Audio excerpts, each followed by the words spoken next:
just getting the pack launched up here now. We'll see if the actual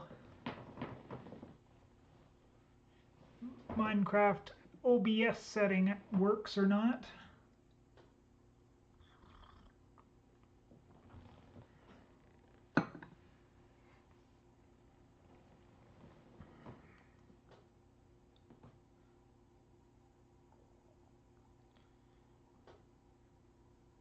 Oh, it looks like I actually have a cursor.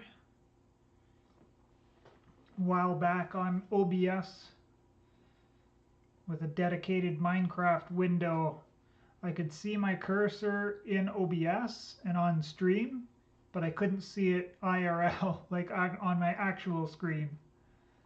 So it seems that whatever that was, it's gotten fixed up in one of the updates along the way. It's been a while since I played Minecraft, so kind of excited to jump back in. Gonna be checking out Press enter to enable the narrator. A new mod pack. I haven't seen this before, even though this is Sky Edition 2.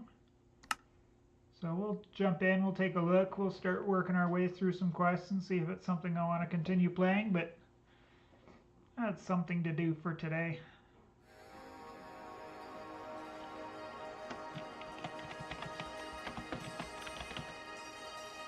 SJ's World, Skyblock.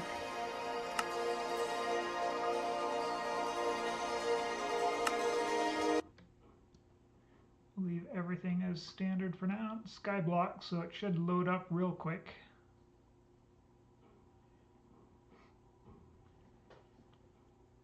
I should have taken a look at some keybinds first, but we can do that here right away.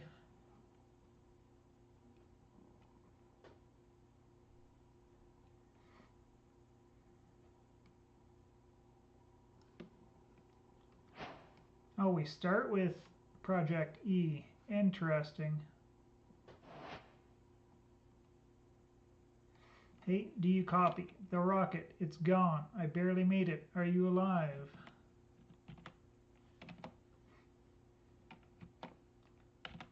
We start with nothing, nothing. Okay.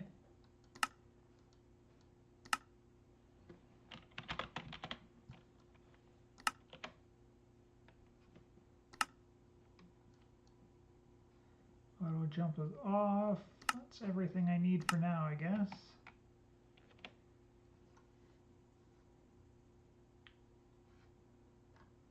The surviving age.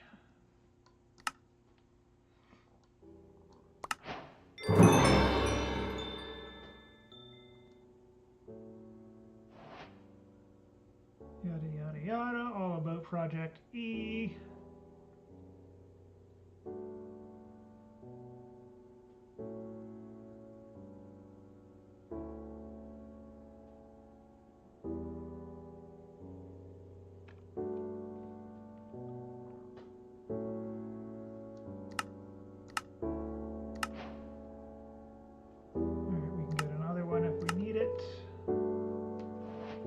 Stone, we get 64. We need a dirt, we get 64.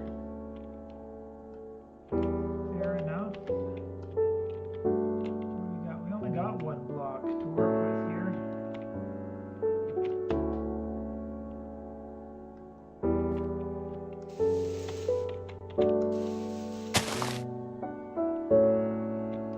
Well, that was nice of you.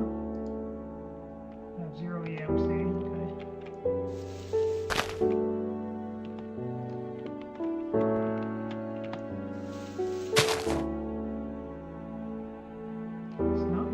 Pick up any of those blocks.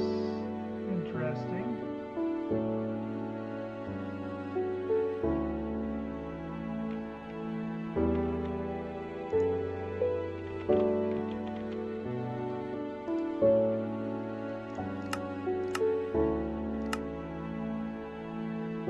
Hey, I don't want to touch the obsidian with it.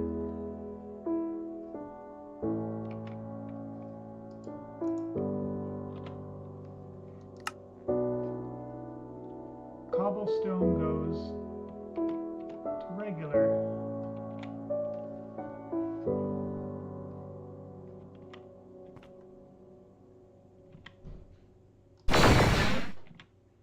I thought that would happen.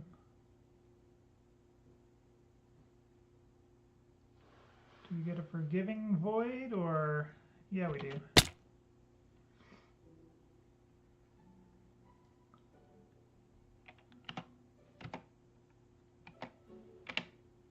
Alright, what am I missing here? Crouch and right-click the grass block with empty hand.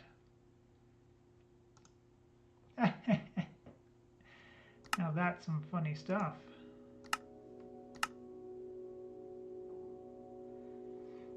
That is some funny stuff.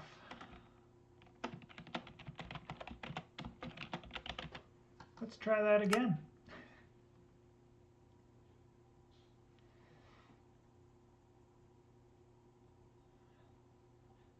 Sometimes reading is important.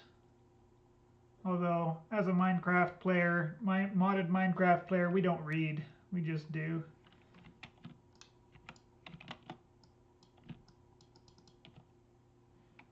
Alright, what did it say to do here?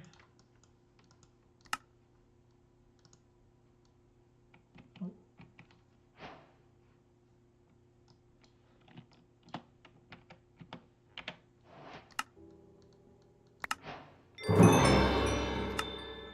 Crouch and right click.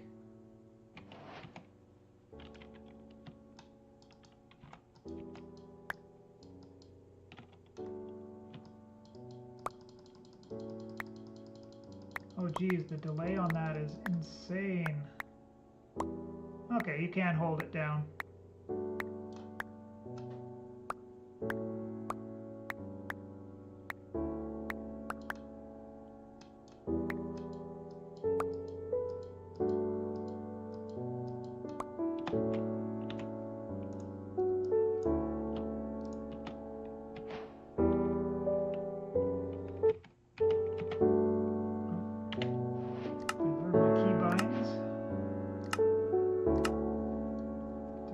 You have to break the glass block right beneath you. Be careful now.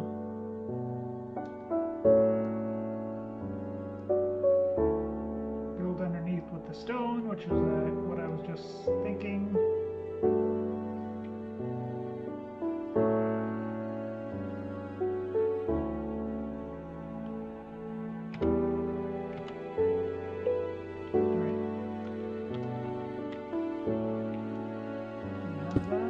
We have that mod.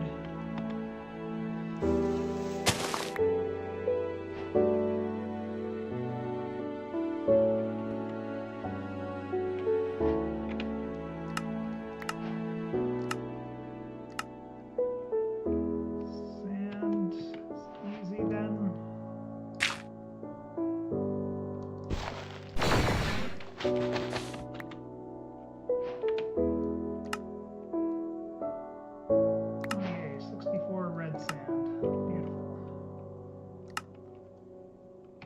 Sand equals a sandstone.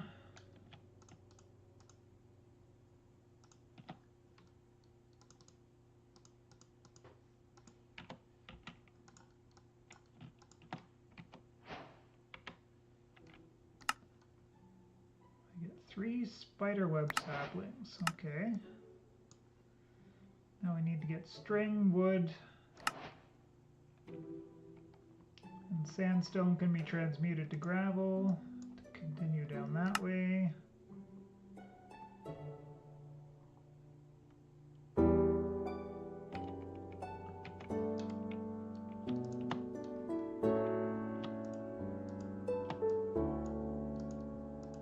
Oh, you can't. Sandstone doesn't go in there. Okay.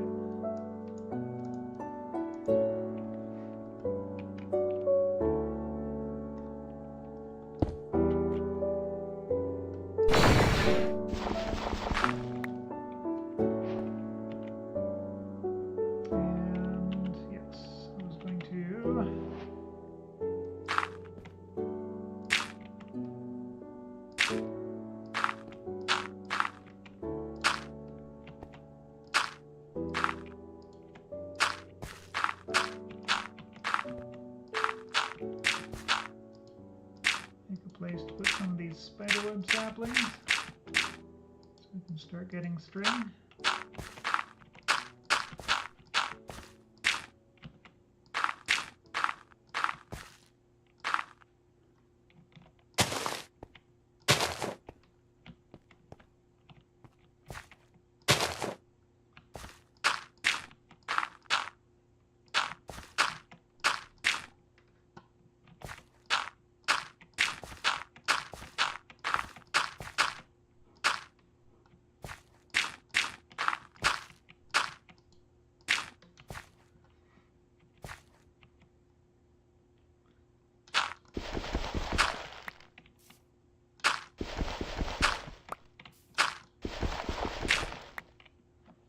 Let's read the quest for it.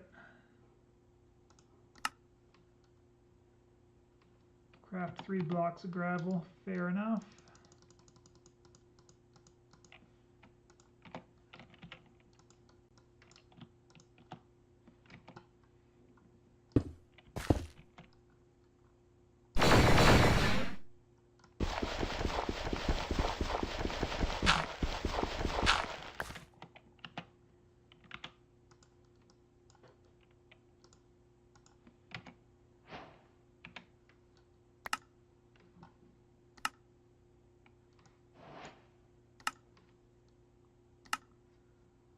Planks and 2 flint for a crafting table. Okie dokie.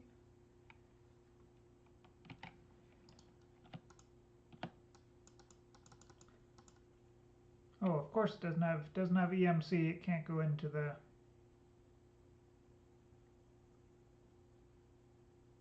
table.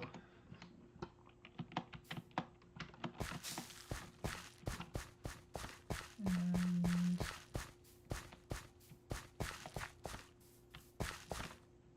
doesn't appear we can make those grow any faster.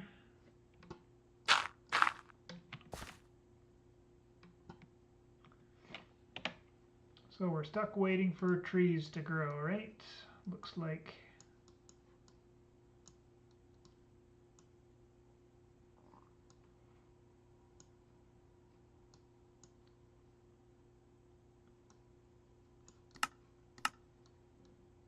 This sturdy stone, which is a mixture of stone and cobble. Fair. Oh, I never, ha ha ha.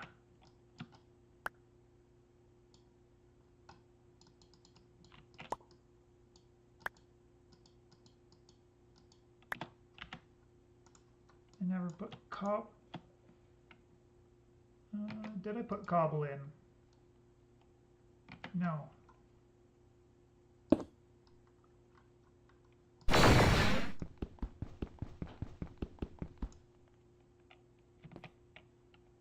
Right, how did we... Oh, it just went there, okay.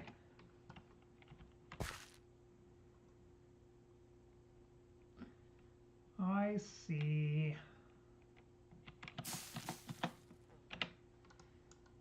All right, do you tell us how to grow these faster?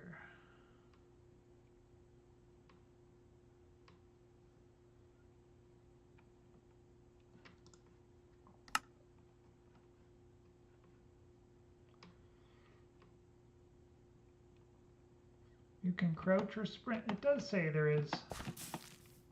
There, finally.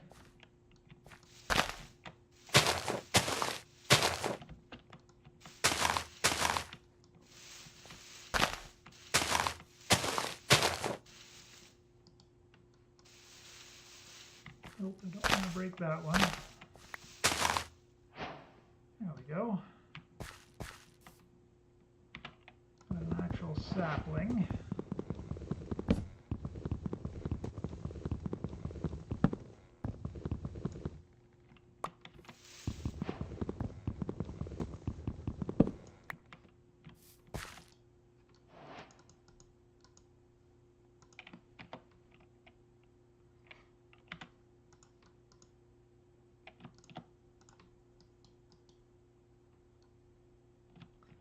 Oops, wait.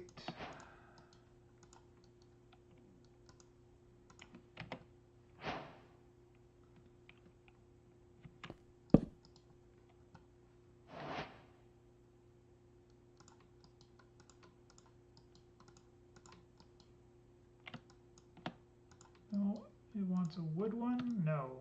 All right. Back here.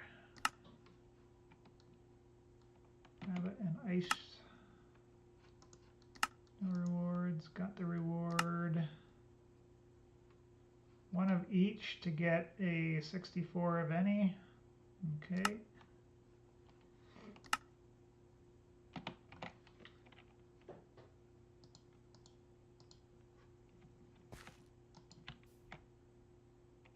Oh, it's 14%. I see.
we got a 11 by 11 platform now.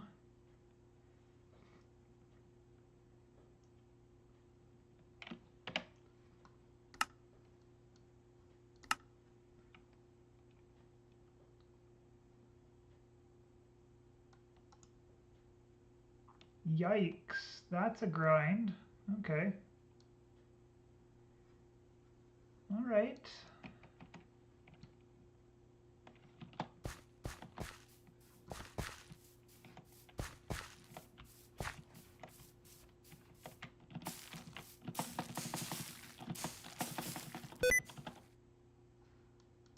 No, I don't want sticky keys.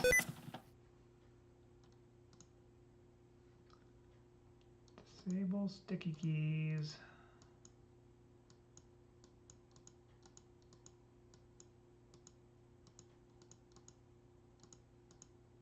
Why won't you let me turn you off?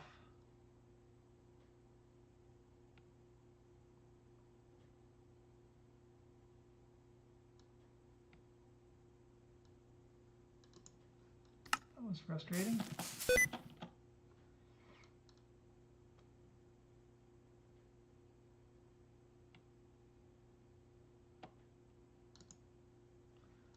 Sticky keys is off.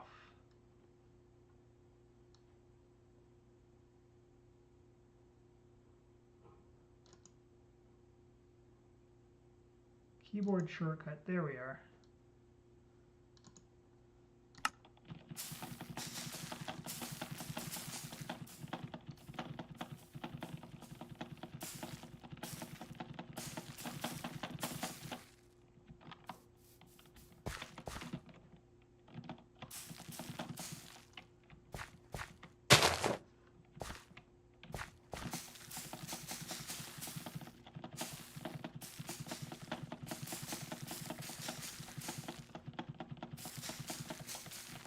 Wow, that's taking way too long.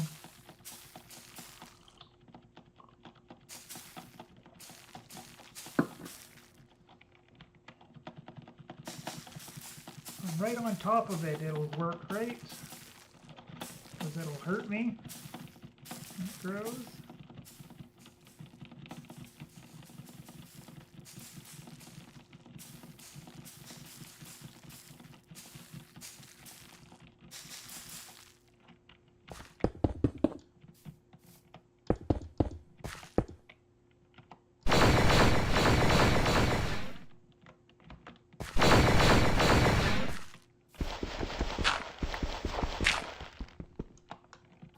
We do have vein miner at least. Maybe it'll work on this tree.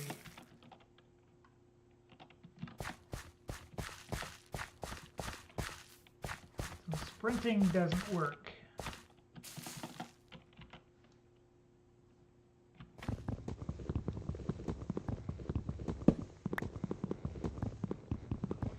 And this time, let's remember to put the log into the transmutation table.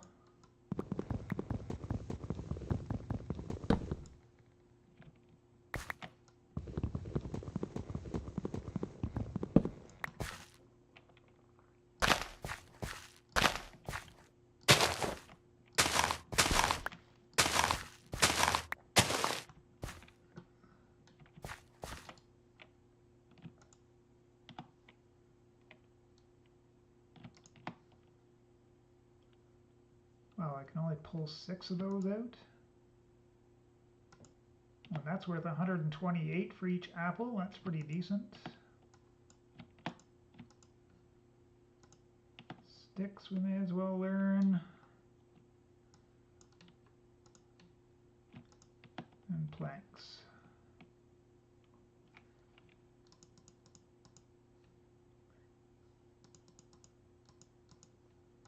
So we need 8 of these each. Can't afford that. Oh. There we go.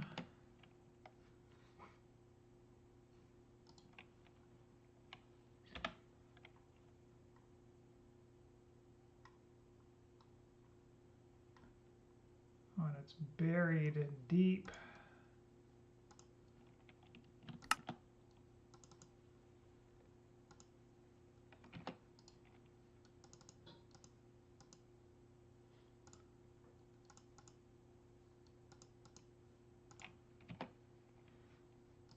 All right, so the first one we're going to want is an axe.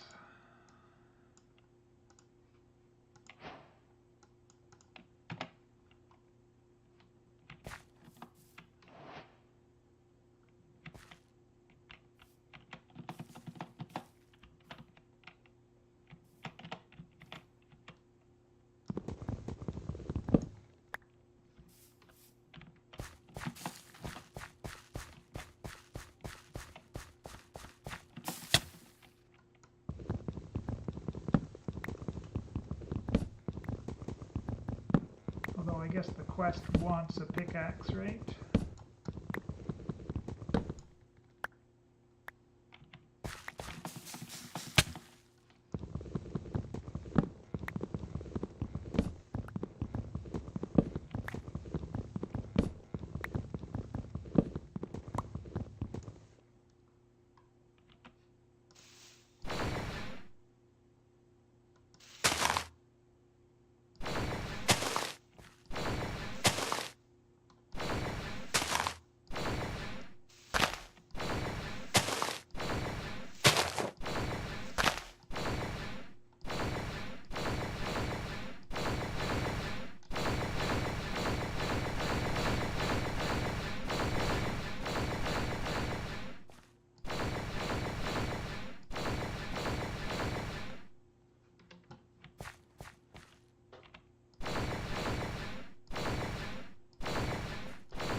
And we didn't get any birch leaves out of that, or birch saplings. That's unfortunate.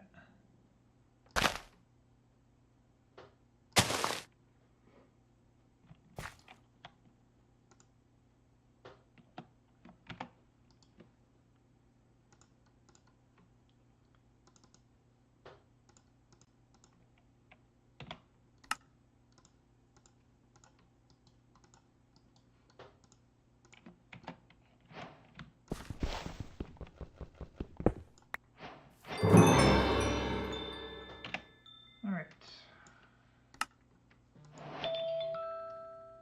Nothing for that. We get our cobble. Now we need to make sturdy stone.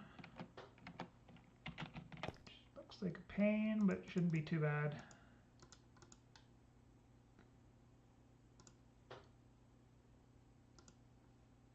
Seven and 8. This.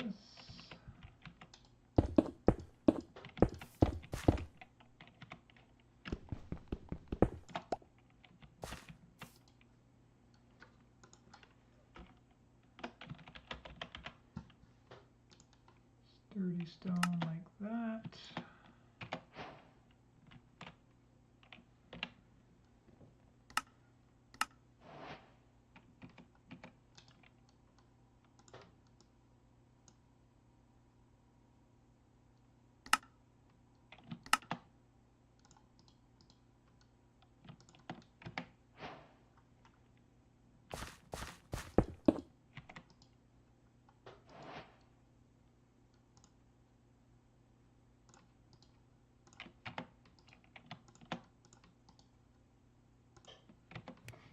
Charcoal like that.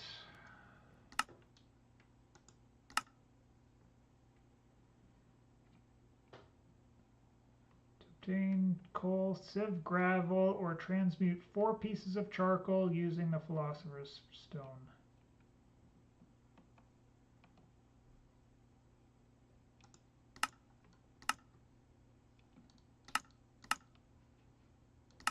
Yeah, there's no... Doesn't work there, I guess.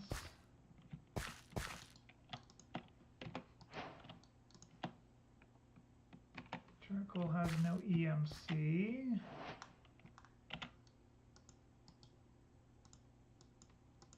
Oh wait, we need 4, right?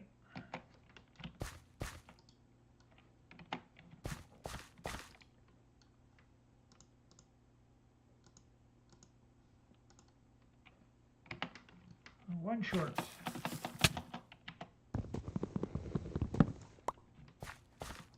There we go.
Like this, yes, that's how we do that. There is still hope. I can build a new rocket. Get a rabbit hide for that. There's another rabbit hide.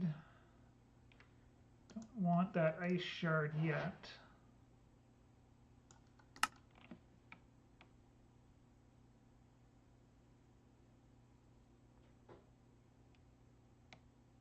Yeah, that's what I thought. We can...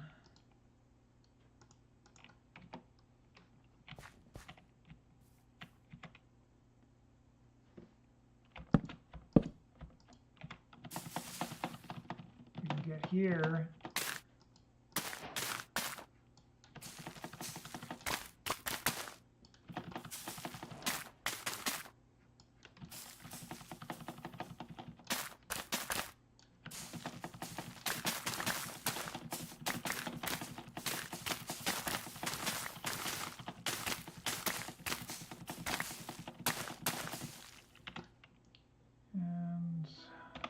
Does it take to make the strainer?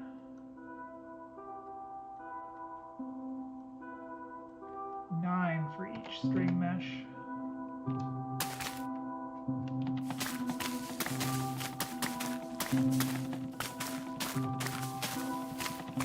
Do 3 at least, right?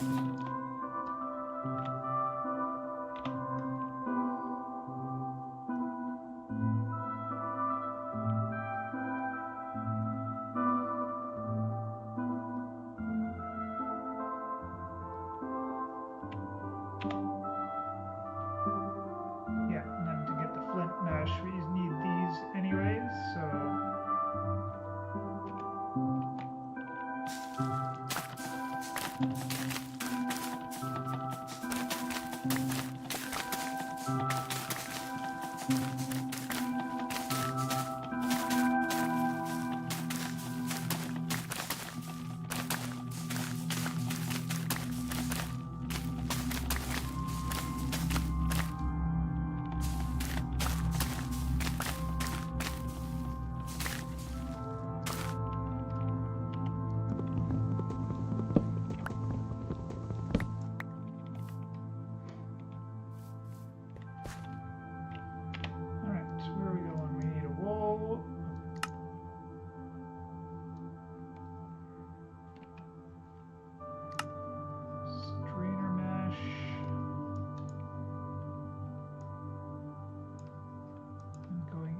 those ones there.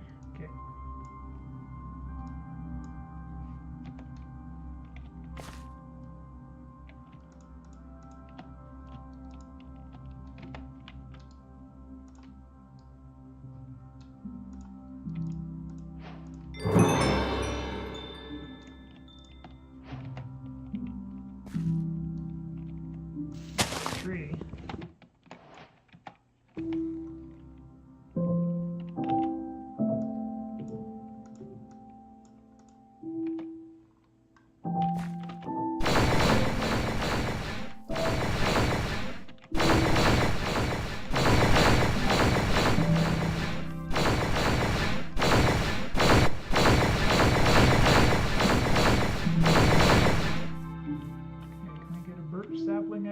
time.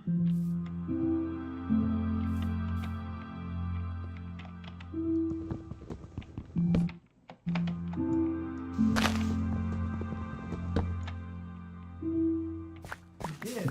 Nice.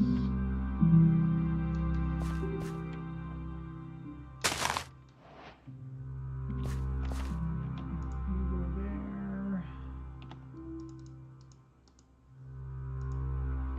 Go to bed just for giggles.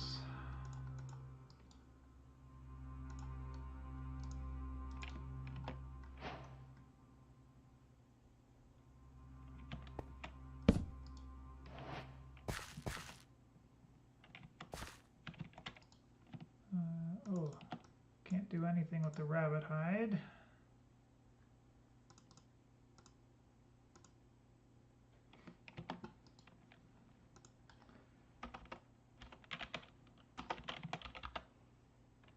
Nope.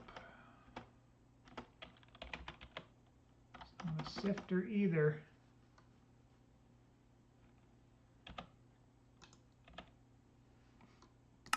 Sieve.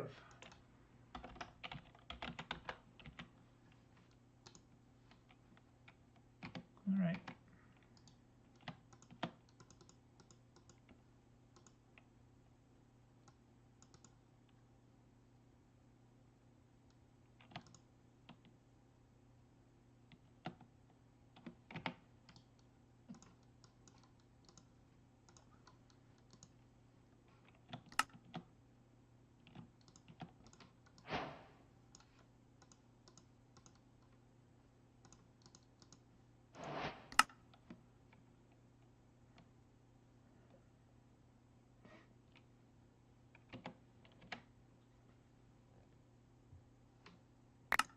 Let's just grab everything, I guess.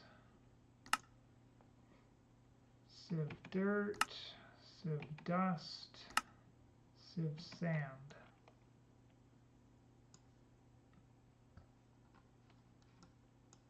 All right, so we need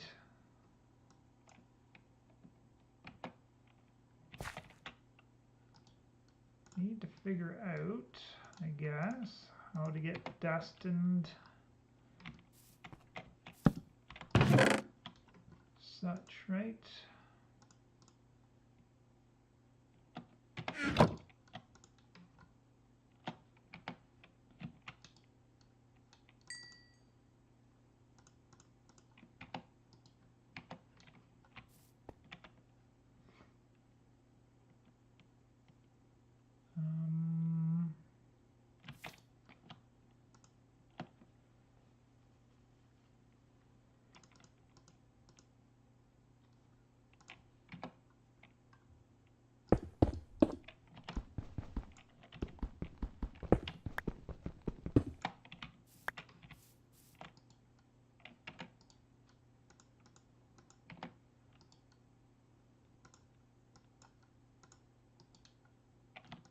No, it's never that easy, is it? I have 5 of those. One I'll use.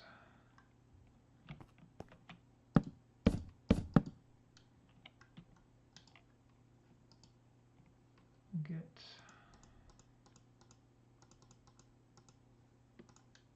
8 of those.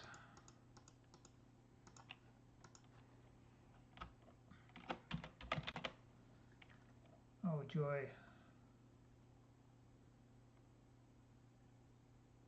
Where are you? There you are. So a grinder, hey? Which is 3 andesite in particular, it looks like. Andesite petals.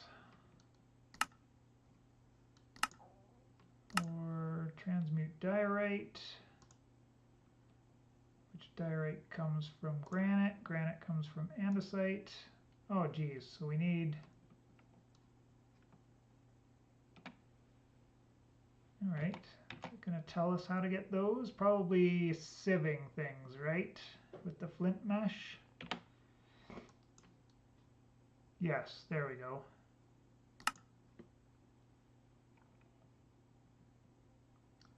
Dirt or gravel. We can't do the dust until we've got the other ones. Fine. Where's that going? That going to algal bricks. Okay, to get into create. Easy enough.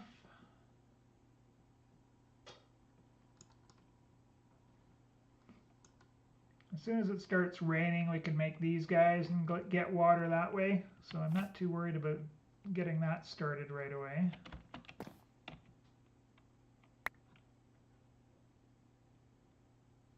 Dead bush.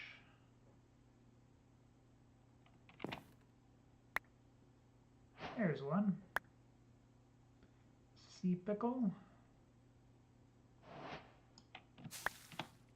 Right, we'll leave one of those there.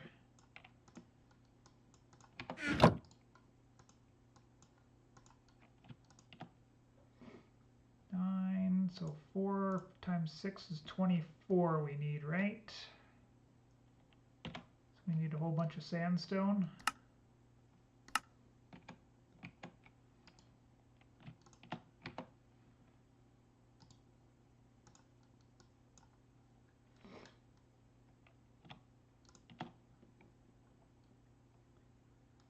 Three of those, each make 1 gravel. Yeah, that's going to take a while.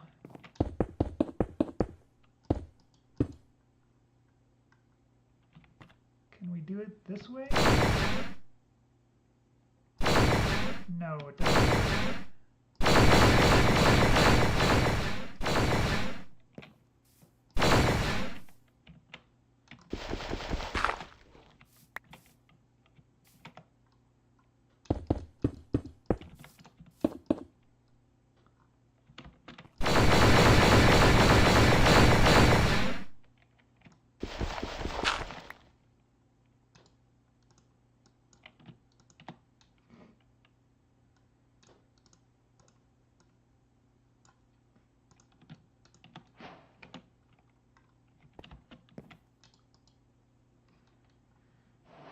All right, 2 of those, and then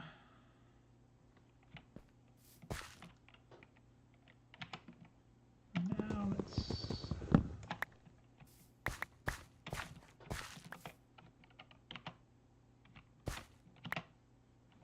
oops, too much cubic odyssey, I think.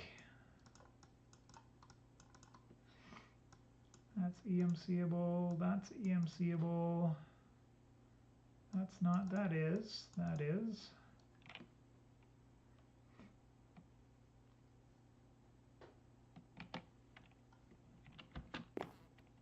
Oops, I forgot about doing dirt.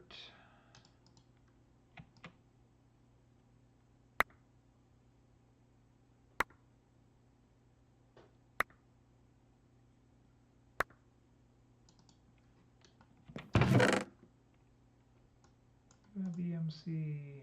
You do not. You do. You do not. You do. You do. So do you.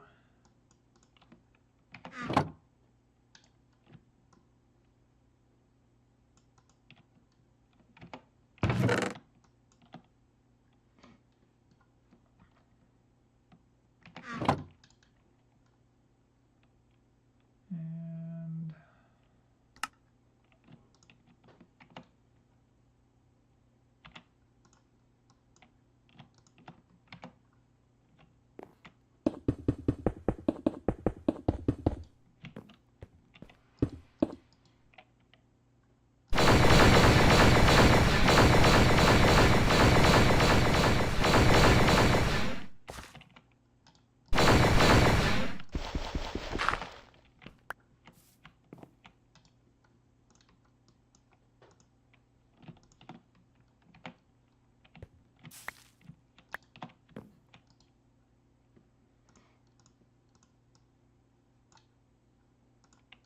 nope, too short.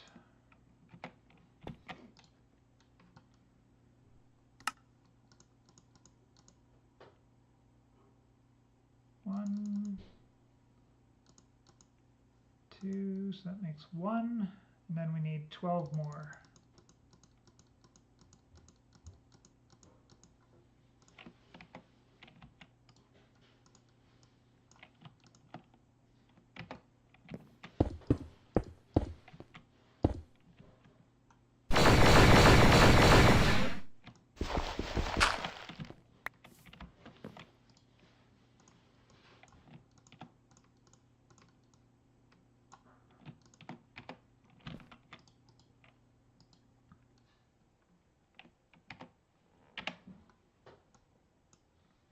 I didn't get mycelium, but that's only needed to get down to witch water for this stuff, so we're not there yet. We can work on all of this stuff over here first.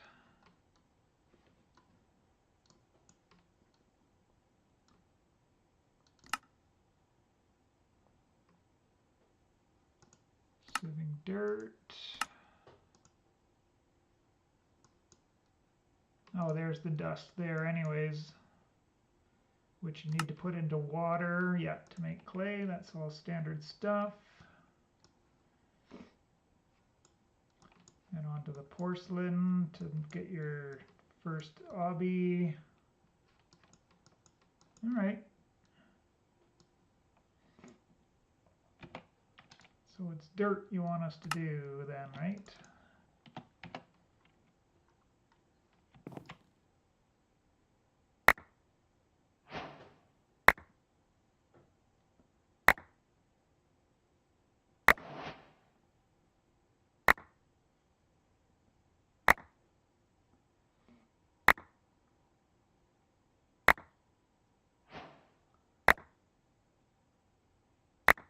Oh, we got mycelium anyways. All right, we didn't even need to do too much in the other one.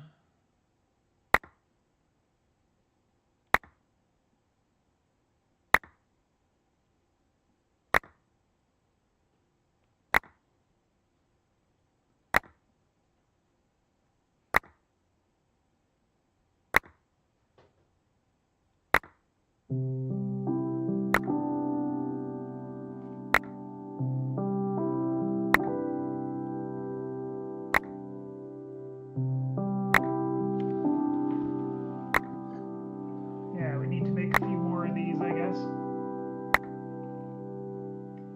Well, I don't know how much of this hand sieving we're going to have to do. Shouldn't be too much, right?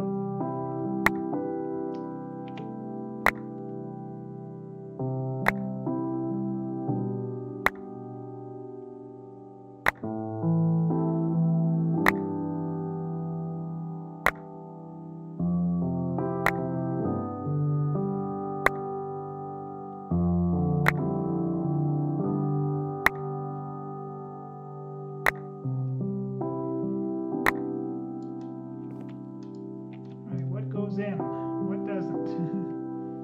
Anything that can go in goes in. Oh, we got a whole bunch of flint that way. Whoops. What do we do with this? Okay, we do that. Then we cook that to get zinc, and then we use that to make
Hey, we're up to 10k EMC already. That's not too shabby, I don't think. Alright, let's cook that. We kind of need our water now, I guess.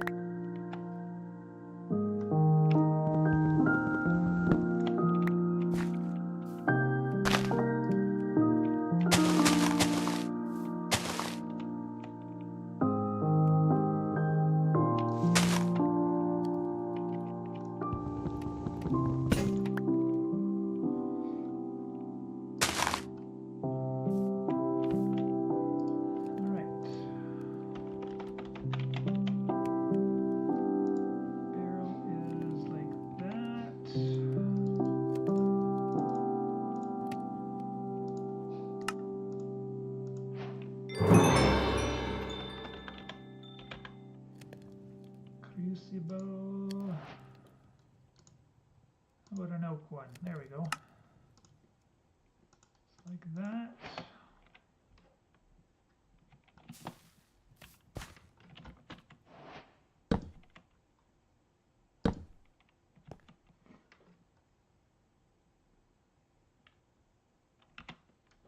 Do we have wooden shears? No.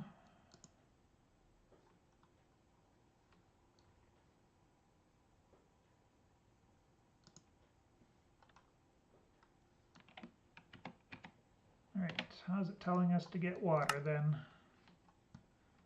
Turns plant materials into water. Okay.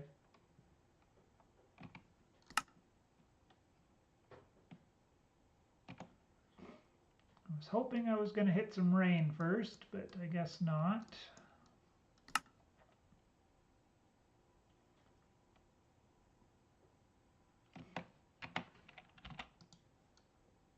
Aha.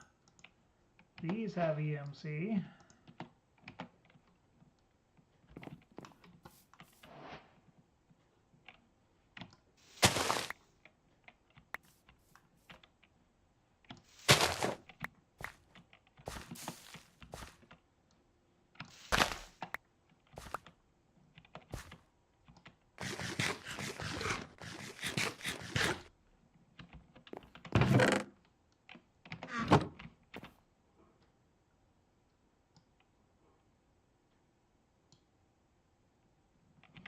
What kind of buckets do we have?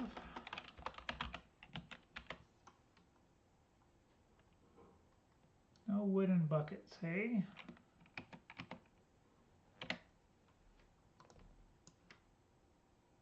Porcelain, right.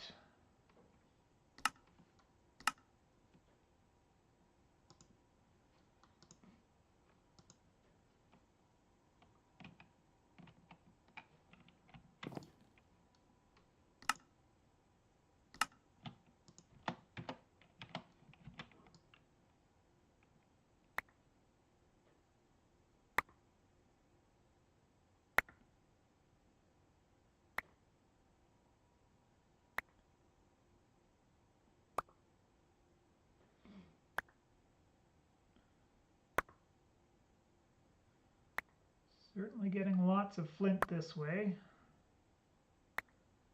Kind of sad that I did it the long way now.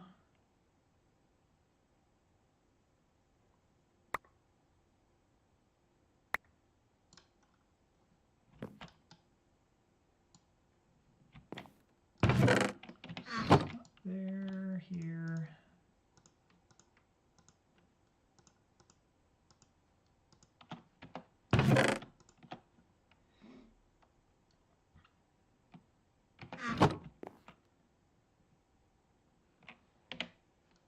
Right, let's think about it now.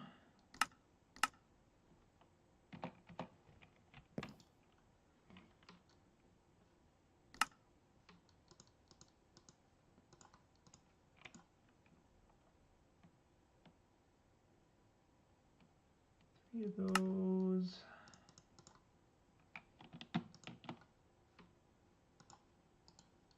do a half a stack of dust.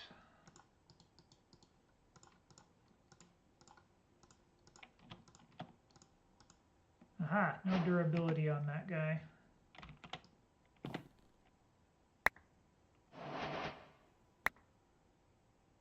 That gets our bone meal.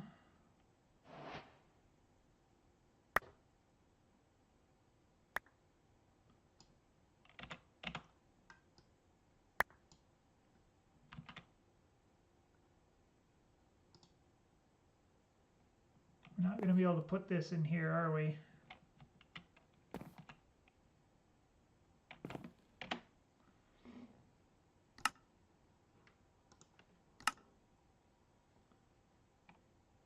Yeah, it's a barrel crafting recipe, I'm quite sure.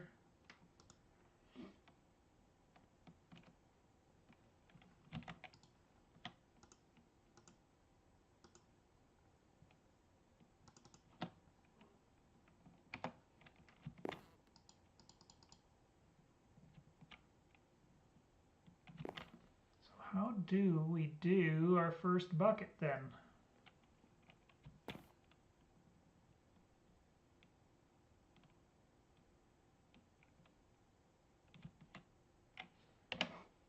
Before we get rain.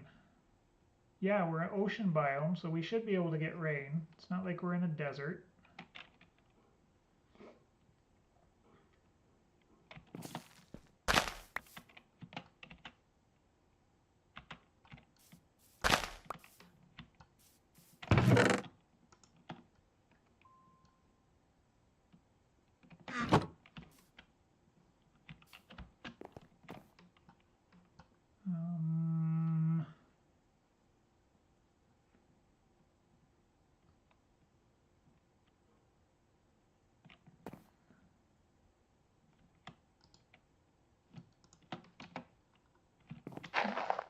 Oh yes, that's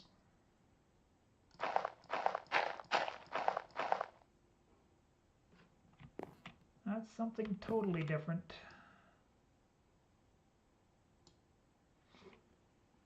Hey Seth. Well, this is modded Minecraft, so this is going to be really different than your standard Minecraft stuff, but any questions at all, don't hesitate to ask. There's some tricky vanilla stuff that I don't know, but most like regular redstone stuff, nothing too fancy I can do.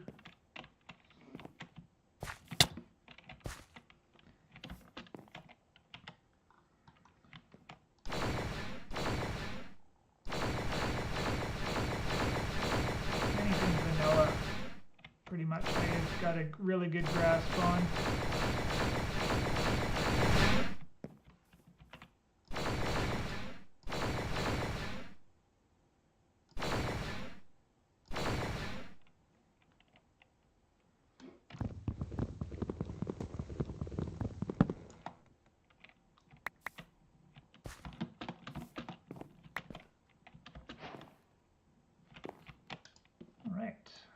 Birch sapling. Now I can do spruce. Don't think I need this thing anymore.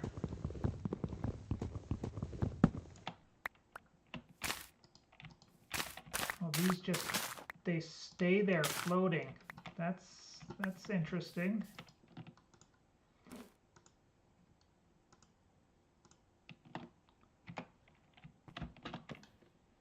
Loaded the game up with plastic textures.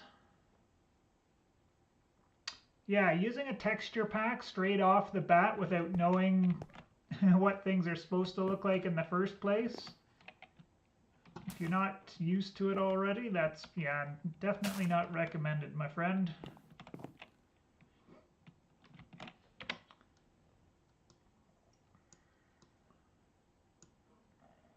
Alright, so we're going to have a lot of trouble getting clay until I see rain, right?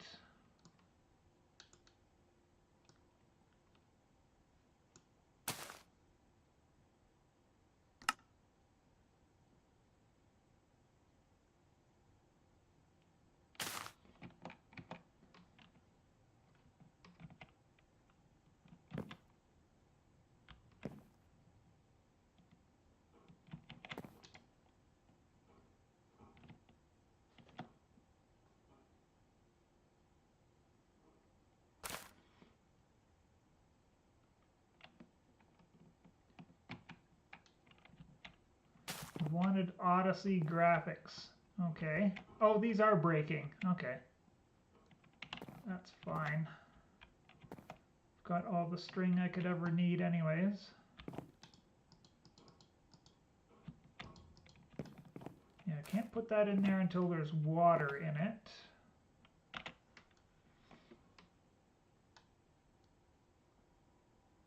Netherite.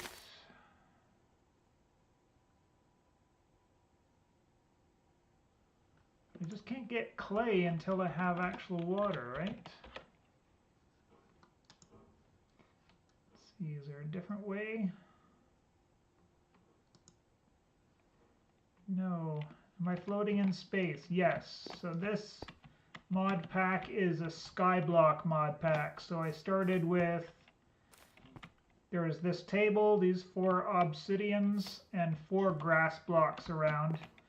Then I just followed the quest line down, and we start producing resources like stone, dirt, sand, gravel. Then you start getting saplings. You can start growing your trees, and so on and so forth.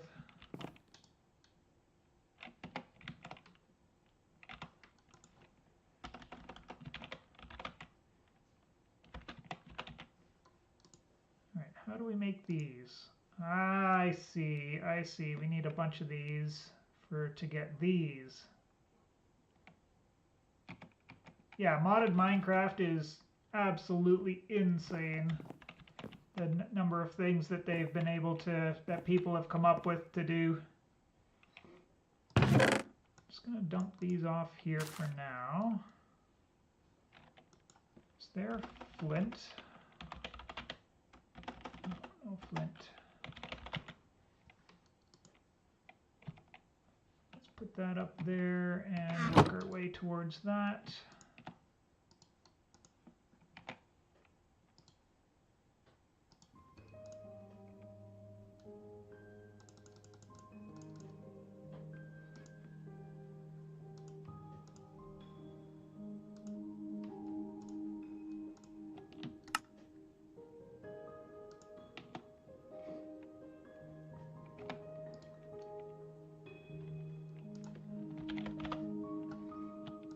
For instance, this item here, a transmutation table, if you look in the top middle, I have a tooltip which tells me what I'm looking at. So this is a transmutation table. Basically, items in the game. So oak planks, they have an EMC value. And that's basically their equivalency to make other things. So if I put these 8 oak planks in there, it'll give me the stack EMC 64, so this number here will go up by 64. Right? And then if I take out one of these potatoes, one potato costs 64, so this will go down by 64 when I take one out.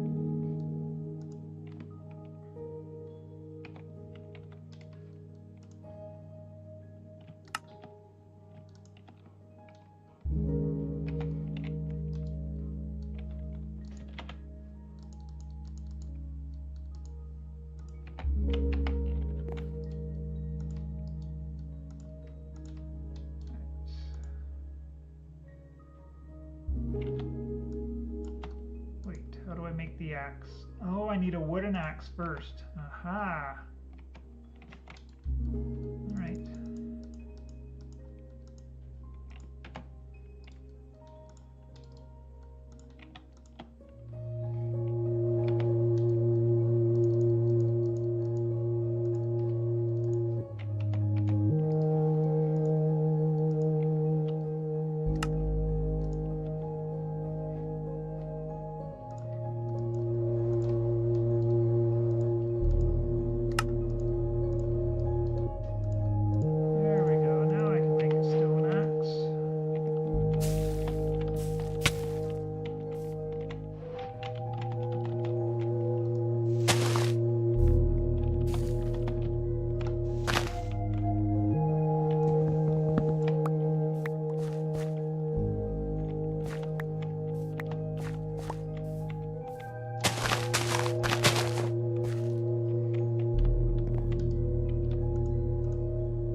mods where if I crouch beside a sapling, see the little things like when you put bone meal on something? So I can grow this tree up faster. It's called the twerking mod. And this philosopher's stone, this object here with the red ball, it works the same as the transmutation table. It turns one thing into another thing. So this spruce leaf, bang, I just turned it into a jungle leaf.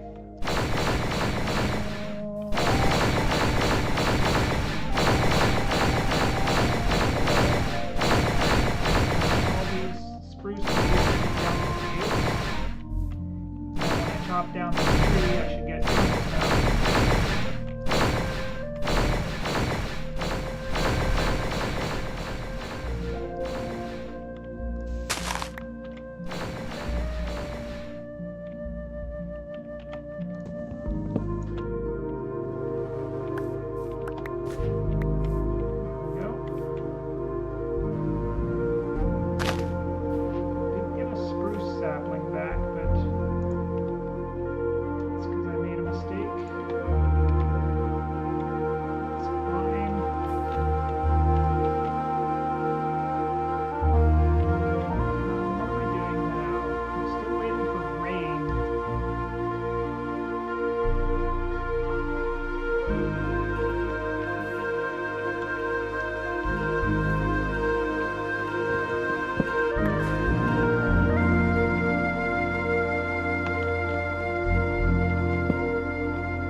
Fluid hoppers, but that needs iron, so we're a ways away from that.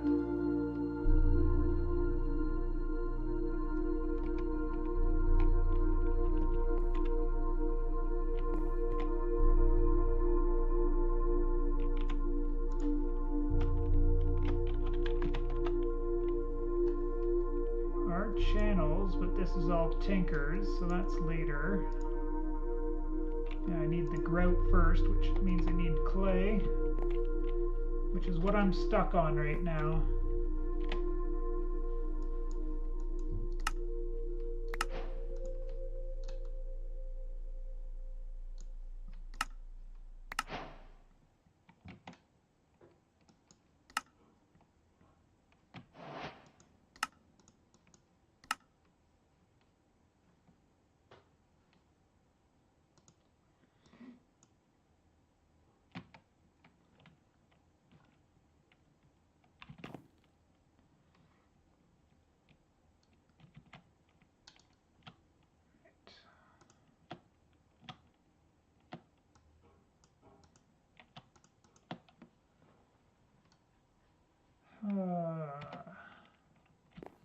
Basically, I'm in a holding pattern until I get rain.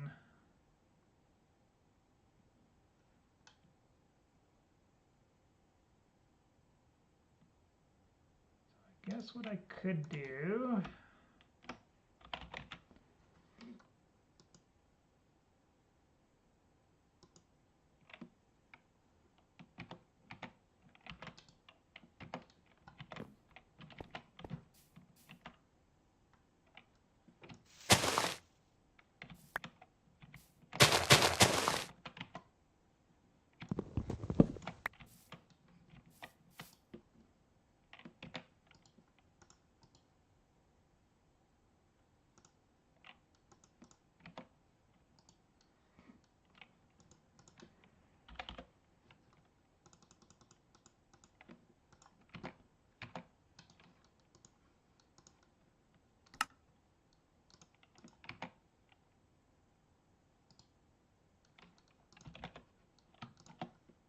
I should probably always have a stack of sticks on me anyways. Get a hoe, we'll grab a potato.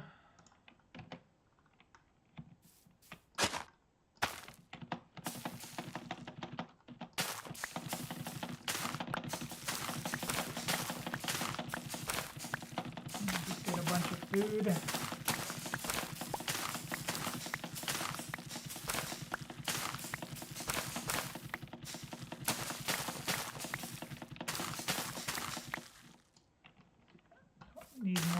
stack, really.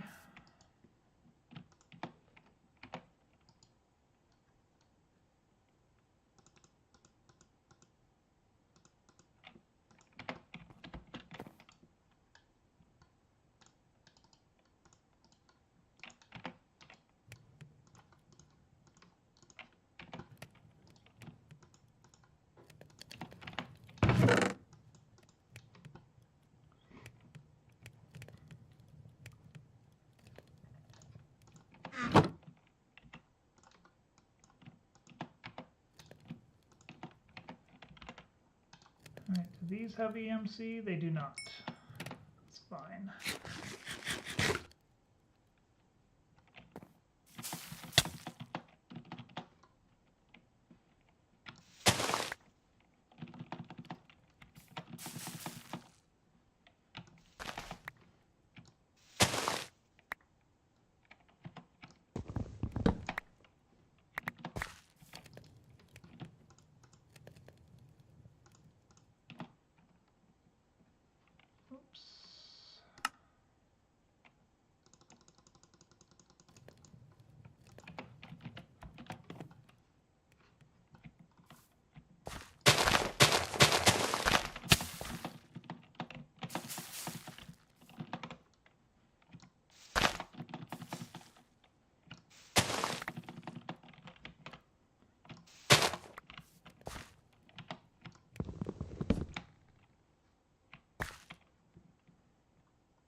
Almost suffocated myself to death there. Oh, it will be very overwhelming for somebody who's new to Minecraft to see this.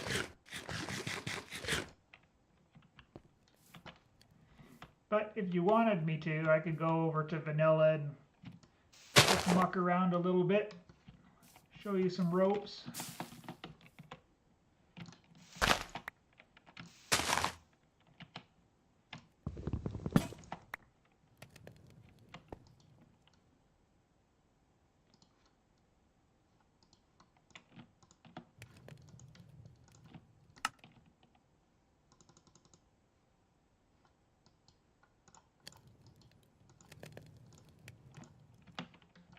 No use making anything more than wooden tools for right now.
Yep, no, there is indeed no tutorial for Minecraft.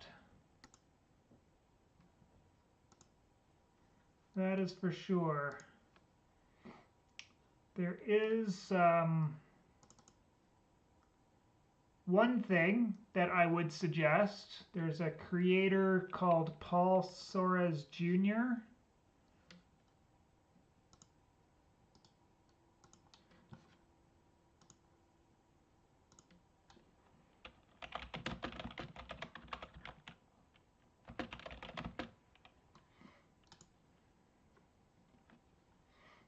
And that is my suggestion who to watch. So the first one he did was back in Minecraft beta. But he did do one more recently. Oh, he did one 5 years ago in 114. And one in 2024. Here, this one. The all-new Nissan Armada was made for big adventure.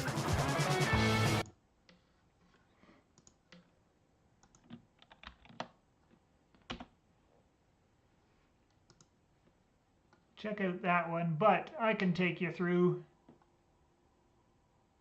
some of the basics that you need to focus on when you're getting started in a new world.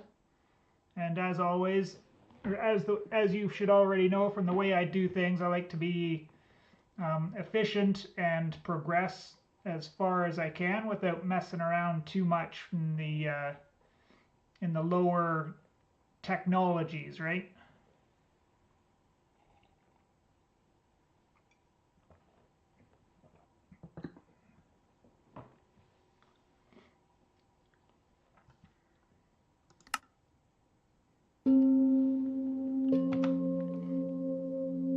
So in here, there shouldn't be too much that you need to do. You can change your difficulty. You can change it to easy if you want to get used to fighting against the mobs a little bit better, like knowing their attack patterns and such. You can also play on peaceful, but you won't ever see the hostile mobs, so you'll never get used to dealing with them. And there's some different world types. So default you should always play on until you get used to it a little more, but there's a super flat world. This is a little bit different experience. There's no terrain generation, it's just all one big flat world. Large biomes just means the biomes are larger in general as opposed to the normal size. Amplified is a real pain in the butt to play on because you get lots, like your hills and your mountains are a lot steeper and such. Creates some really spectacular looking worlds, but that is what it is. Single biome, obviously the whole world would be one particular biome.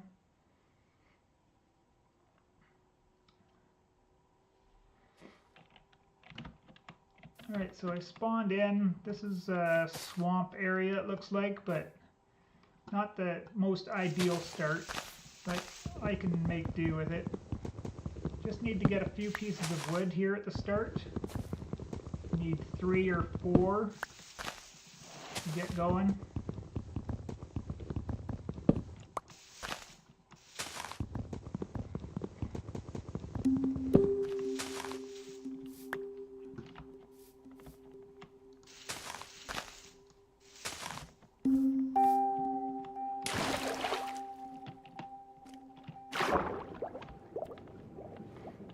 If you push control when you're in the water, you can swim. See how I'm kind of horizontal there? I just move faster through the water that way. Just don't forget to come up for air every so often. And shift will make you go down into the water a bit more. I'm just trying to find some land here.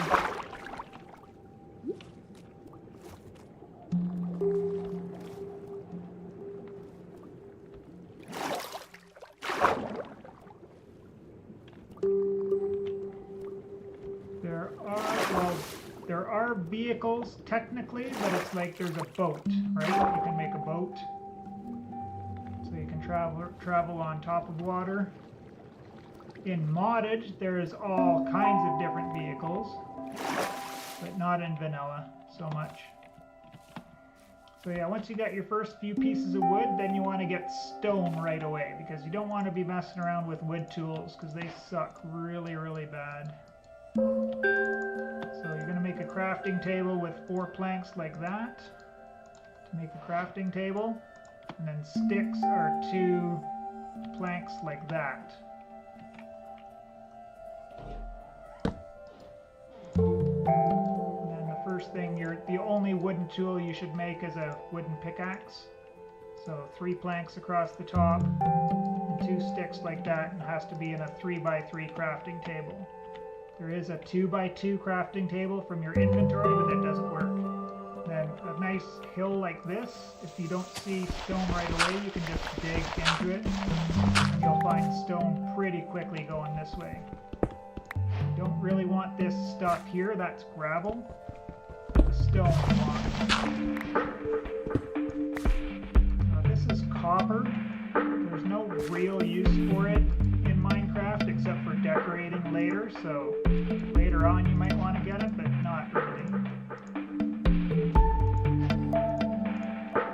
And just switch over to your stone pickaxe as soon as possible because it's just so much faster.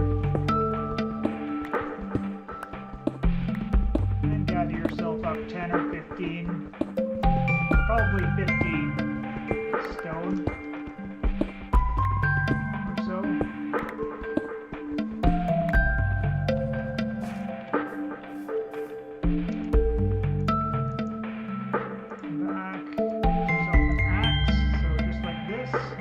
Axes are good for chopping trees, so you can get your wood a lot faster, and they also are a really good weapon. You can make a sword, which is like this. The thing with the sword is it swings faster, but does less damage. When you're good at combat, using a stone axe is better for playing advanced, so maybe make yourself a stone sword at the start. It's really not a big deal one way or the other, to be honest.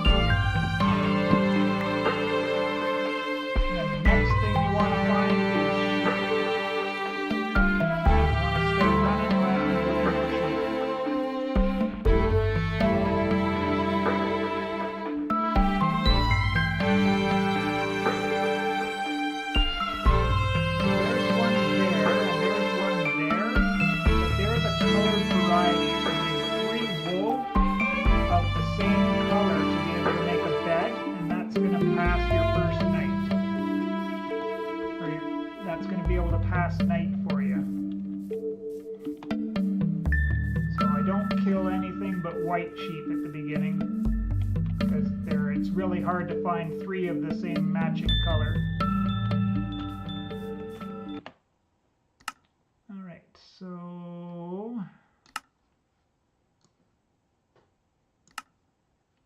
music can go down to there. Weather we don't need, hostile creatures, players we don't need that, don't need that, that's fine, friendly creatures there, ambient environment I don't mind having there. Oh, and yeah, the reason why the screen is so zoomed in is, oh wait, let me look at this. Oh, hi, I see.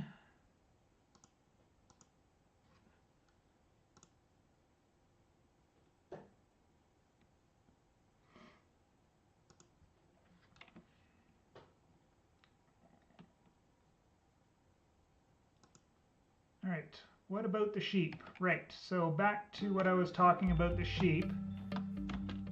Probably didn't see them because of the way the screen was earlier. Oh, and now the display capture isn't catching.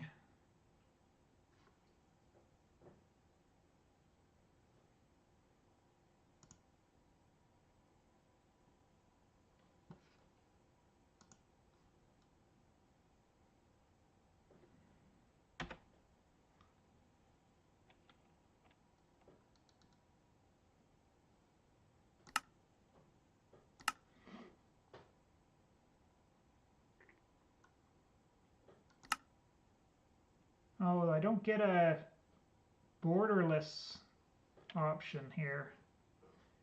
Interesting things are happening over here.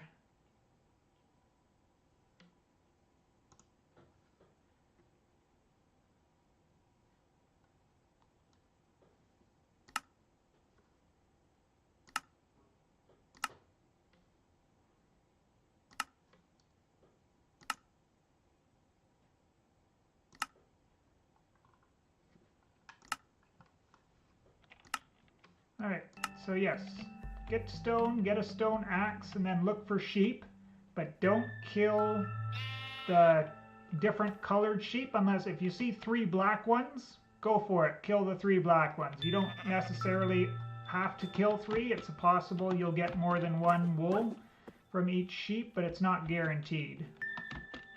But as a general rule, you need 3 wool of the same color to be able to make a bed.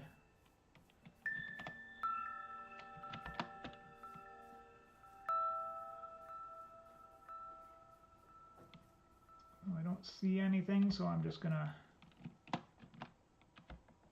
try and run to the next hill here to get another vantage point. See, look, and I come across more sheep that aren't white, but there's 3 brown ones here, so. And if you jump and on the way down, if you hit something, you get a critical hit. Right? So I can one-shot the sheep like that. If I just swing with my axe, for some reason he must have been hurting a little bit. Did they change something? At any rate, we managed to get some wool, and now we don't have to worry about nighttime coming and not being prepared for it.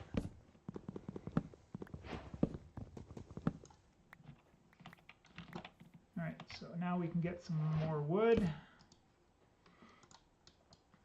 So 3 planks and 3 wool. We get to make a bed. And beds do 2 things. They can set a spawn point for you, and they can also pass the night. So now that I have a bed, I don't have to worry. The other thing you can do is if you're not lucky enough to find sheep, you can keep running around, and if you come across a village, you can steal a bed out of the village too. And basically, once you've gotten yourself a bed, you don't have to worry about mobs too much, except for when you go down into mines. And not mines necessarily, but into caves, which I saw one here a second ago. Right?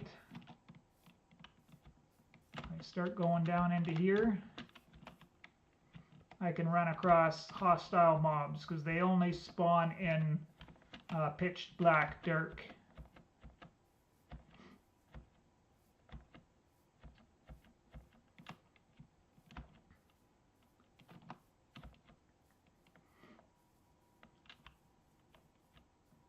Now see, there is a village over there. It's going to be hard to tell if you don't know what you're looking for, but that those things there that are lighter colored, those are actually acacia planks. And acacia, this is a savanna biome. Savanna biome villages are made with acacia wood. So they can be hard to spot if you don't know what you're looking for. But oh, I think I remember. I don't keep up to date with vanilla, so you'll have to excuse me on some of the changes that they make. Like armadillos, I'm not used to seeing them, although I do know about them. But the savanna has only brown sheep, or predominantly brown sheep. Seeing the other colors is rare. See, there's a big hole of adventure, and there's some bad guys down in there as well. Yeah, so we're gonna go to this village over here. I'll show you what it looks like. Yeah, we got different textured chickens. It has been a while since I played vanilla, that's for sure. So just pop in. If you see a chest, that's perfect.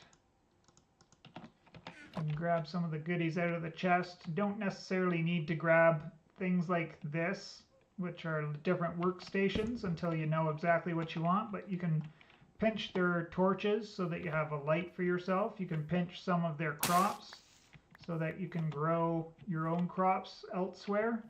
So we'll get the seeds out of them. I think these are all wheat. I don't see anything different here. You could grab potatoes or carrots, depending on the village. You can get mature wheat like that, and you'll get the actual wheat itself, which you can make food out of.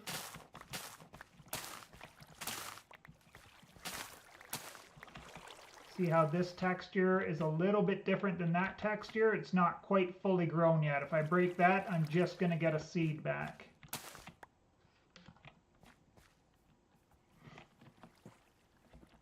There's a white sheep. This is the iron golem. He protects the village. Don't hit him. It'll be a bad day for you if you do. Bread's a major thing that you want to pick up.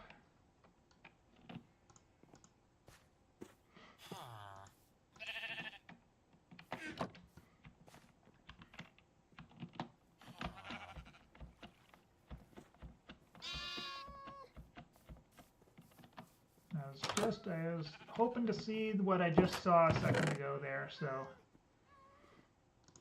Bundles are interesting. But what I'm going to do is, now that it's dark out, put a bed down, sleep, and that will make it daytime again. Any mobs that spawned will still be out there, but spiders won't attack you. The undead mobs will burn in the sunlight, so you don't have to go and approach them just yet. But the major good thing you can find for food in the villages are these hay bales. We'll go over the whole food thing here for you right now too. So with a crafting table, 3 wheat, just horizontally like that. Vertically won't work, or any other shape, but it doesn't have to be in any necessary place, right? It can be in any 3 of these slots. We'll make a bread. Each of these hay bales breaks down into 9 wheat. So each hay bale pretty much represents 3 pieces of bread. So it's a really compact way to get a whole bunch of food into your inventory.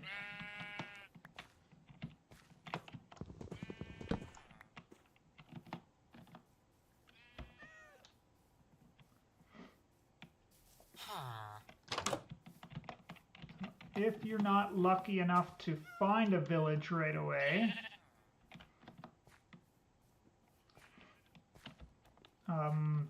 the next best way to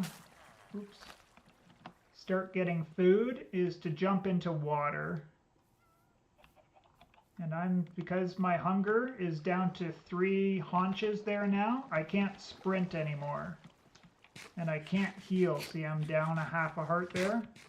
So I have to make sure I fill my hunger bar all the way up, and then I will start healing.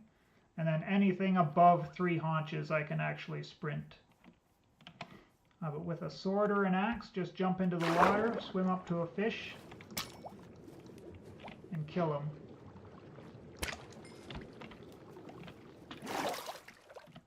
Now you want to try and get the salmon, is the absolute best, but there's also cod, which is okay, and you don't want to kill any of the other fish types that you'll see, and you definitely don't want to go close to a puffer fish. You'll only find those in the ocean, but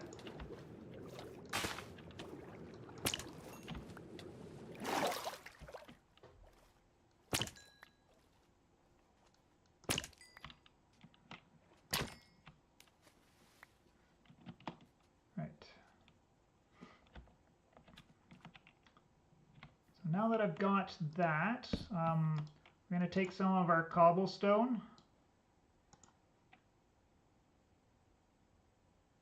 Oh no, it's froze on my end as well.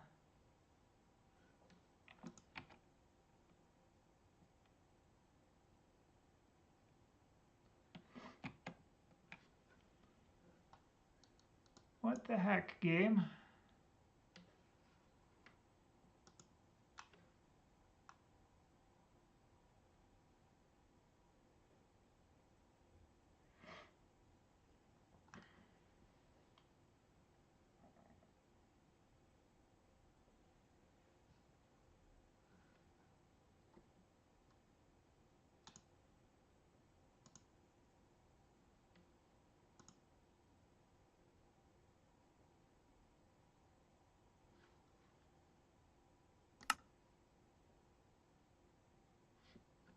There is something going on. I see what's going on. Something really strange has happened there.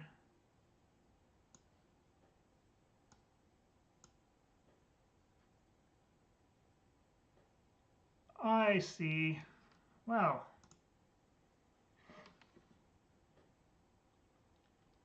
excuse me, let me know when you're back.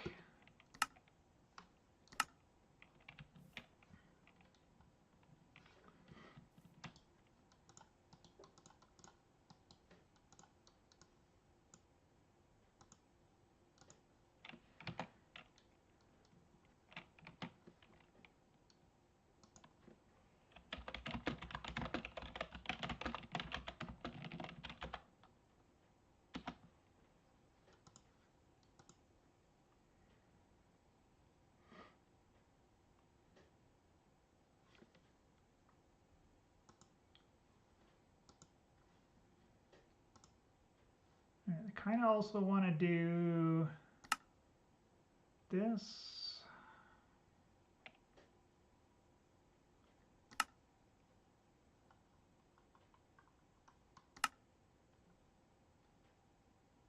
What's that going to do to the stream? Why? Why are you doing that?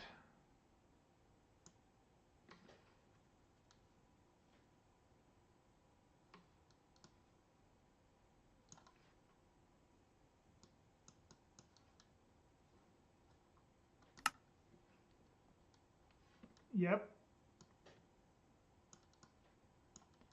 That is hilarious.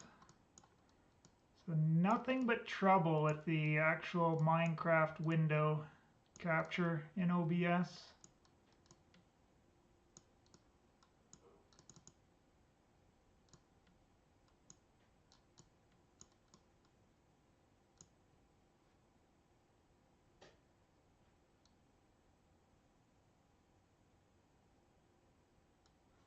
Nothing but trouble.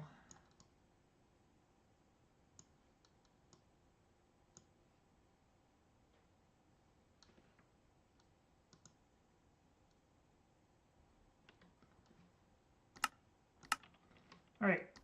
Did you see me catching all of these salmon in the river?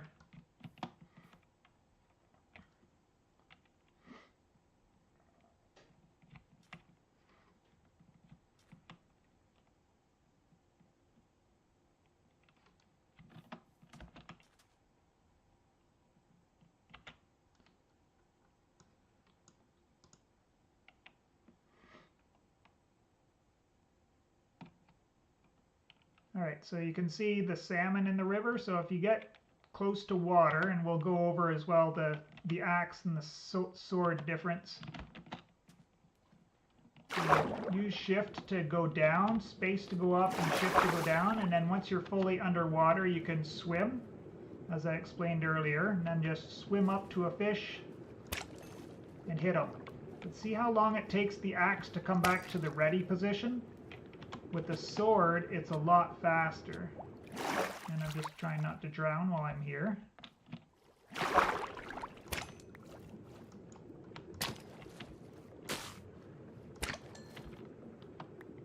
there, we can kill a bunch of fish. Like I said before, salmon are the best. But you can also kill cod as well, as if you're in an ocean biome. You'll see cod instead of salmon.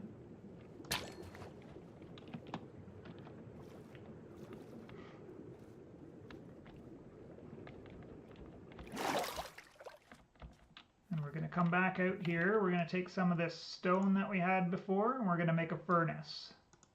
So 8 cobblestone in an O with this empty one, or with the middle one empty, makes a furnace.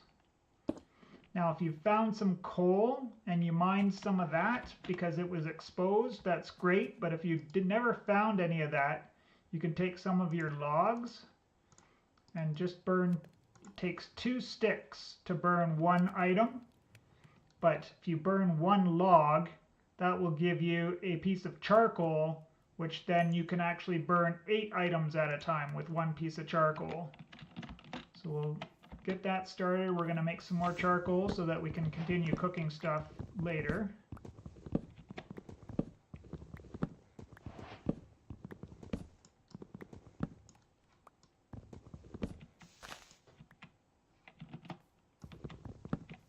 I'm just grabbing a bunch of random wood here because we're going to mostly turn it into charcoal.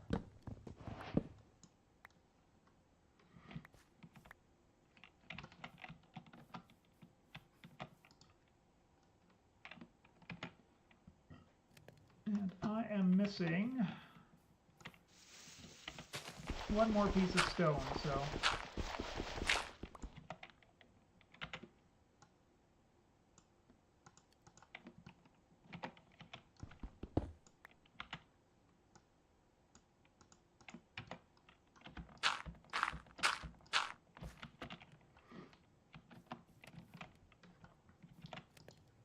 alright, so now that we've got some of that, I'm going to keep burning that. So other things that you can do is you can make specialized furnaces. So a furnace will burn most of the things, like you can do wood into charcoal, you can also smelt ores in there into ingots. You can cook your food, like if I put the mutton in there, it will turn into cooked mutton. But with 1 furnace and 4 logs, you can make a smoker.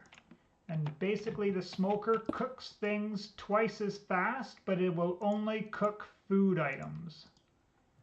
So I won't be able to cook ores in there. I wouldn't be able to make charcoal with wood in this machine, but it works twice as fast. You can, of course, eat the raw foods, but it doesn't give you as much hunger and what is called saturation. It's a behind-the-scenes thing. You don't really need to worry about it, but basically it's better for you. And there are some raw foods that could poison you. I think it's raw pork you don't want to eat. You can get poisoned from it. But bread is the best, right? That I showed you from the other thing earlier, or from the village earlier. But salmon is really decent. And mutton, you will get a couple from killing your first few sheeps, but after that, not so much. And the other thing that you might want to do is get yourself some torches.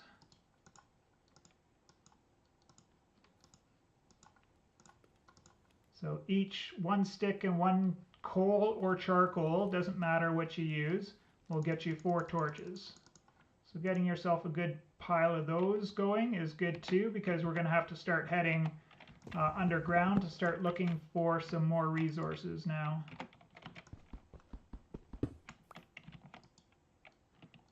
There, so we've got lots of food. We're good to go. Oh, the wooden pickaxe there is also the first pickaxe that you make. You can actually use it. It will only cook 1 item, but you can cook 1 extra item with it if you manage to keep it for a while. I also mentioned this bundle earlier. See how I just picked up those torches?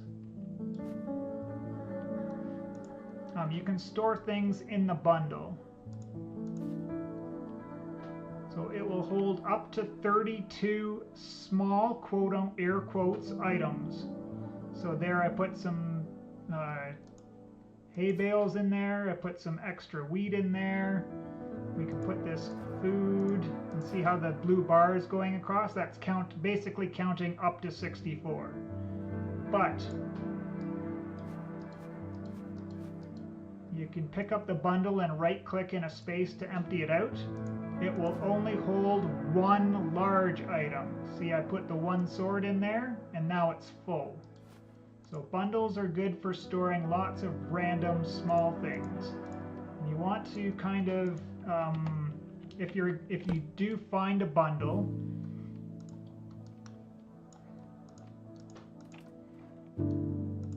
You want to put in the things that you want earlier last. Oops, what am I doing here? There we go. So I'm going to want to pull out my food first, so I put my food in there last. And it's nighttime. Once it gets to about this dark, when you see the sun is just like the sun sets, just about to disappear, you can sleep. And you can avoid having any mobs spawn. You don't have to worry about dodging them after the fact.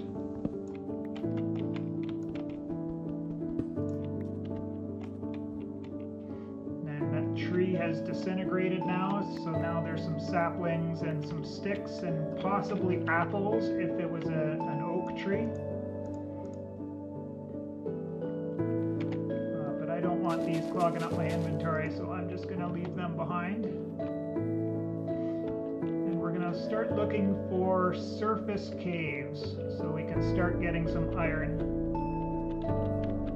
So starting our first mining expedition, now that we've got food and we've got torches, we can start looking at going underground. You could make leather armor, but you would have to kill a lot of cows to get enough leather to do that. So I don't suggest making leather armor unless you, for some strange reason, get a whole bunch of leather for free. What's this?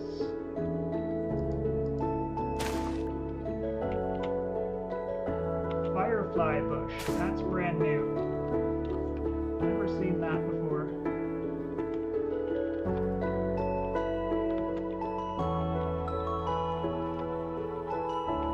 This biome is called a flower forest. Alright, so we've got a hole. We can start jumping in and looking for adventure. So I just keep my torches in my offhand.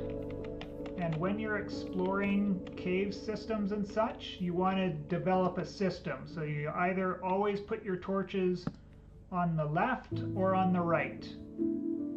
And then you can do things like that to indicate you need to go up from this position. So we can see that it does go down deeper like that. So we can dig our way down.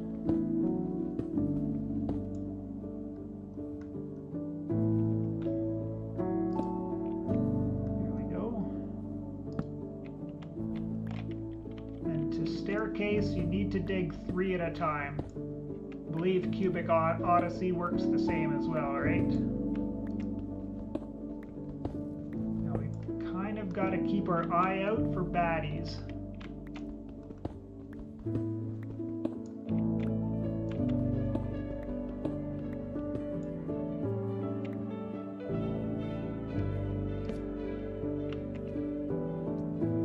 Those are bats. There's a zombie.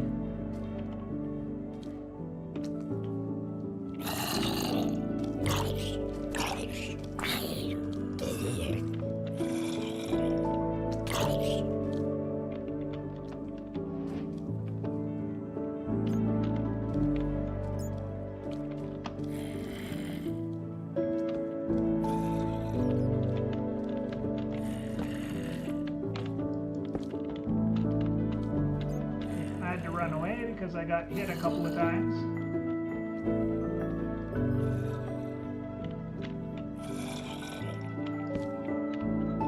So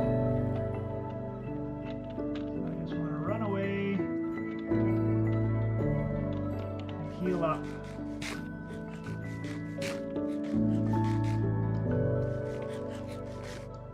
Because it's daylight out here,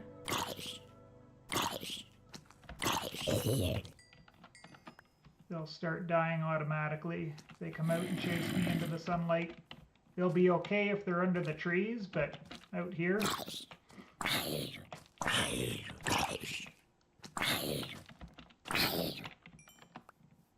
And just make sure, because I'm using the axe, I always want to crit, because it's doing 9 attack damage, so I'm getting 50% extra on top of that, right?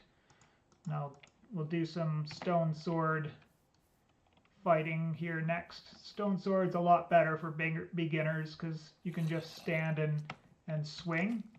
And it has something called sweeping edge, which can hit multiple mobs at the same time.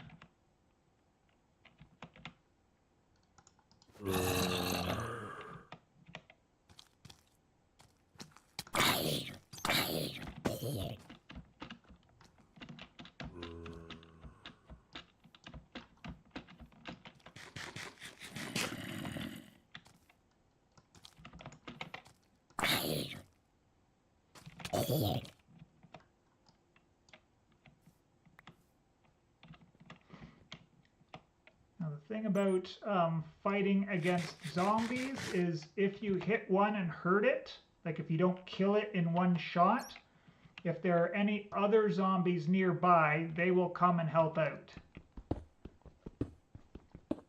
Zombies and their brethren, things like, there's baby zombies as well, but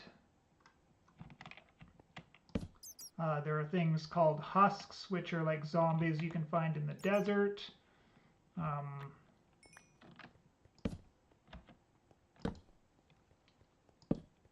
What else am I thinking of? There's other zombie variants that all act in the same way. But usually the way I like to do it is I like to come in and set down a bunch of torches so I can A, see, and B, stop more things from spawning.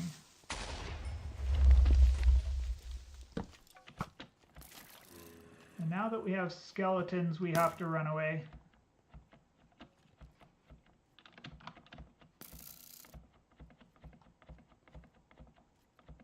Without actually having a shield, skeletons are extremely dangerous. They do just massive amounts of damage. It's not worth trying to fight them if you don't have really good armor or a shield. Like, I don't need armor if I had a shield. But also one of the mechanics you can kind of cheese with is if you go far enough away, they despawn automatically.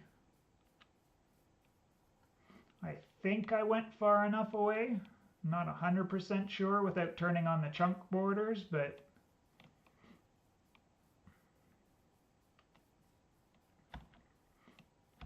and now that I've despawned them and I've got those torches put down inside the cave, things won't respawn there again. So I should be able to come back down here, and it should be fairly peaceful in this section.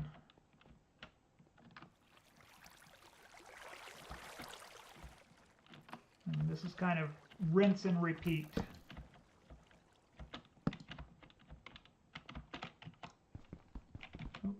There's some coal.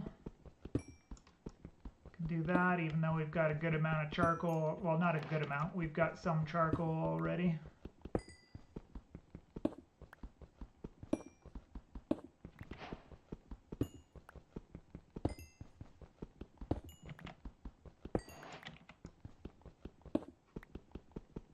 It's not going to hurt to have a little bit extra of that stuff because we can always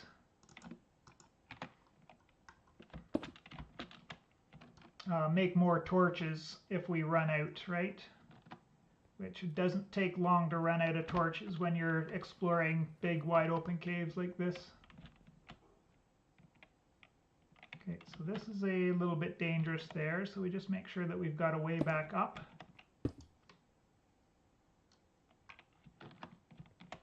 And then just torches on the right is the way I do it.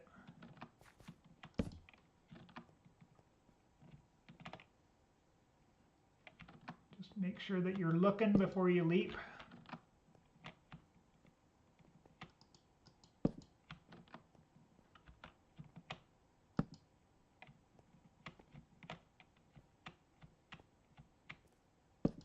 So we're already down into the deep slate levels, which is strange that we haven't seen any iron yet, but this is what we're looking for, is iron.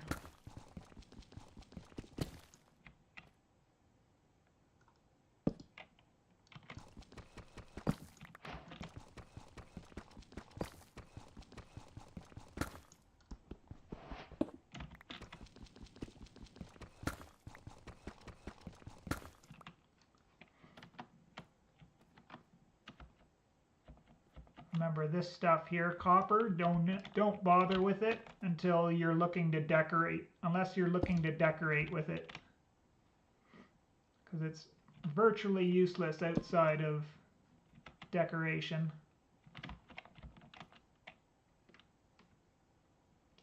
It does have some uses, but not anything you should concern yourself as a new player.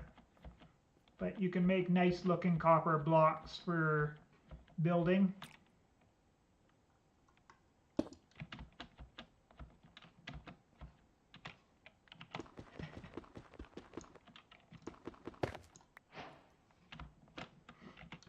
Just got something called dripstone. If you want more of it, you can actually place it down like that and make more dripstone, and it will grow over time.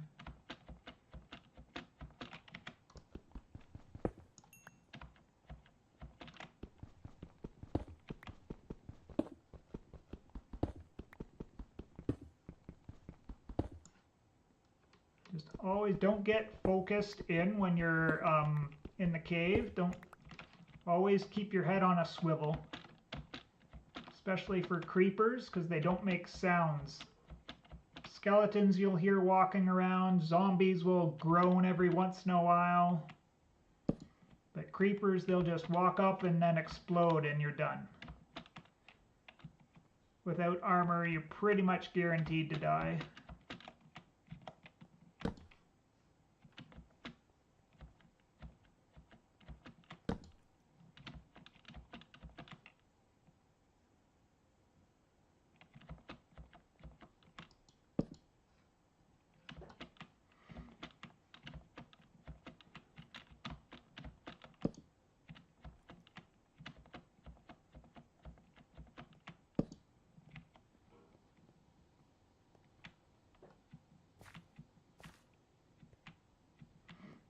So this is kind of bad because I'm looking for iron. I don't want to be up too high. I'll show you.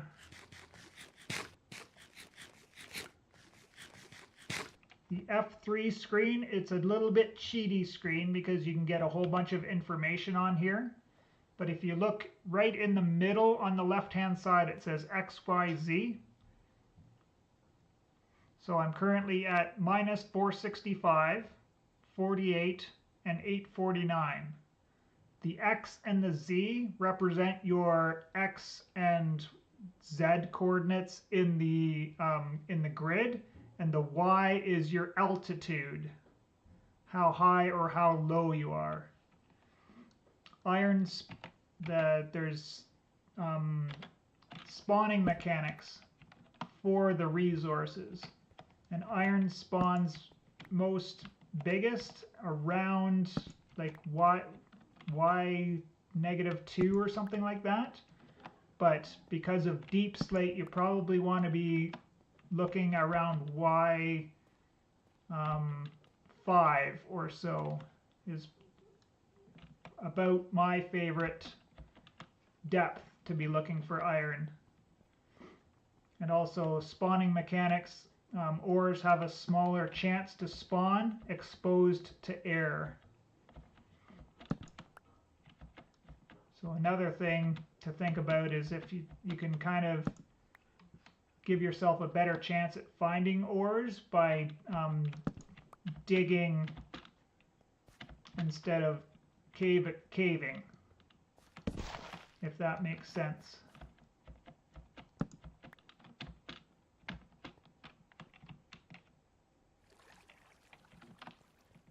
We've pretty much exhausted that one section, so I'm going to come over and we'll start doing something in this section.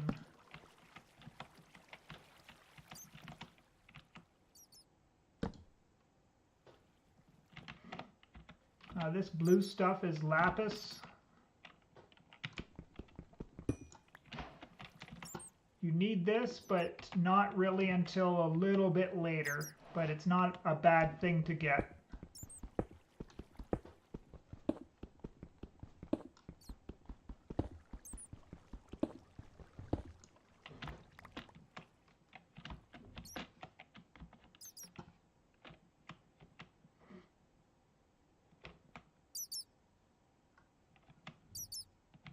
Yeah, so Minecraft does have big, huge cave systems nowadays. The other thing is you can use F and see how that's switched over to my left hand, which is my off hand. So if I carry the torches in my off hand, I can carry a weapon or a tool, and I can light my way as I go, and then, you know, fight or dig as needed.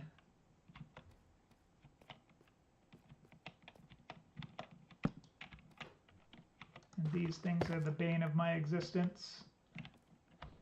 In a biome, underground. Underground has its own biomes too, right? So this is like a dripstone cave, because there's all of this dripstone block stuff kicking around.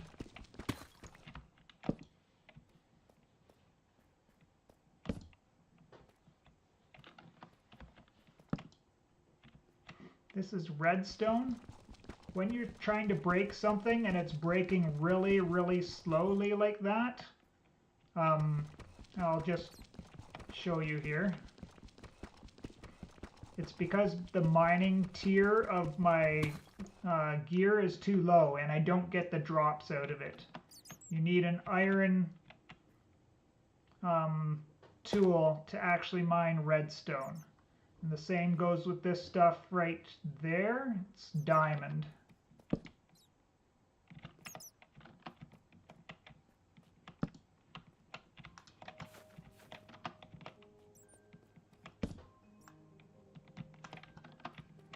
Just making things safe for myself, and we'll get that diamond here in a minute.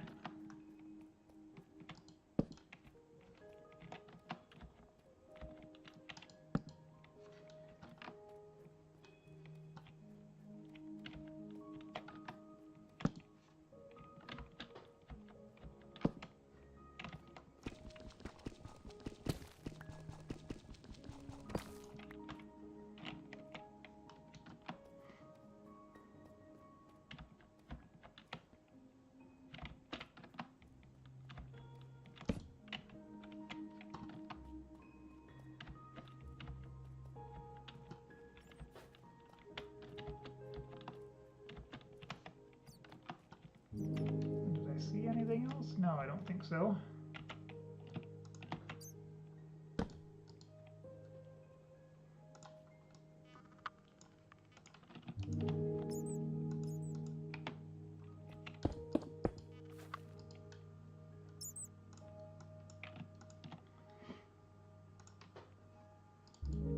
So as I said before, one piece of coal or charcoal cooks 8 things at a time.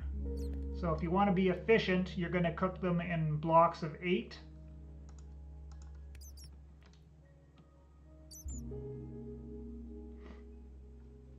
But the reason why I made 3 was so that I could do that.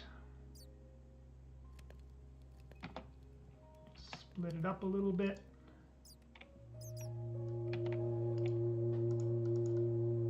To make a few more torches. Yeah, probably need to make even more torches.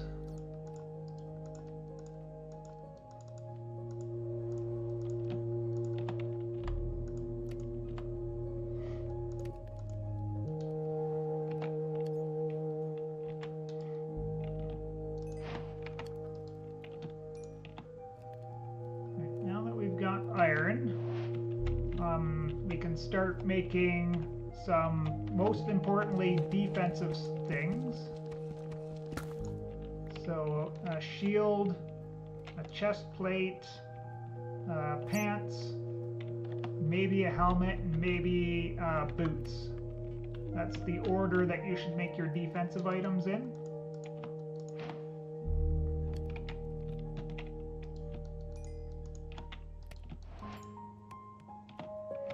And I'll show you how it goes here. So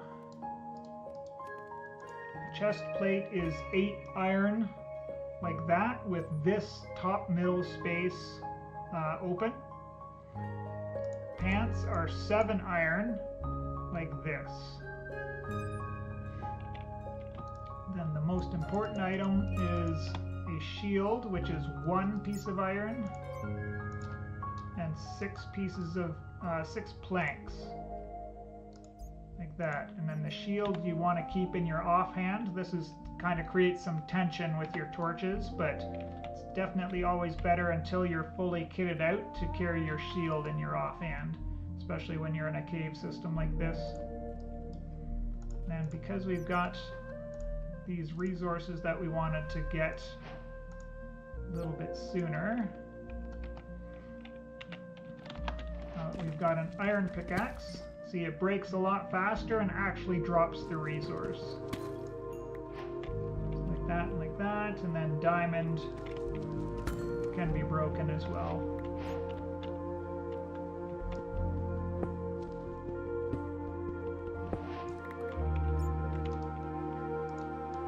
So I'm going to make myself a chest piece.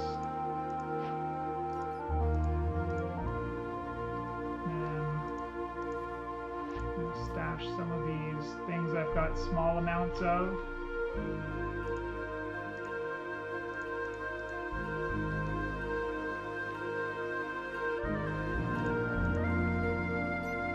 In my bundle.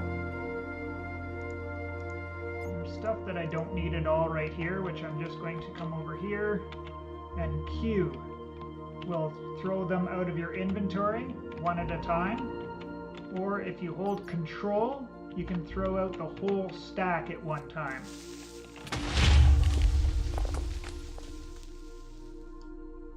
So, I heard that creeper almost too late, but he creeped up behind me and actually didn't hurt me, because if I had blocked it, my shield would have taken some damage and there'd be less than, it would have a little bit less durability on it.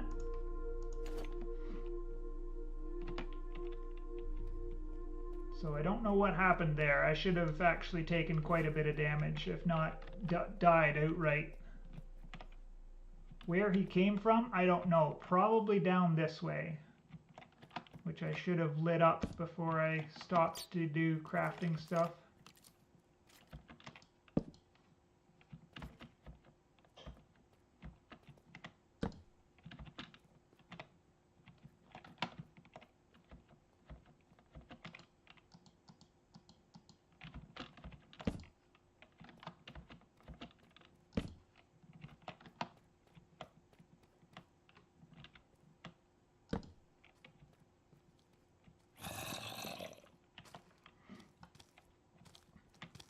Try and fight zombies on a step up.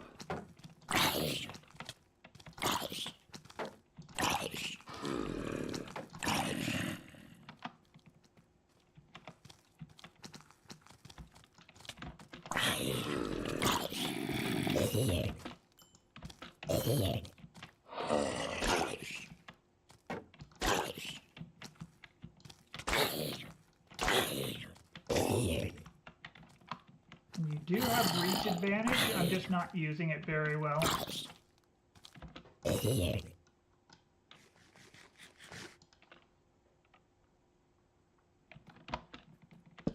And I also didn't cover my backside before I stopped to fight, which definitely happens in these cave systems.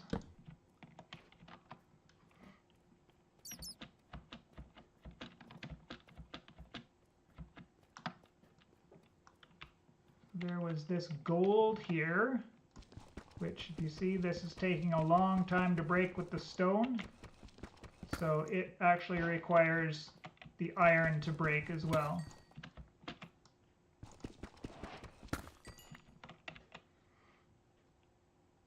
And there's even more. There's usually veins of ores. So especially when you find diamonds, you kind of want to dig around where you found them and see if any more spawned in the general vicinity.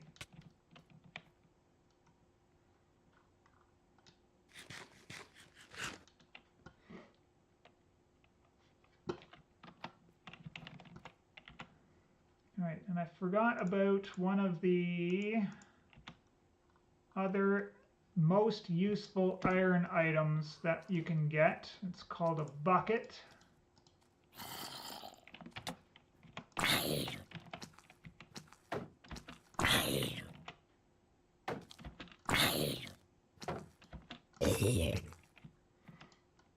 So 3 iron ingots in a V, and it can be, doesn't matter which position, but it's just like that. And you can make a bucket. And we want to fill that bucket up with water. Although I don't have access to that right now.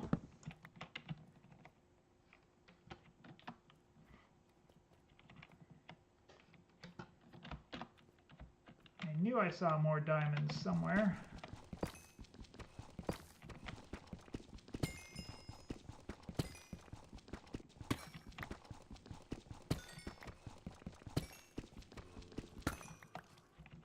Okay, now that we're actually quite rich, oh, Jesus, hello. Party came to find me.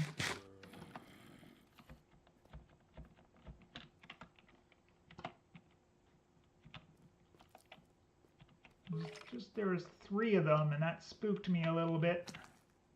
So if we can separate them out and fight them one-on-one.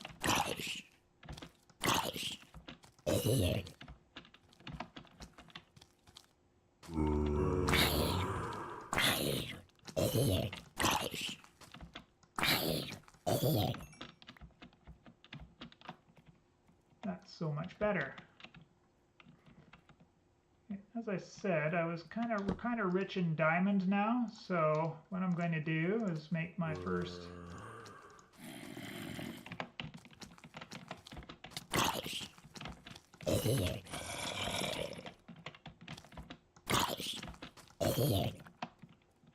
diamond tool, which is going to be a sword, because there's just so much junk here. There, I was looking for my food.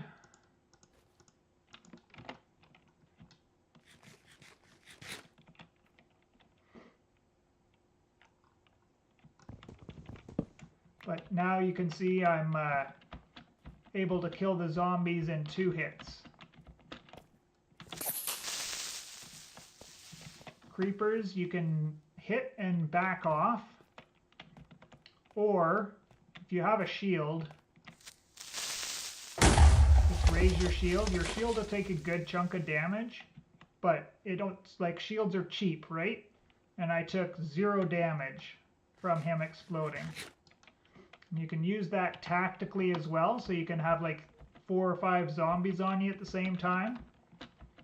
Fend them all off with the shield and let the zombie blow up and kill them all. Or a good amount of them. Here's our nemesis, which is the skeleton, which we should be able to handle now. Okay, let's clear some of this. No, not clear, but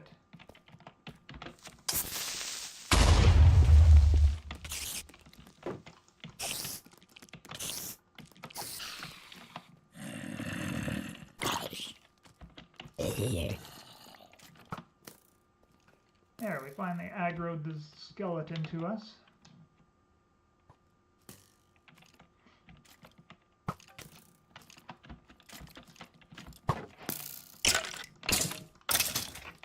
And just back him into a corner or whatever and make short work of him. Okay,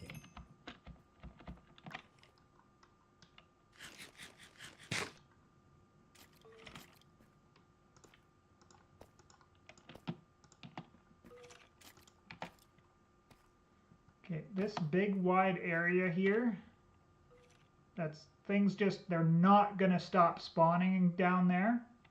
So this is like I did before in that other little bit smaller one. I'm just gonna run down.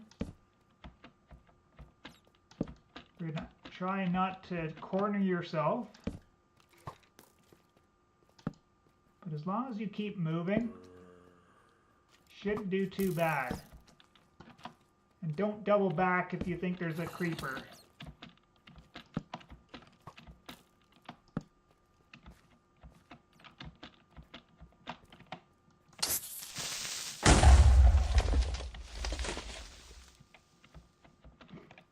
So that does two things. Now we can see.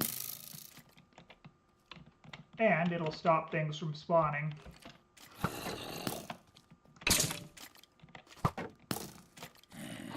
I can get this.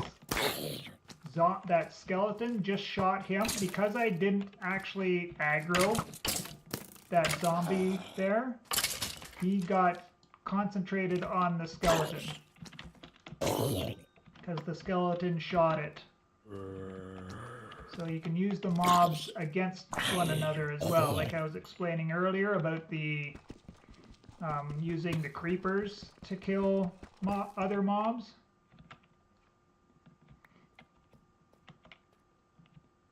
Now, unfortunately, we didn't get the bow, and we didn't get string drops from the spider that we killed earlier either.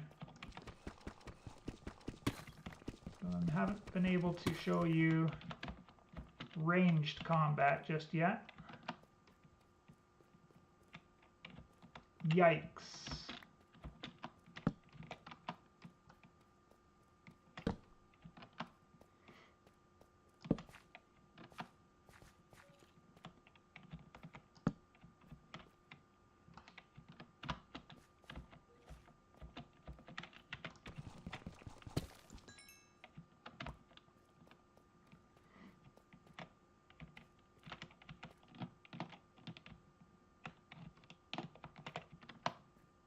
As a newer player,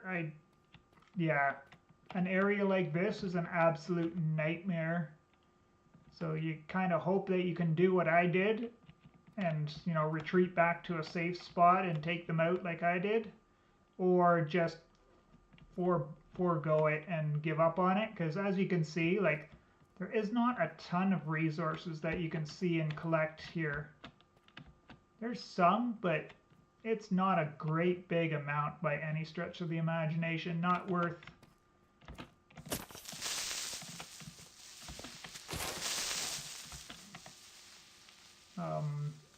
you know, dying over.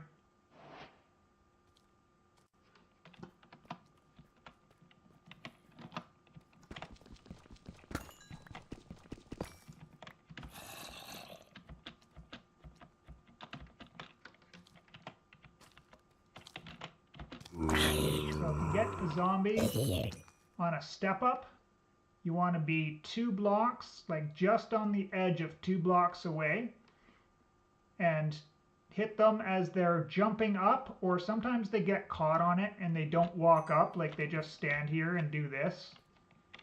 If you're like this, exactly this far away, like exactly 2 blocks, you can hit them and keep them down off of the same level as you, and they can't hit you back.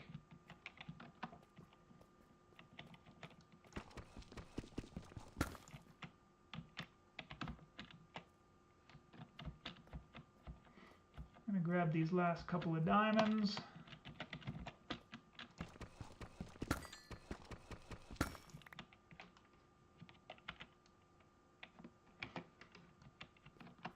Got a good amount. Oh, I didn't even know about this up here. Sometimes I have trouble thinking in 3D. But this is definitely a death trap. This is where like a creeper could have been sitting here while I'm, you know, jabbing in and out of here. And he could have just dropped right on top of me and got me good.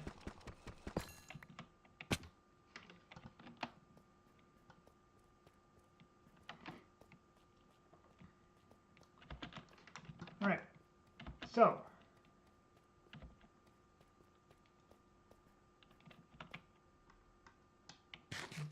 starting to run low on food too, so it's time to get the heck back out anyways. But as I mentioned before, my strategy, keep the torches on the right? So when you're coming out, you keep your torches on your left.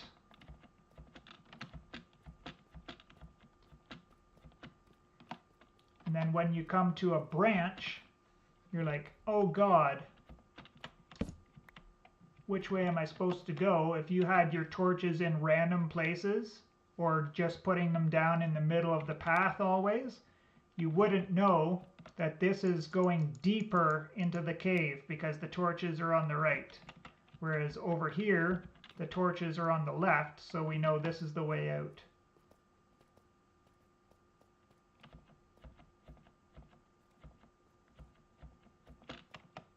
Right, again, we come to this place here. There's one torch on the wall. This is a short one, but I probably should have put it there instead of in the middle on the wall there, so I know that that's torch on the right. And that would have been, if I'm just looking quickly here, I'm like, oh, that's torch on the right, that's going deeper. This should have been there, but sometimes I get sloppy. But torch is on the left, right? And then we'll come to the place where, like, maybe we came to a small hole and we dropped down into it. That's where the two torches vertically indicate we're supposed to go up or down in a certain area.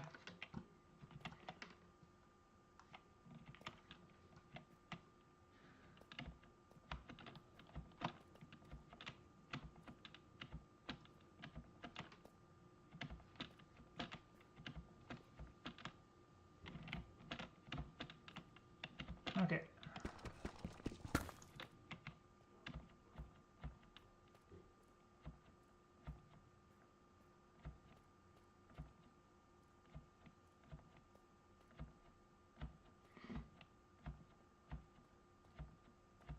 Yeah. So it doesn't matter if it's just what you choose, right? You can put your torches all on the left, and then when you're coming out, you stick to the torches on the right. Just you'd have to choose, right? But make the decision one way or the other. And I didn't put it here because I knew it would be obvious when coming back out, but get here and we can just start pillaring back up to get out.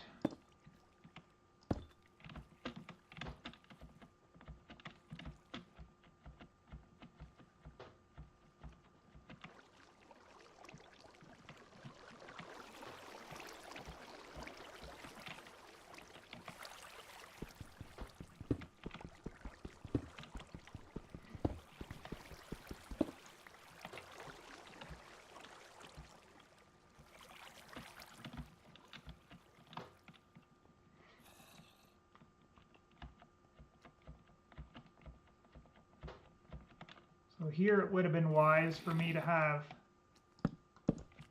the two torches like this.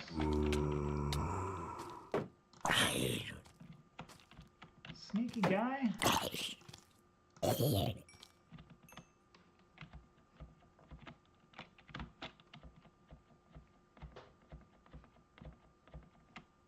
And it's dark out.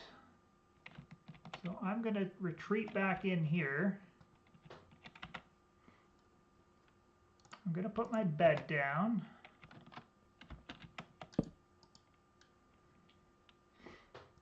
And see how in the thing there it says respawn point set?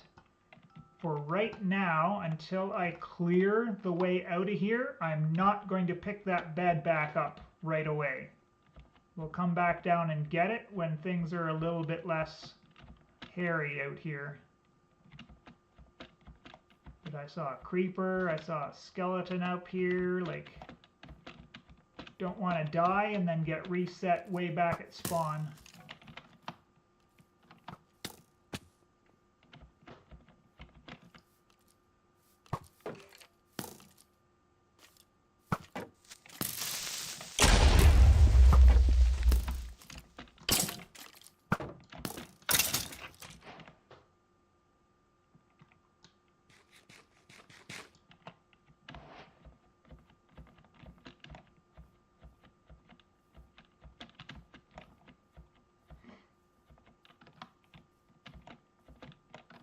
Okay, I thought I saw one more creeper creeping about out here. Creepers and spiders do not burn in the daytime, but spiders become blinded and they won't attack you if there's light. But creepers will come after you.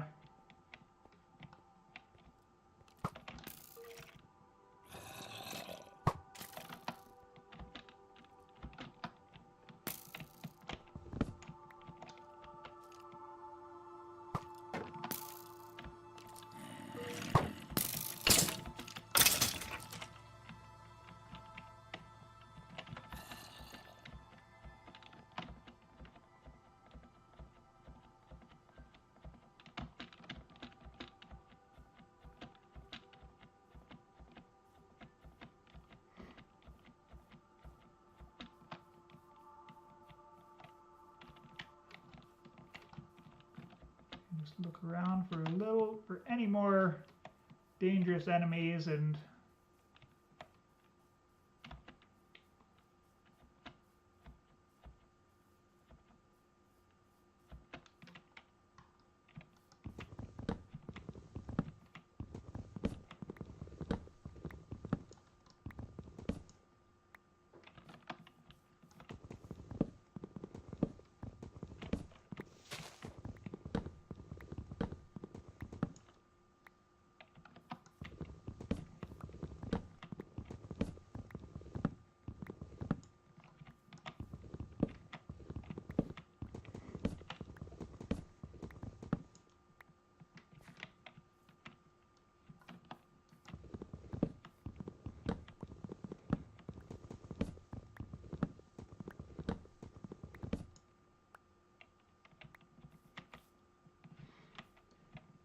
okay, so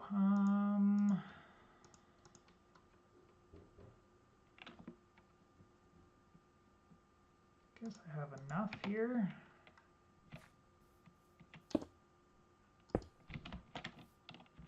So if you want to put a furnace down on top of a furnace, if you right click it, then it just opens up the GUI. You have to crouch, and then you can put a furnace on top of a furnace if you don't have something to put it up against on the back of it. I want to cook some cobblestone. So we'll do that. We want to get some more iron going.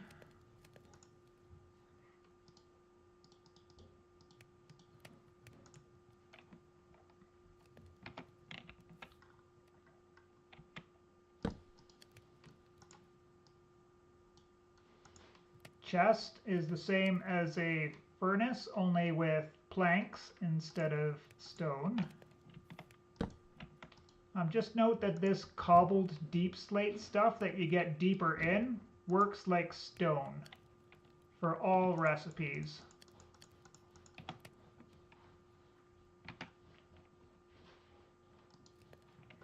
So I'm cooking this cobblestone and it makes like that the stone that you see like this, right? That makes this stone again. So if you want to decorate with this kind of stone, you just have to mine out the cobblestone and you get this kind of stone.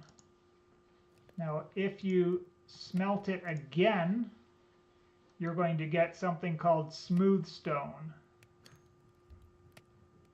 which looks a little bit different again. But this is important for making one thing. We just need 3 of it, but can't hurt to have 6, I guess.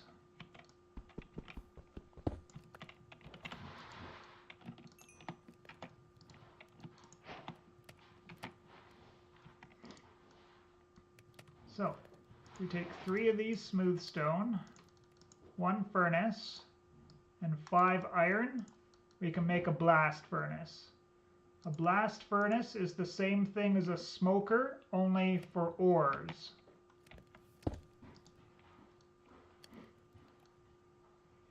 So, if I put these 6 in here, you can see this works twice as fast as this furnace.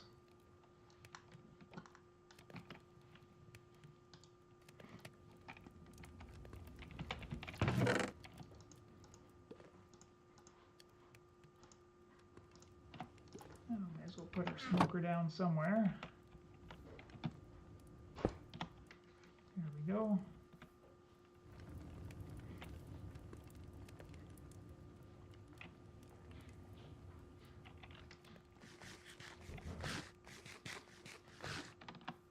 While our stuff is processing, we can come back on over here, get some more food.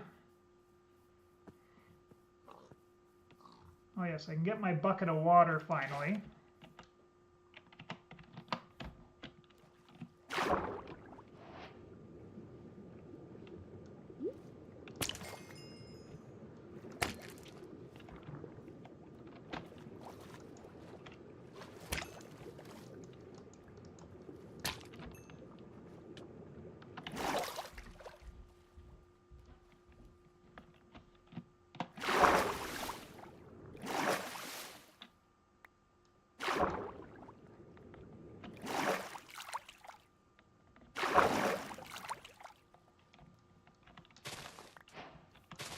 This stuff is called sugarcane, and it is very, very important.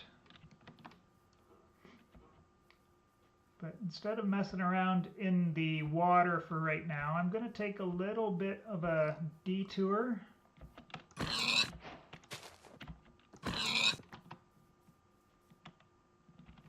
Oh, I totally forgot about something here.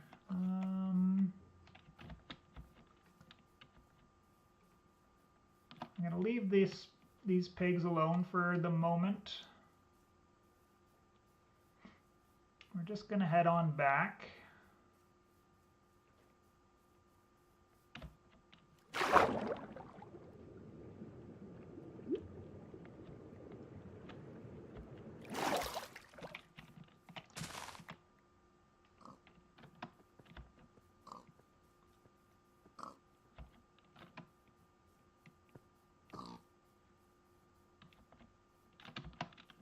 Now there's no map in vanilla Minecraft.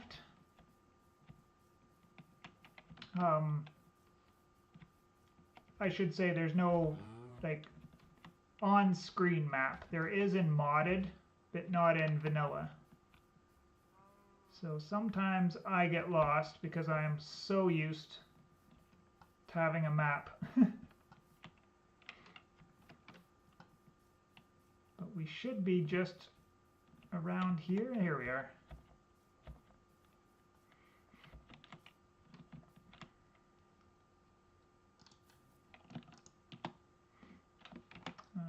What I need is this. Make sure I'm making some more charcoal. So I did end up getting an arrow from the skeleton and one bone. Bones, you can actually craft them down and make bone meal, which helps you grow crops a bit faster. But they've got a more important use as well.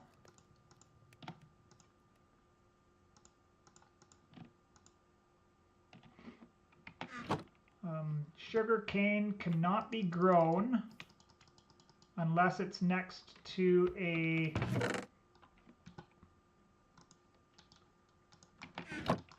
water source. Oops, I need that. that. I need the shovel. I'm going to make a hole. I'm going to put a water in. Actually, I'm going to make a 2x2 here, and I'm going to show you something as well. So my water source is right here. I cannot pick up water from this space, but I can pick it up from that one because it's a water source. But there is flowing water there, so I can place the sugarcane down like that around it. And then it will start growing and we can farm the sugarcane there.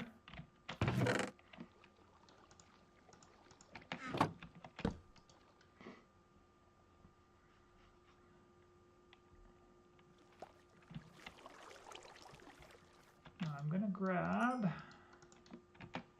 a piece of iron.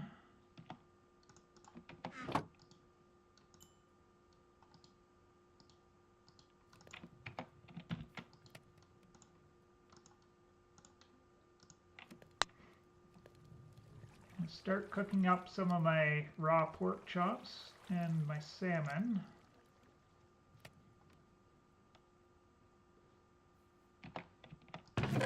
This and this. This can go away, that can go away.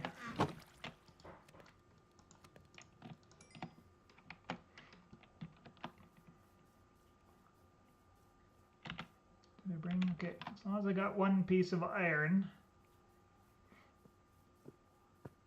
I'm going to show you. So that's a little bit of a pain in the butt, right? You gotta kill your animal, bring it back to your furnace, cook it up with charcoal or coal or something like that.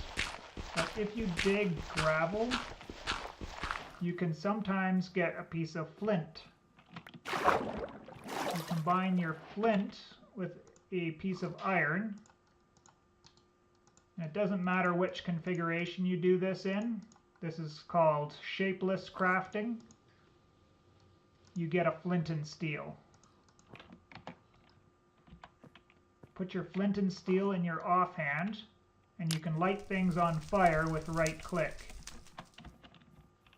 If you happen to light the ground underneath where your prey is standing, see how the outline came there?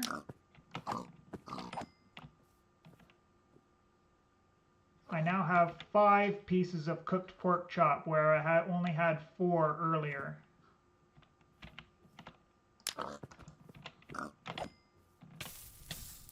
Oops, I'm on fire.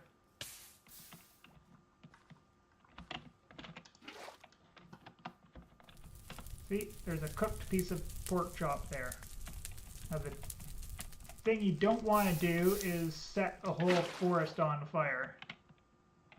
So just be careful of that, especially if you're doing it close by to where you've got your, you're setting up your base or whatever.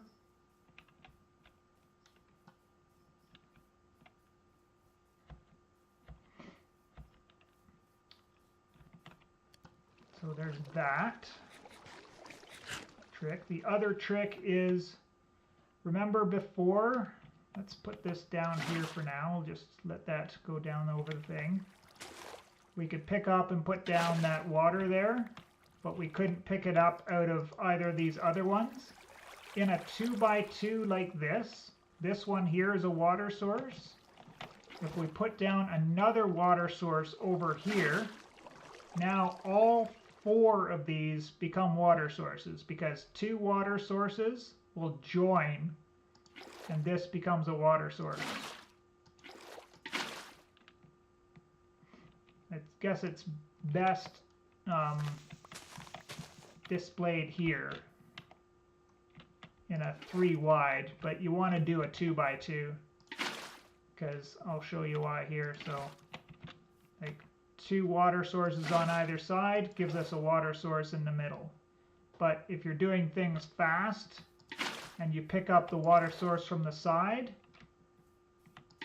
this middle one won't replenish anymore because you need to have 2 opposite each other.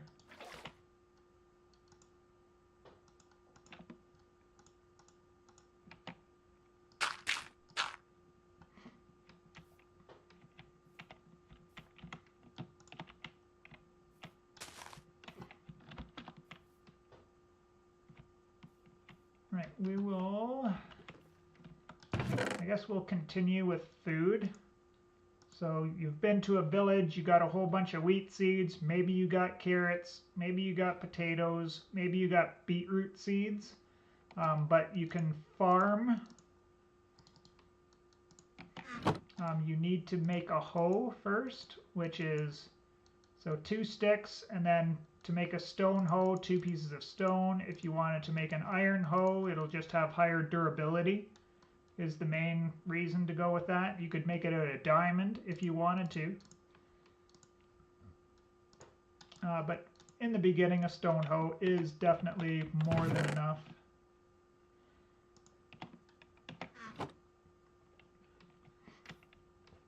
Let's find a place. I'm gonna flatten something out here to make a place where we can build a farm. Teach you about farming here.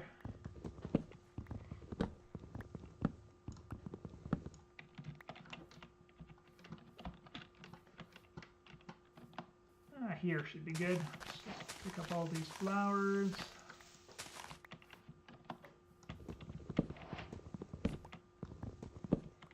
Move this tree out of the way. I'm going to manually break these leaves. We could just wait for them to despawn naturally, but the thing about having leaves above your farm is that your crops will grow slower, so it needs to be open to the sky. Can't have any blocks above it. Even transparent blocks like glass or leaves are technically a transparent block. So if you till the ground with right click, you get farmland. You can put your seeds in there and they will grow. But there's a chance that this will dry up, your seeds will pop out, and you won't get anything.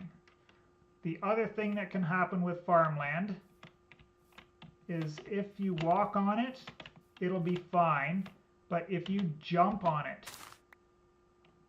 it can break the farmland and your crop will pop off again. It doesn't happen 100% of the time, but it will happen a good amount of the time. Not even a good amount of the time. I think it's 30% or something like that. And then the other thing is you can irrigate your land.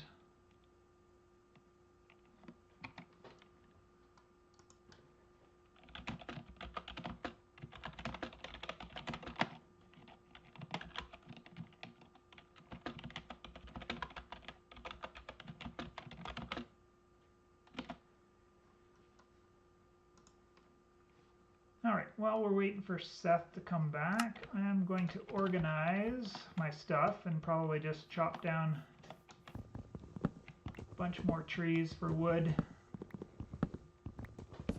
and cook up a bunch of charcoal, I guess.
hit me.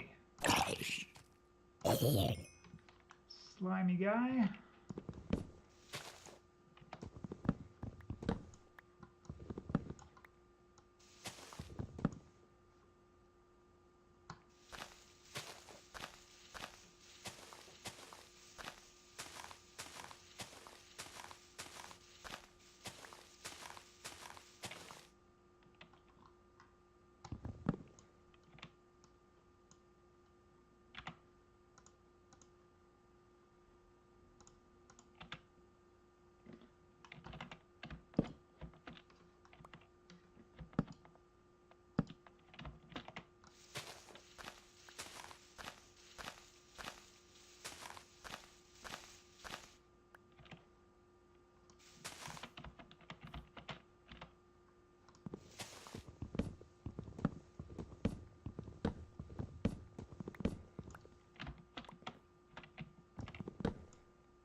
Let's get some of this birch cooking.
couldn't I get the frickin' water bucket?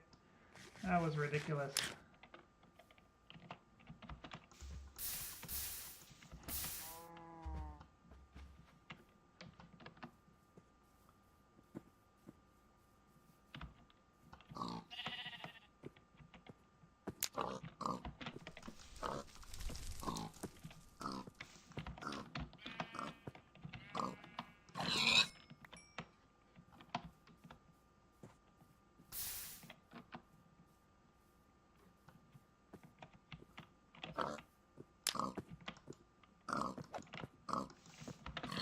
How did I miss?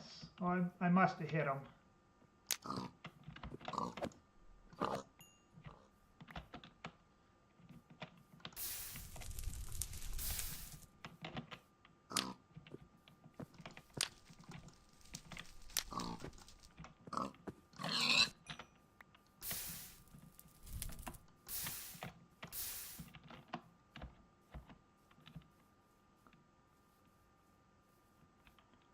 Hello there, Leo. Meow to you too, sir. Oh, look at that. Free bones.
Where did that creeper come from? That's insane.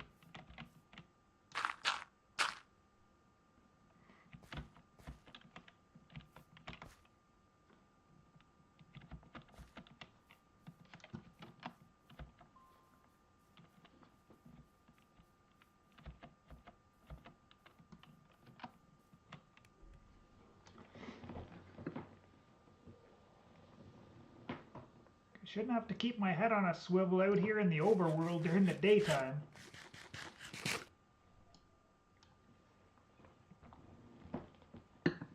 I guess there's a hole here that he came up out of.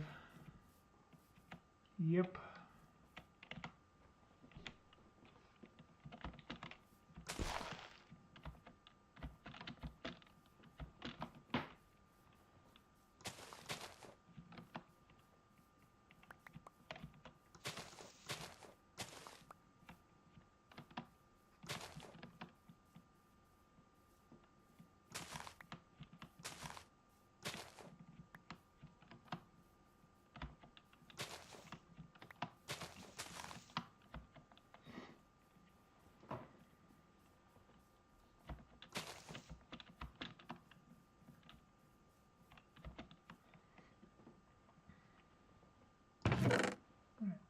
shovel. I don't need this thing anymore. Well, actually, we should probably keep that for now.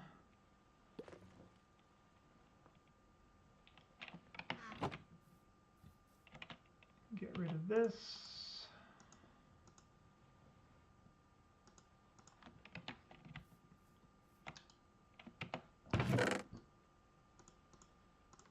And a bunch of flowers. There we go.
Alright, I need a little bio break, so I will be back in just a moment.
Alright, I'm back.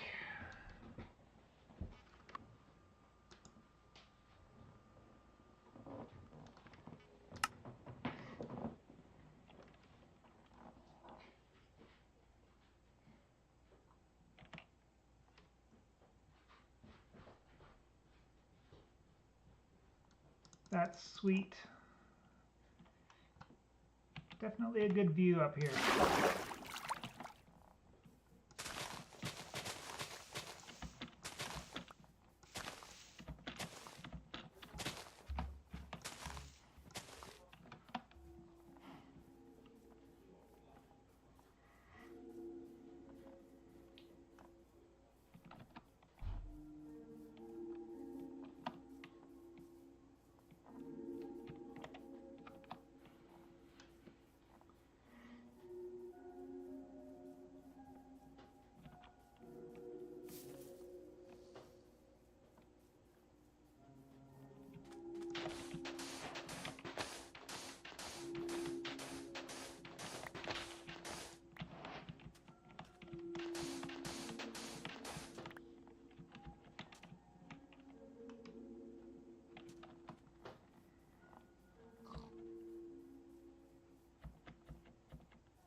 More wool here, didn't I? No. What did I do with my other wool? I think I pitched it.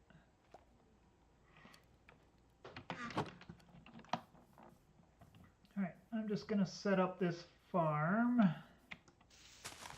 I'll explain it to Seth when he gets back.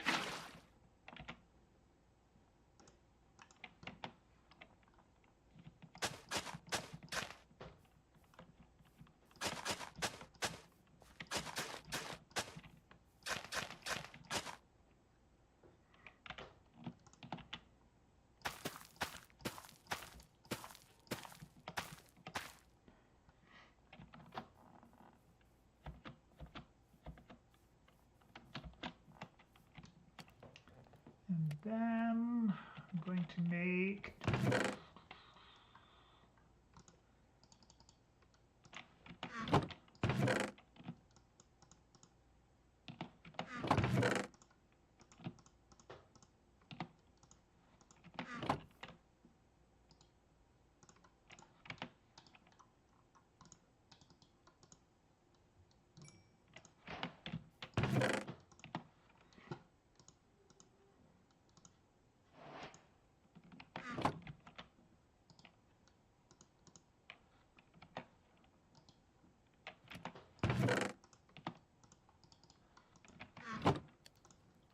ourselves a diamond pickaxe.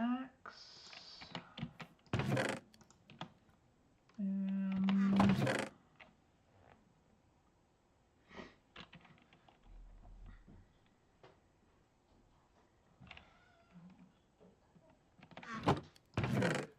Oh, it's in here.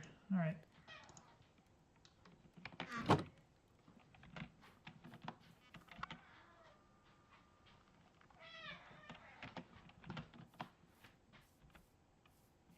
Oops, I forgot. We need torches. I ran out.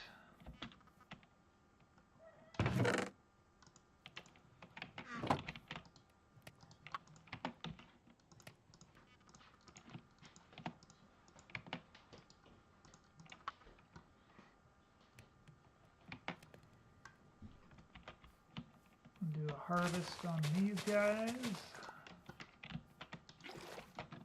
Gonna have some more when we come back.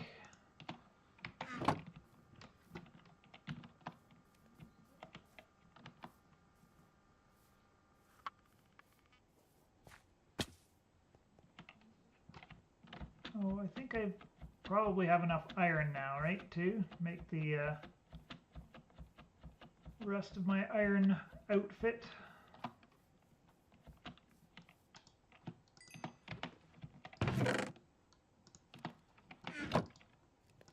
barely. Nope, definitely not. They're short. Is that because I didn't cook all of my iron? Nope.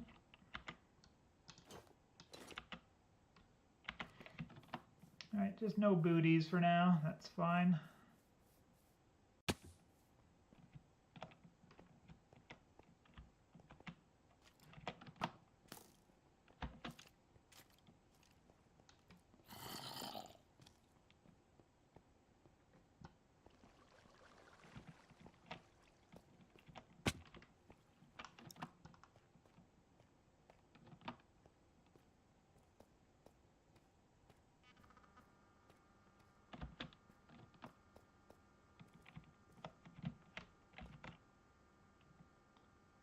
Do I end up back there eventually?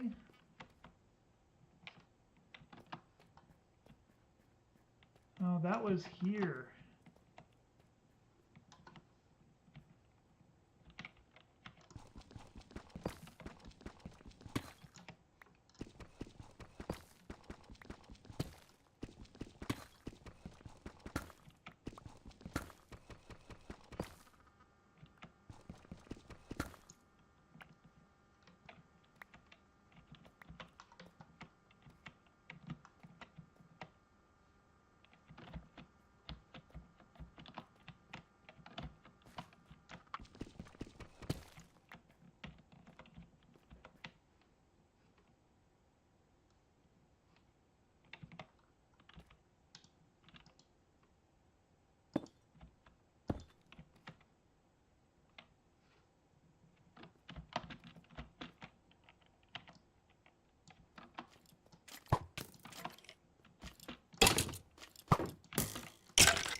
Where'd you go? There you are.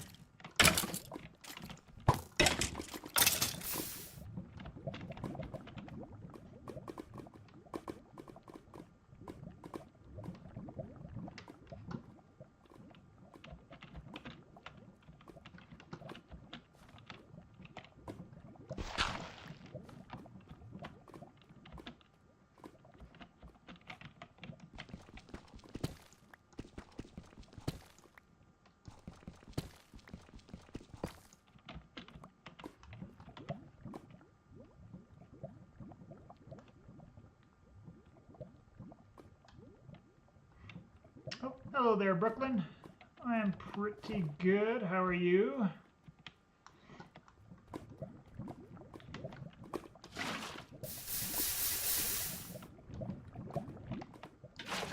Let's leave that there.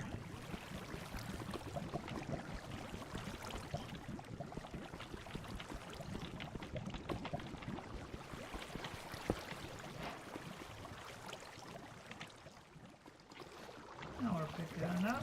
And put it down there. Oh, that's good to hear.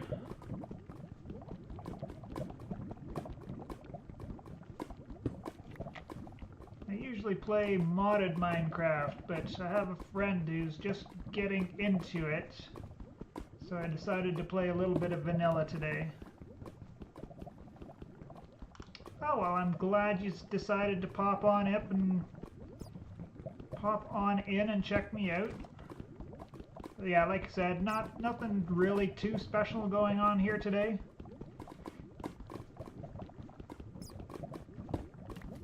Just doing a little bit of like a how to survive and thrive type of showcase for my buddy, doing the more important things rather than a lot of the silly things that PSJ likes to do.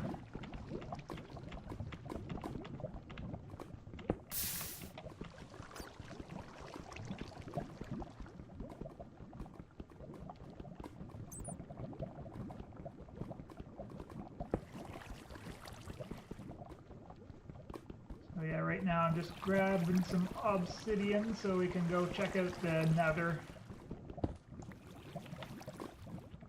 One more. Actually, you may as well grab enough for an enchanting table too, right?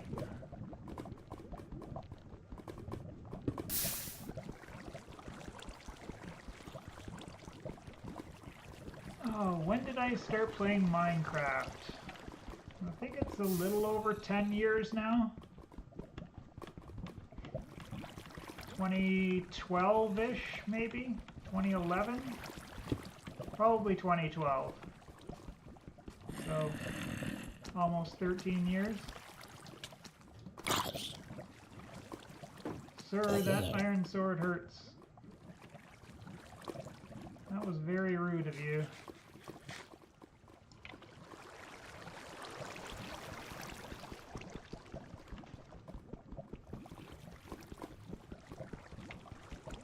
But yeah, I haven't really played much vanilla Minecraft since 2013 or so. Played vanilla for a while, and then I found, well, I kind of started playing Minecraft in the first place to get into modded. So after I got the hang of vanilla, I went into modded and pretty much... Okay, I can't make that jump to save my life.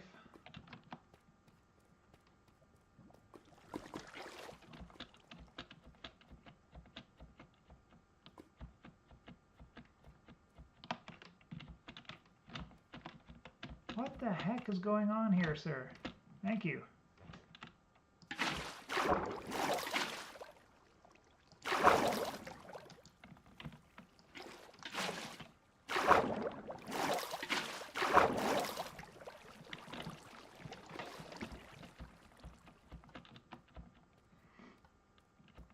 You have a crazy idea for me. What is your crazy idea?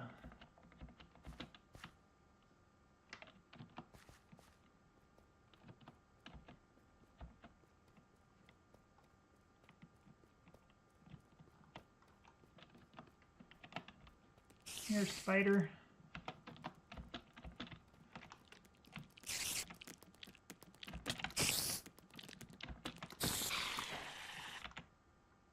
One string.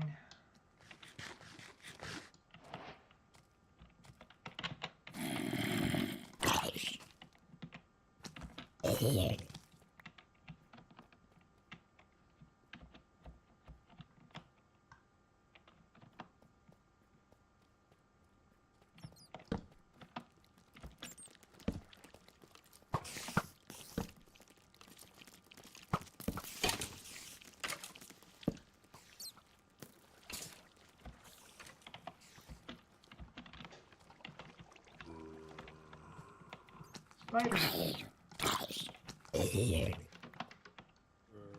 Spiders, come. Thank you.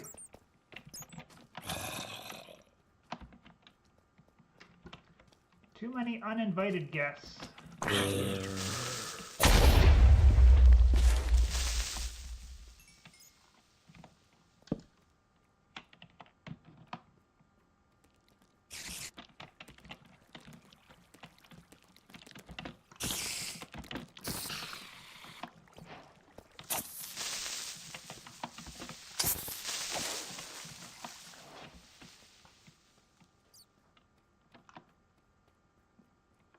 nice. You're an artist? That's awesome. That's a sweet gig for sure. You can make money off it. That's amazing. Oh, look at that. Free string from creepers exploding.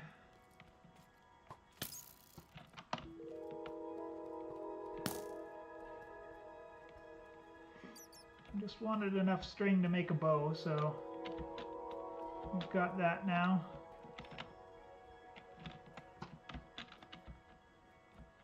Would have been nice to find a couple more diamonds, but I like to see your work. I'm a bit busy with the stream at the moment.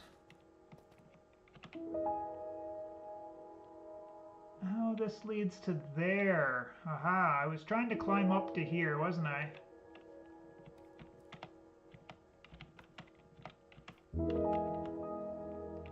So I'll take a pass on it for right now, but you can drop a link in the chat and I'll check it out later.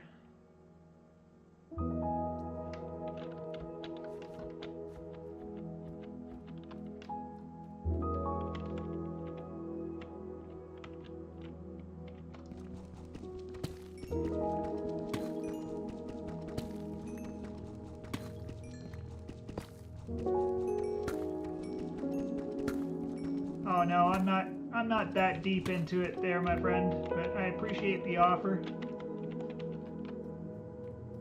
Like I said, you can drop the link into the chat and then after stream I can check it out on my time. I don't think I need anything else for now, eh? Like a little bit more iron would be nice, but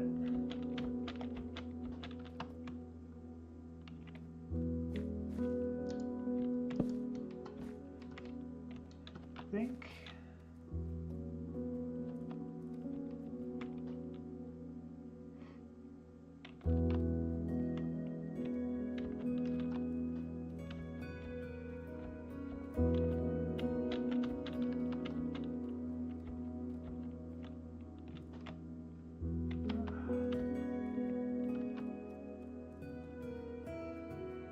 drop my Discord username. Well, it's the same as my YouTube name, so it's that easy, but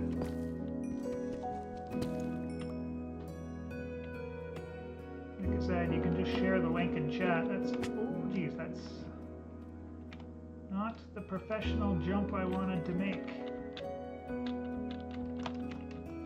I blamed Cubic Odyssey for all my fat fingers. Oh, I have no frickin' food. That's why I couldn't sprint jump. That's what happened.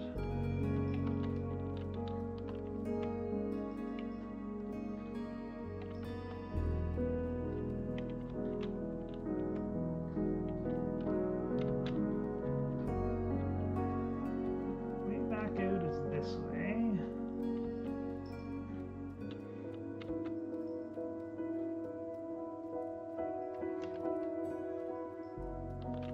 No, that's a circle.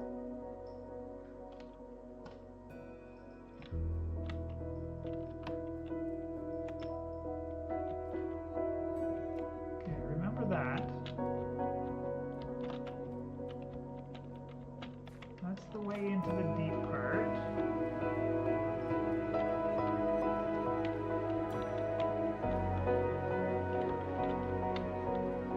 I'm gonna get lost here.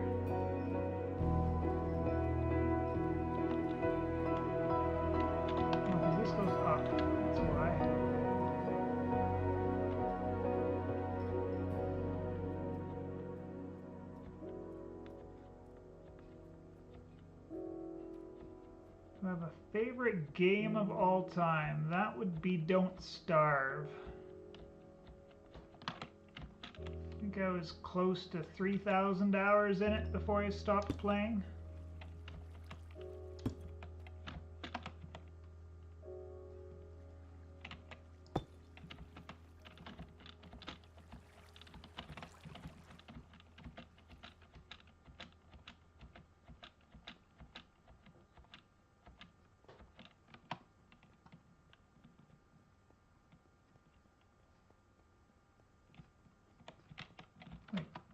here, right?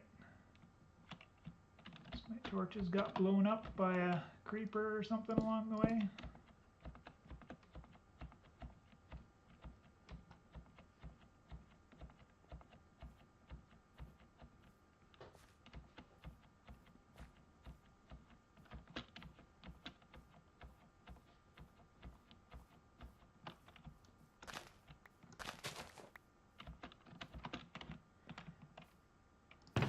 Alright.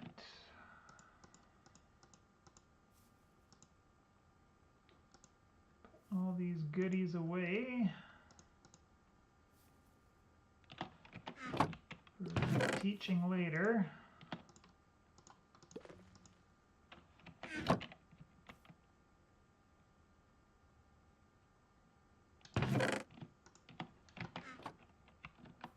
Oh, I'm really not that huge of a gamer to have a big list of underrated and overrated and that kind of stuff. I do like me the indie games scene though. That's something I do enjoy. Right, I wanted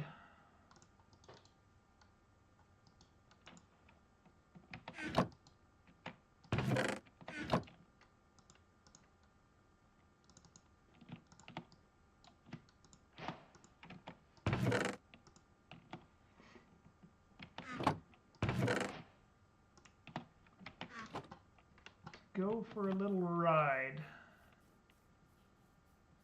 I saw from my pillar that there is an ocean out this way.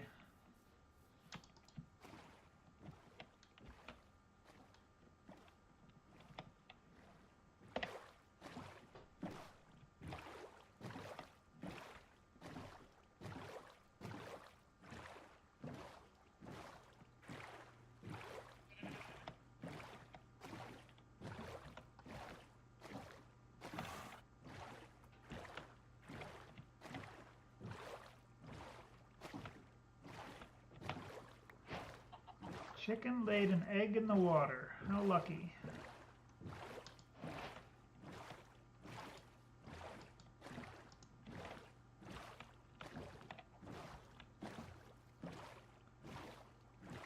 Okay, this opened up and it looked like an ocean, but maybe not.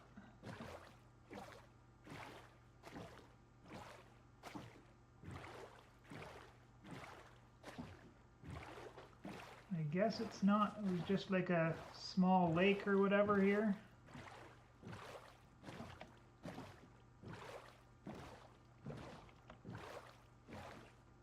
Oh, it is an ocean. Haha. Look at that.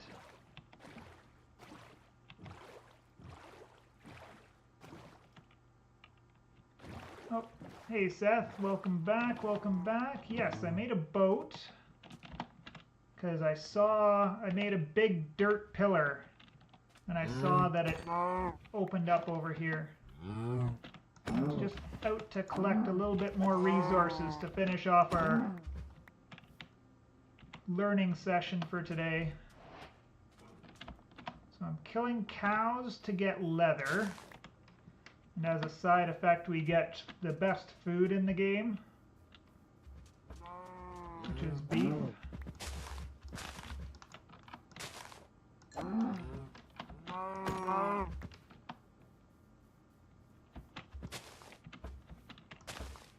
Jeez, they keep hiding in the long grass.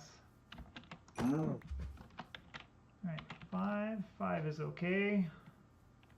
I'm going to go across the thing here. So we'll get back to the farm and the other things I have set up and ready to go in a minute, but we'll just talk about the ocean real quick. So when you get into a big ocean here, there can be ships. Sometimes they're sticking up out of the water, or shipwrecks, I guess I should say, but most of the time they're on the bottom, then you can't see them very well. There is a trick you can do in the third person mode here, which is F5. There's 3 views you can have. You can have third person looking at yourself, you can have first person, or third person from behind. But in third person from behind, if you line up your camera exactly on the water line,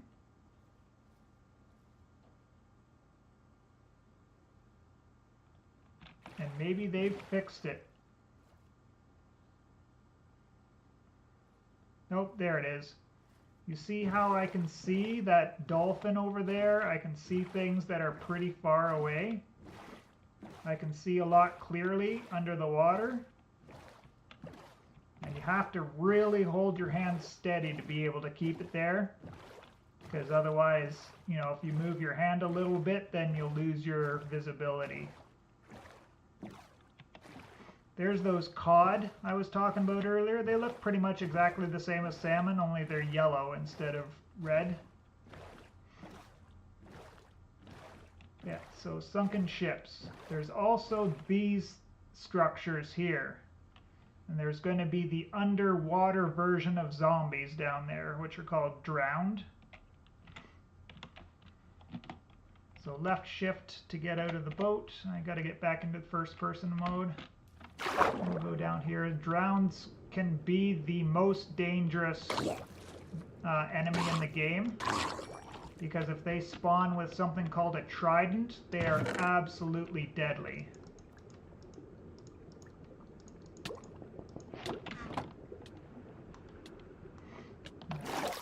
Keep not paying attention to my air bar there. Yeah, these structures here can have chests in them, which have decent loot. Nothing super great.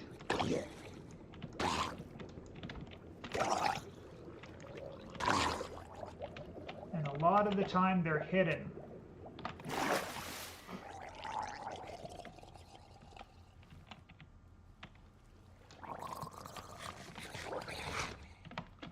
So we're gonna... Oh, look, we got babies.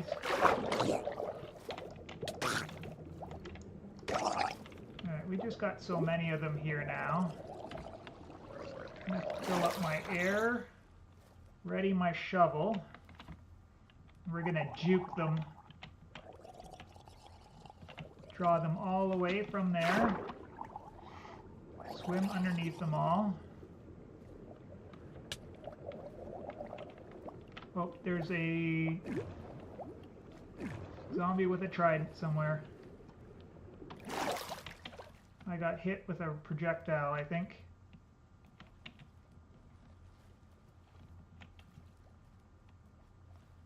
Anyways, underneath one of the pieces of gravel is where you would find the hidden chest.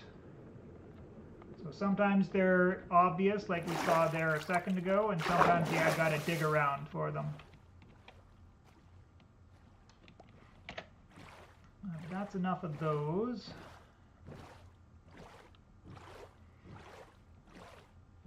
Yeah, so in the shipwrecks, there will be, if it's a full shipwreck, there will be 3 chests. One of the chests will have a map to a sunken treasure. I was hoping to see one, but they're pretty rare.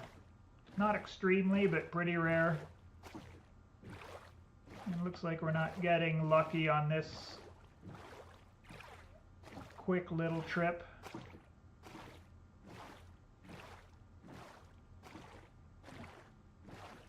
But yeah, one of the chests will have the map to sunken treasure.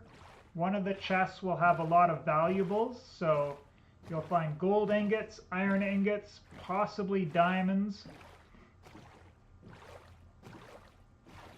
lapis, and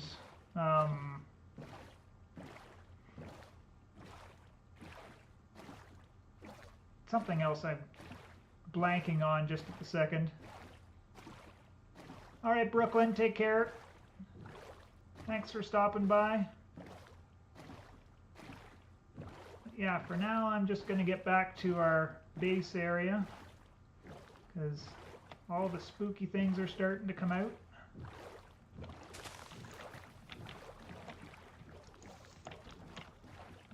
Oh, I'm horrible at third person.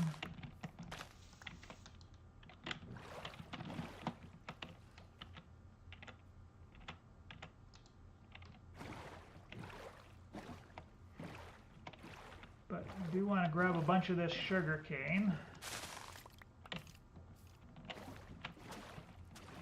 Goodbye, Mr. Creeper.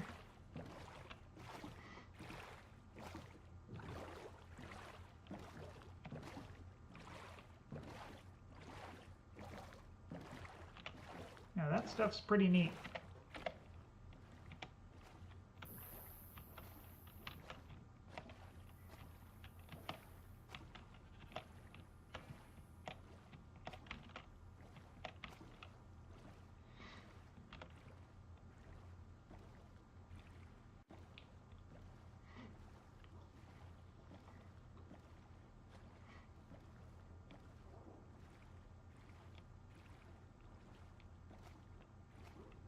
So it's just going to teach you about farming so that you can get renewable food.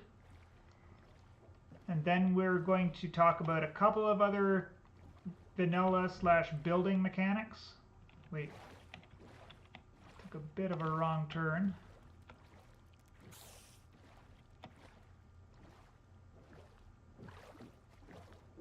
Wait, did I come too far?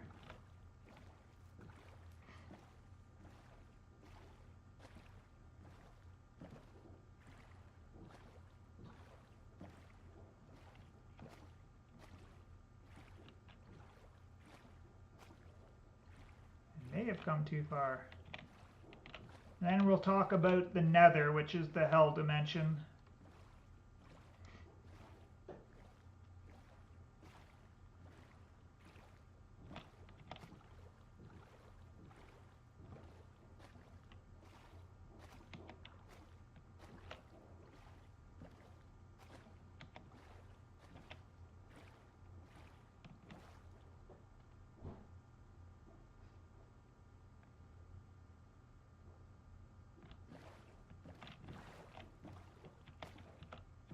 What have I done to myself?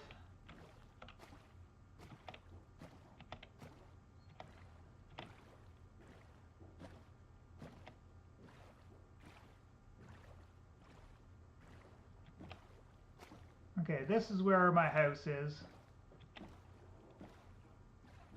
Yeah, it's up here. I just flew right past it.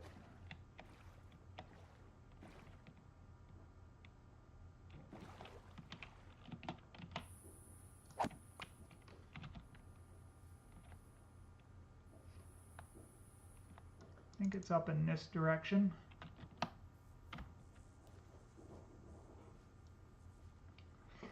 Like I said, I should have put some markers so I knew where I was coming from, or going to.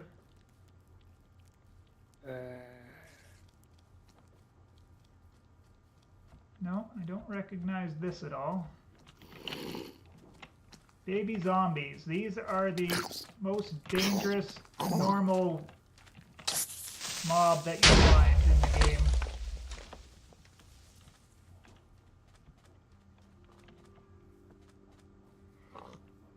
The trick to beating them is to hit them once and then just keep on top of them and keep hitting them. So the sword is definitely the better weapon there.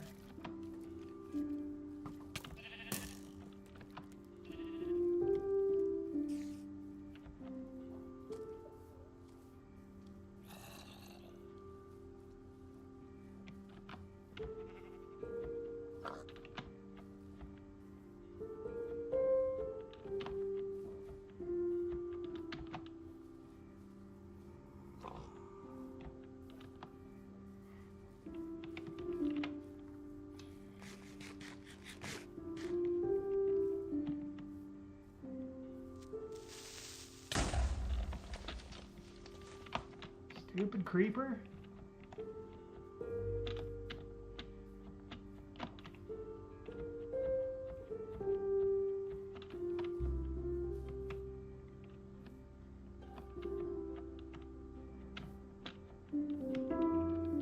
Okay, I may have gotten myself lost.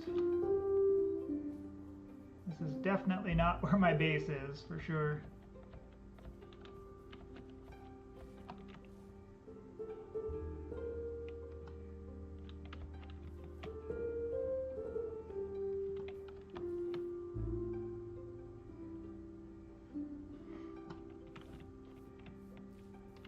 This wasn't the part of the ocean we were running around in, right? But I ended up there.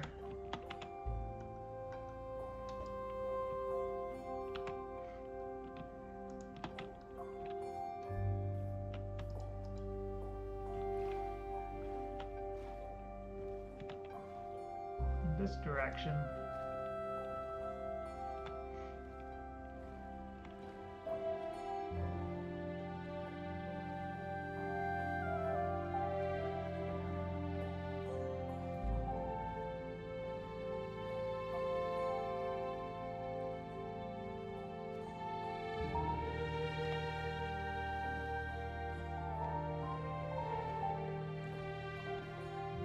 I think I came from that way.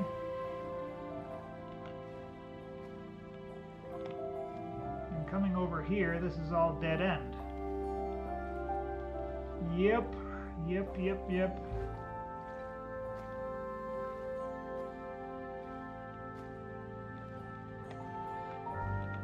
It's funny AF, that's for sure. Oh, this is right beside another big ocean, so this is definitely not where I was before.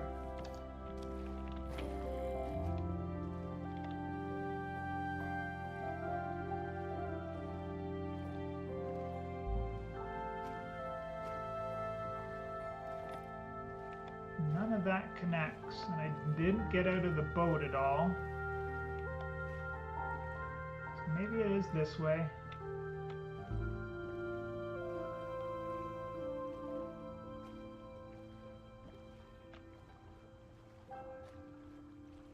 No, see, there's nothing over here.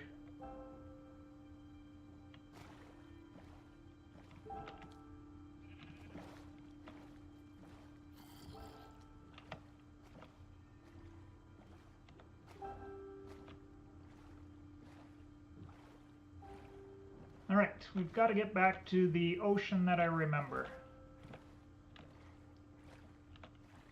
'Cause I think I took the wrong river. I'm pretty sure that's what happened at this point now.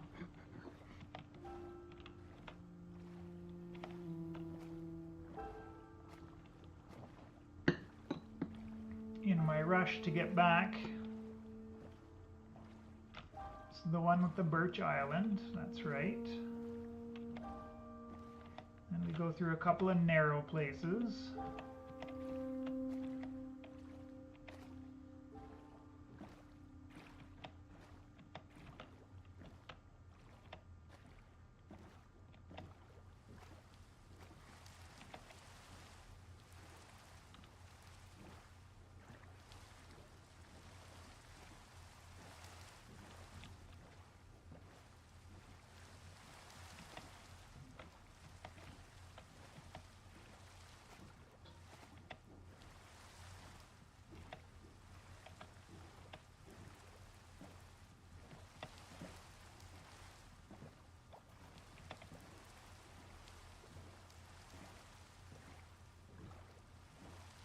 I think I'm supposed to go back that way.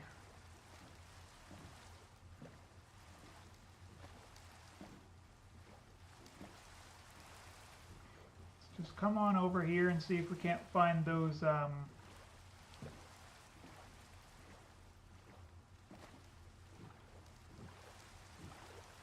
drowned areas. And I do see this structure here, which I'll just review quickly with you. It's called a ruined portal. The best thing about it are these 2 gold blocks.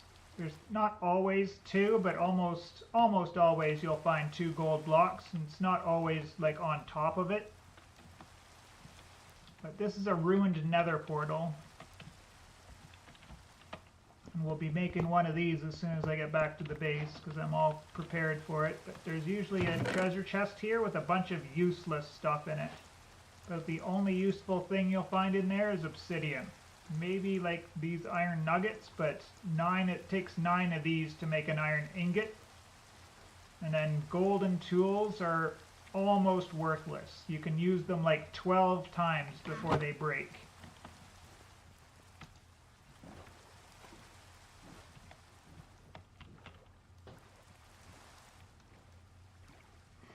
Hello there, Mandarine. So, my friend Seth in the chat there is just learning how to play Minecraft, and since I've been playing for quite a while, I'm doing a little bit of a tutorial for him here.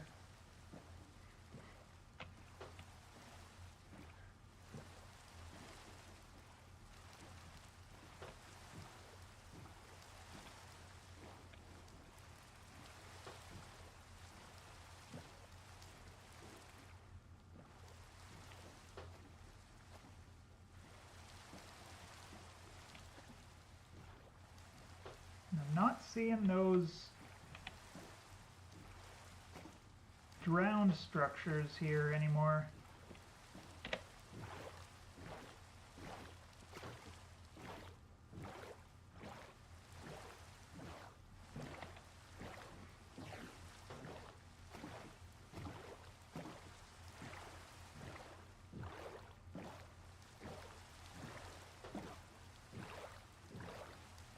I think I'm just going to pop on over this way a little bit more.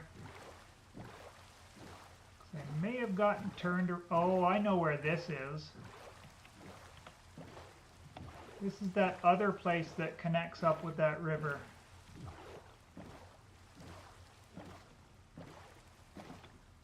Right? We saw this Birch Island before.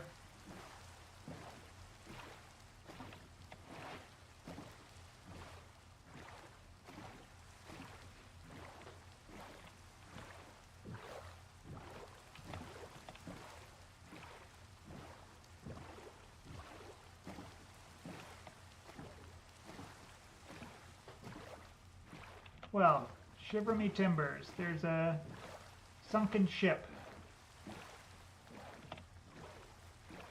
Can't see it now, but I saw the mast underwater. Let's see if I can find the right angle here.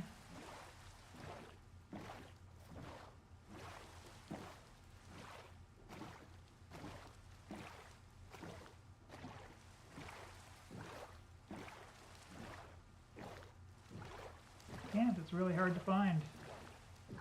And the rain is making it even harder.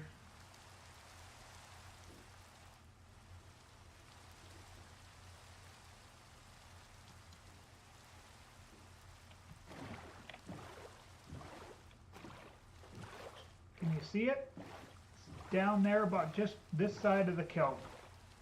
I'm pretty much right on top of it now. So here's your tutorial for the sunken ships. As I said, there's 3 chests in there. One is garbage because all it has is food in it, but 2 of the chests are important.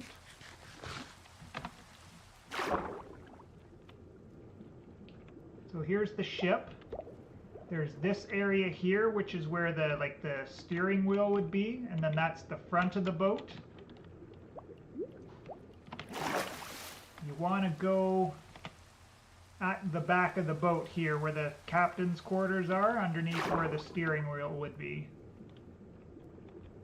So in this first one here, this is the most important one to come to, because this is going to have all of your iron, emeralds is the other thing, and gold if it's there. Let's get back out before we die.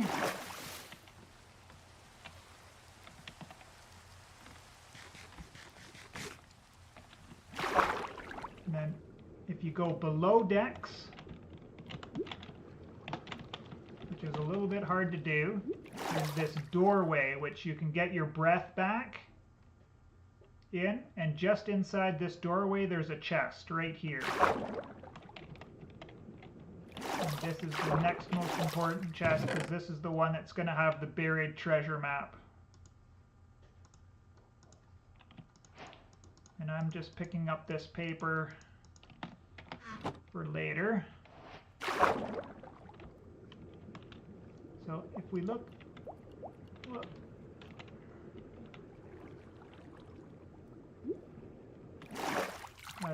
go back in here. We saw that 3rd chest over here. So on the other side over here, this is the food chest. And you'll just find a bunch of food stuff in here. TNT sometimes, not very often. Maybe some leather armor, which isn't anything special.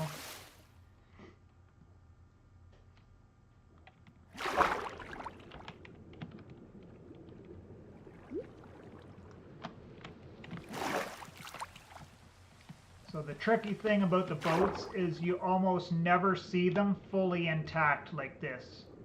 They'll be broken in half, they can be on their side, they can be upside down. So figuring out which chest is which can be a real chore sometimes.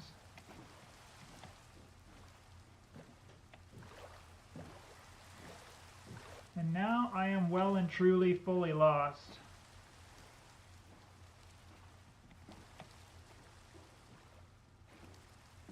That looks like a bunch of ice over there, which is nowhere, we were nowhere near any ice before, so that's not the way we came from. We did not come from a birch forest area. We did not come from a spruce mountain area.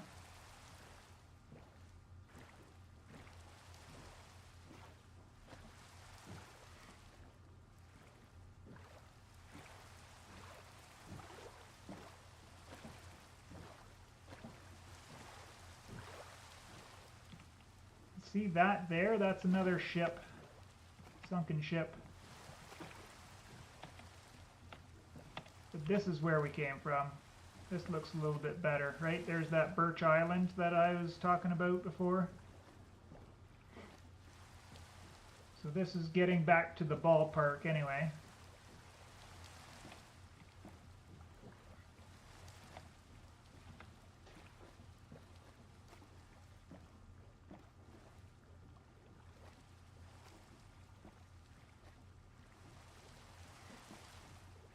Is that birch island?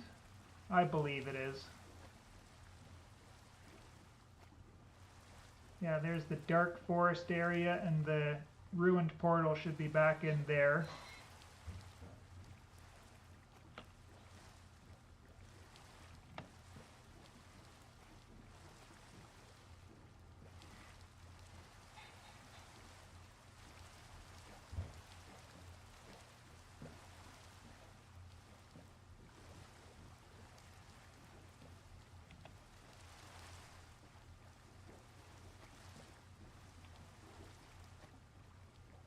This really does feel like where I came from.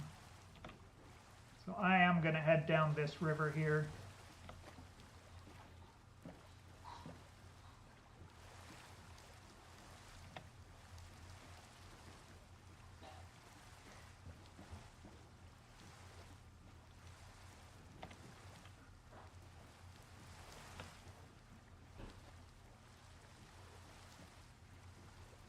What I'd like to see is the area where I was killing all those cows.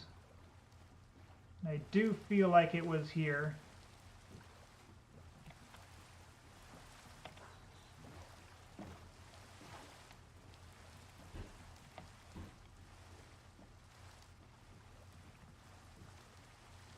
There. See that right there? It's what we affectionately call a nerd pole. There is a great big tower of dirt that I built over there to check out the area.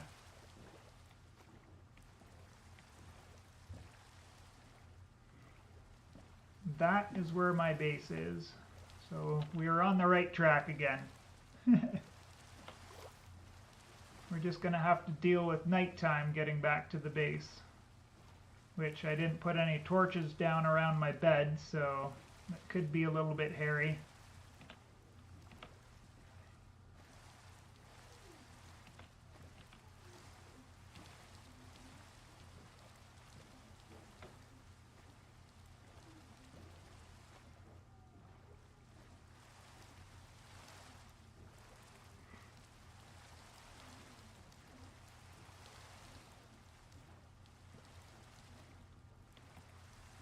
Basically, this river snakes in a big sea, I think.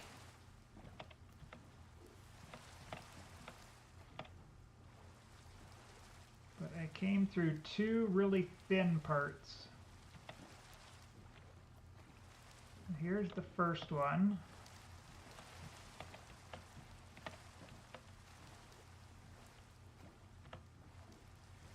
And this is the second one. Right here.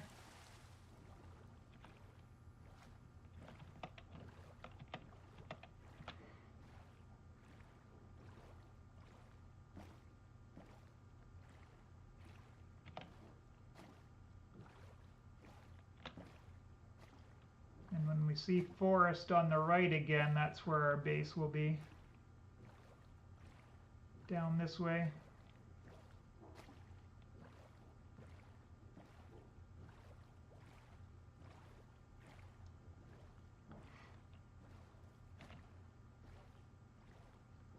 Alright, Seth, I'll continue on explaining the rest of it so you can watch the VOD back at the end. And I'll just explain the last bit of farming and how to get to the hell dimension.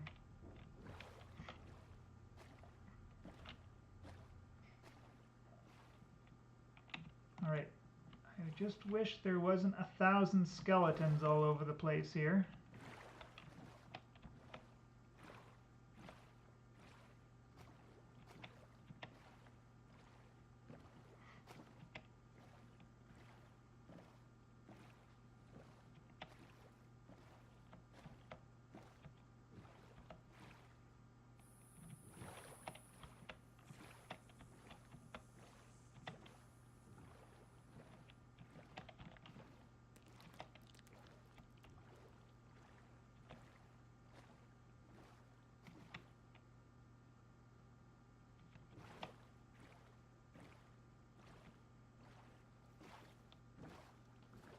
This is birch forest, so I've come too far.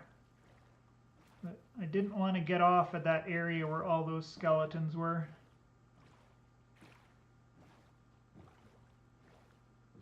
Oh no, this is mixed forest.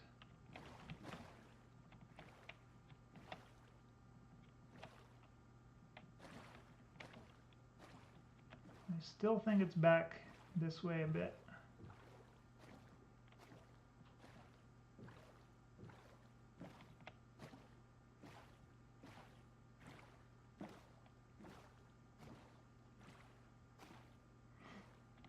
Yeah, and I definitely don't remember any splits in the river.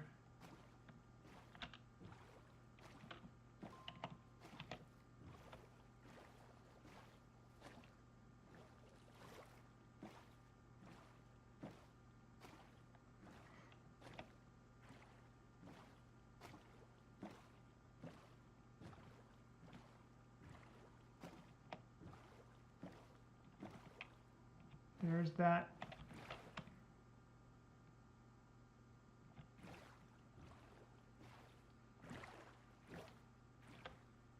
That's like a complete shortcut to get to the ocean. Ah. Now I see. Okay, what I'm gonna do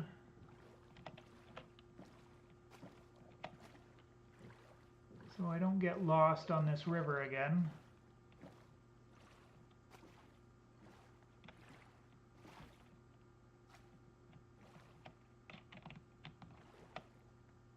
I think my base is in this direction. I really do.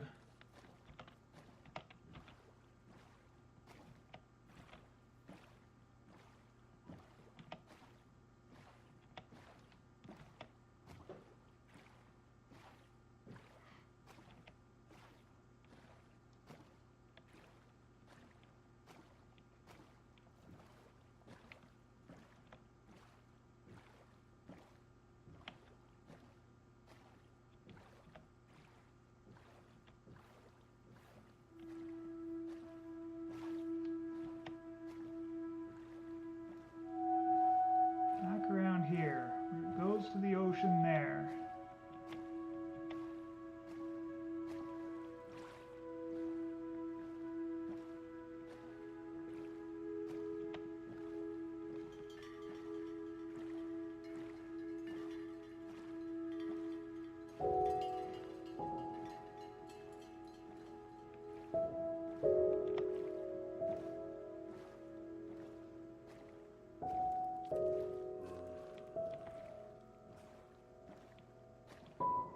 There, that's where my base is. So we're getting out here and we're going across land. Just do the run in the dark.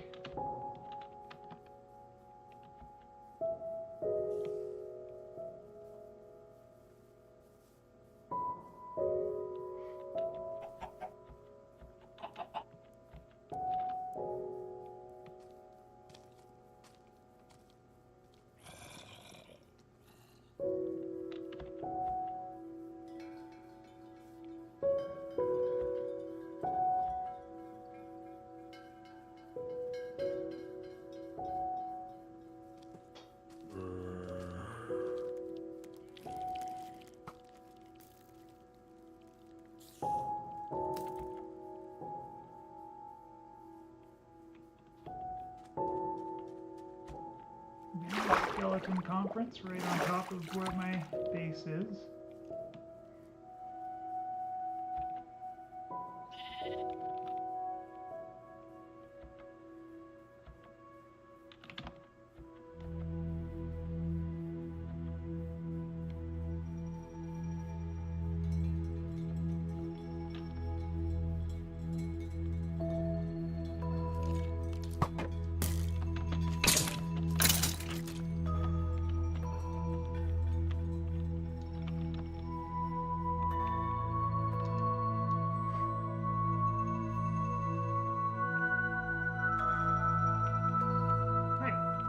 Back home.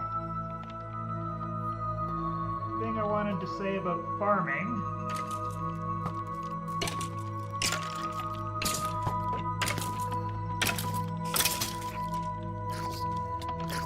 Oh, hello, little guy.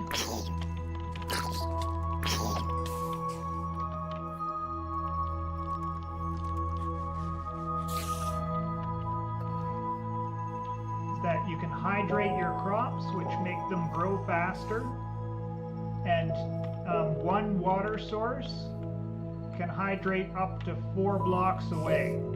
So you can make one farm that's basically a 9x9 with 1 block in the middle being water.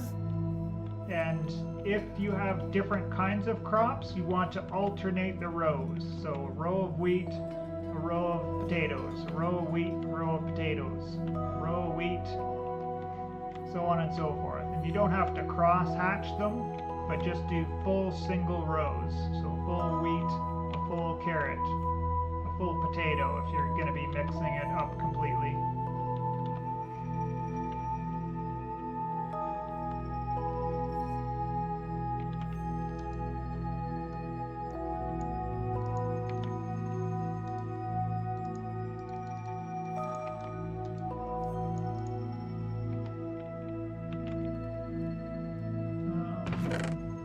Generally, the next step, once you've been exploring quite a bit, is you want to get a cow farm going, so you can get leather on demand and cooked beef. And then with the sugarcane that you're growing, actually I forgot to note, 3 sugarcane like this will make you 3 paper. We grabbed a bunch of paper from the shipwreck, so I'm going to use this. But 3 paper and 1 leather makes you a book.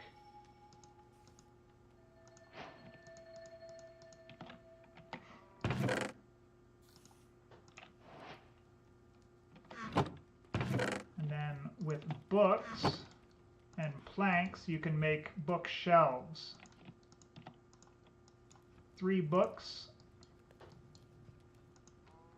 and 6 planks makes a bookshelf. And then with 2 obsidian, we need more planks. Oh no, we need 4 obsidian, don't we?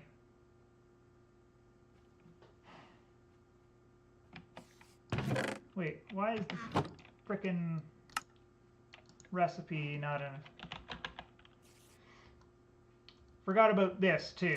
So in the crafting table, if you push on this book, if you've gathered the materials to make something, you can look up the recipe. So this is 4 obsidian, 2 diamonds, and 1 book. Can make an enchanting table.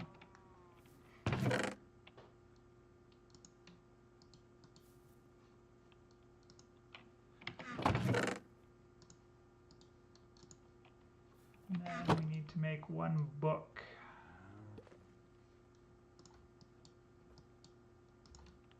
Just like this. So a book, 2 diamonds, 4 obsidian. We'll make an enchanting table.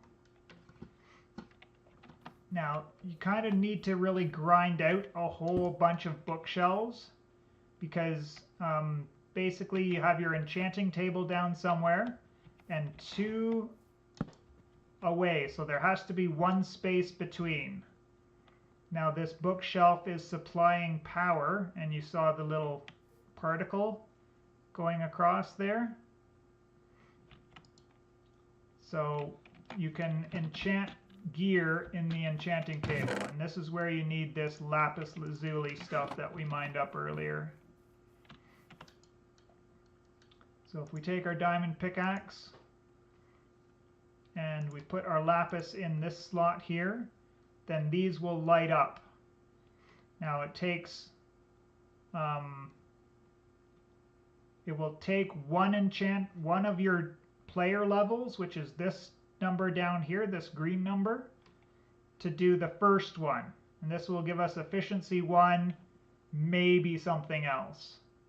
This one will take 2 and will give us efficiency 1 and maybe something else. And because it's a higher tier in here, it's the higher possibility we'll get something else. This one here will take 3 and will give us unbreaking 1 and maybe something else.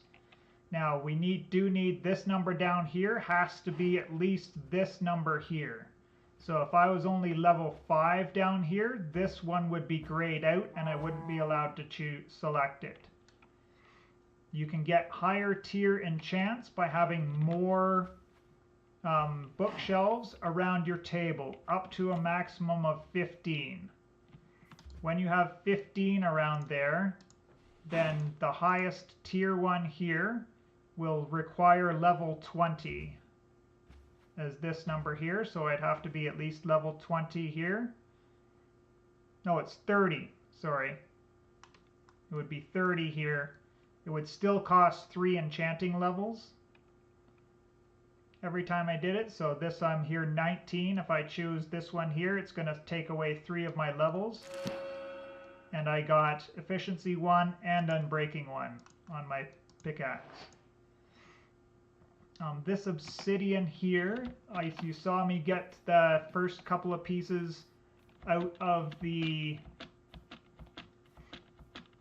shipwreck, but we can actually make obsidian. You need to have a bucket of water and you need to have lava sources. Now we just happen to be lucky enough to have a lava pool right here that I found earlier. So it can't be flowing lava. Flowing lava will just make cobblestone. But if you put down a bit of water, and when it flows on top of a lava source, it will make obsidian. And you need to have a diamond pickaxe to be able to mine it. Now when you have a lava pool and you mine this obsidian, there's a chance that when it breaks off, it falls into the lava and disappears on you, which is going to be a real pain in the butt because this takes a long time to mine. So the way to mine it is to have a water source down beside the obsidian that you're trying to mine. And then the water flows so fast that it will transform these before that other piece of obsidian has a chance to actually hit the lava and disappear. And say this lava pool was deeper and there was another lava beneath that, then it will also freeze that lava into obsidian, and you wouldn't hurt yourself by falling into it or lose your block because it fell into the lava. I guess I should demonstrate that as well. Things falling in lava get deleted.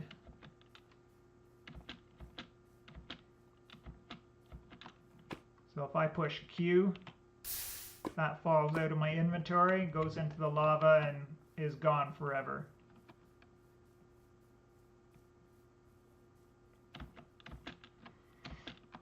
Alright, time for the nether.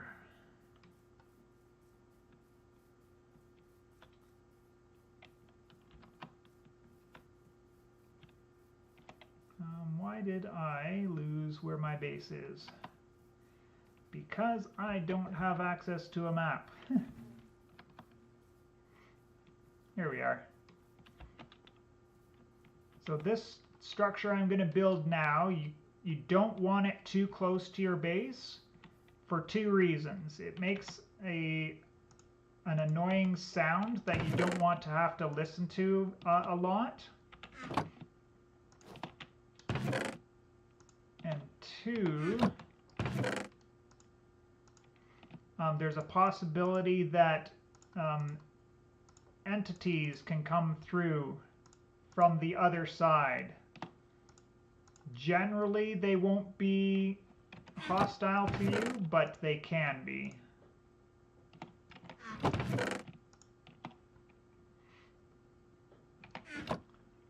All right. So let's get some... Do I have enough? Not really, but I can get more. You do need at least 10 pieces of obsidian to build this structure. But the generalistic, or the general shape of it does require 12. So it has to be 4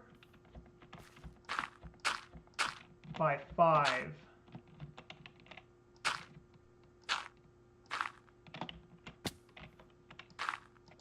Oops.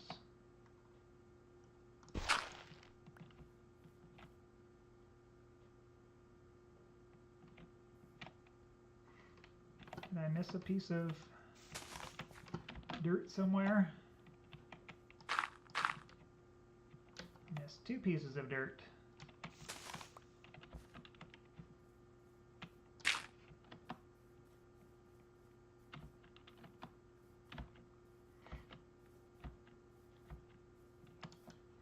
Let's not get interrupted by anything, so we'll pass the night here.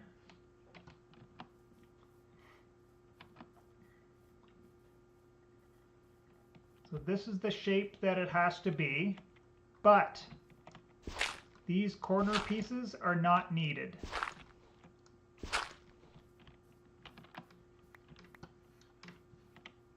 So you only need 1, 2, 3, 4, 5, 6, 7, 8, 9, 10.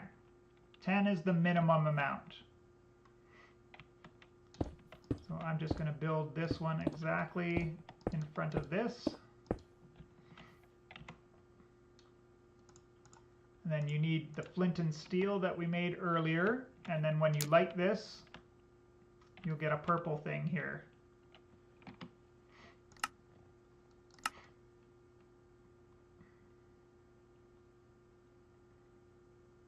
I thought it was ambient, but maybe it's not.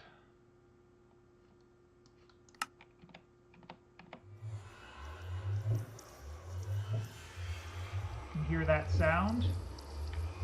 That's why you don't want this structure close to your base, because you'll be listening to that all day long. As a general rule, I sink this into the ground. So I'll do 2 blocks like that, and put 2 there, 3 up the side, 3 up the side, and then use like a placement block. I'll put a placement block in this place here, and then put the 2 obsidian across the top and then down the bottom, so it sits flush into the ground a little bit better. Looks a little bit nicer. Doesn't look so awkward, but that's it there.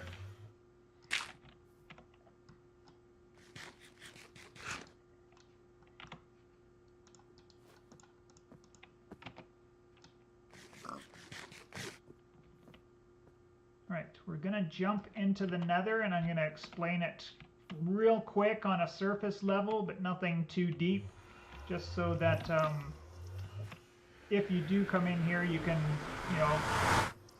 don't come in here until you're very well equipped, probably even better, more equipped than I am at the moment. But the 2 things that I kind of wanted to show in here is this stuff, which is called nether quartz.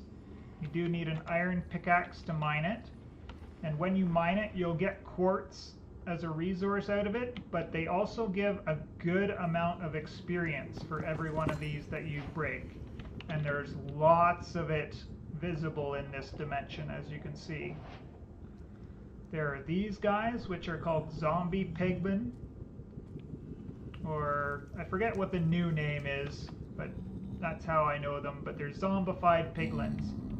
They are not hostile to you, but they have gold weapons, which are pretty hefty, and they don't break because these are NPCs that are using them, so they don't have the durability penalty.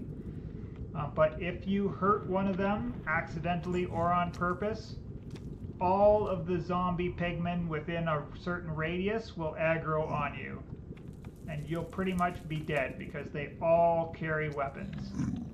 They all carry gold swords. So those guys are generally not a big problem. Just don't hurt them. You'll find this stuff down here, which drops a few gold nuggets every time you mine one of these blocks. So if you're having trouble finding gold in the overworld, you can mine some of these and you'll get nuggets. It's just kind of sucks because you have to combine 9 of these to get 1 ingot. The other thing is this stuff called glowstone. When you mine this, you'll get glowstone dust out of it.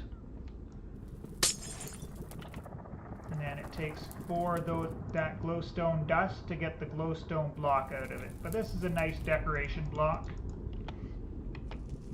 And it creates light for you.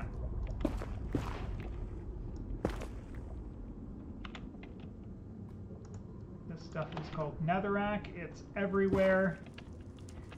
You can smelt it and it becomes nether brick.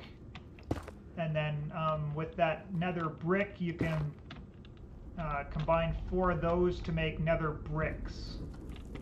It's another like crafting type of option for you. Now there's another pig type of guy, and we saw him running over here. He's on the other side of this zombified piglin. Those guys are hostile to you unless you are wearing a golden piece of gear. So a golden helmet, a golden chest plate, a golden leg, or golden boots. You have to have one of those. And if you are wearing one of those, they will not be hostile to you. As well, they are terrified of the zombie piglins. So if there are zombie piglins around, they won't attack you likewise because they're so scared of these guys. Not that they fight or interact in any way, it's just, yeah, as a general rule, they won't attack as long as one of those guys are around. Now, as you can tell, the landscape here is hellish in nature. It's very hard to navigate. There are 5 different biomes. 4 or 5. This is called the Nether Waste biome, where there's pretty much nothing. But it's a great place to come and mine up a whole bunch of this quartz to get yourself levels so that you can do the enchanting. So those kind of things that I just went over here kind of go hand in hand. The enchanting and the and getting levels from mining nether quartz. I'm just popping up here to see if I can't find one of the other biomes. Yeah, there's definitely 5 different biomes. There's a crimson forest, there's a warped forest, there's a soul sand valley, and there's a basalt delta. The only food that you'll find in the nether are the mushrooms. And you can't directly eat mushrooms, you have to make mushroom stew. I won't spoil that for you, I'll let you discover it on your own, but just as a point of fact. But in the Crimson Forest and the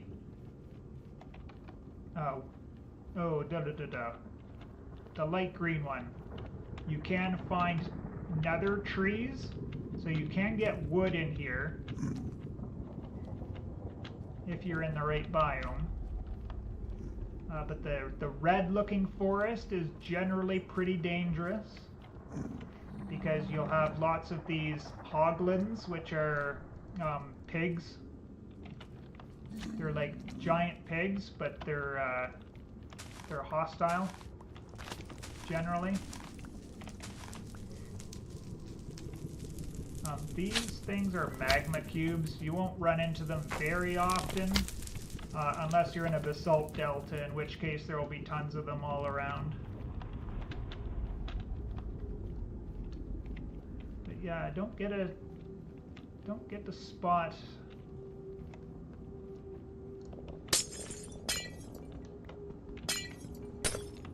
any of those other biomes around here anywhere.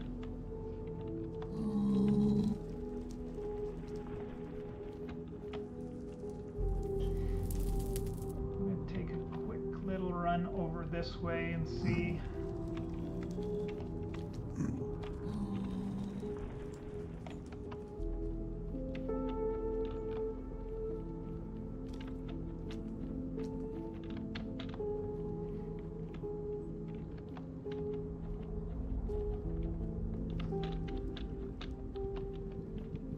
Can't quite see. Okay, so there is another biome there. So this is the basalt delta. This is even harder to traverse than the nether waste. Nether waste is actually quite easy to traverse. You just have to get used to going up and down and maybe have a ton of blocks for bridging.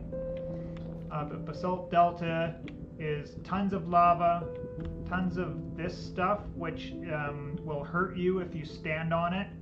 You can crouch to get around that. It won't hurt you if you're crouching, but you don't want to be crouching because you can't move fast.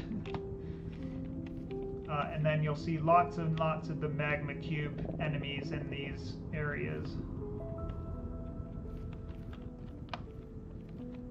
As you can see, it's a lot harder because of these, structures, which are typically you'll find tons of lava in and around those basalt delta areas.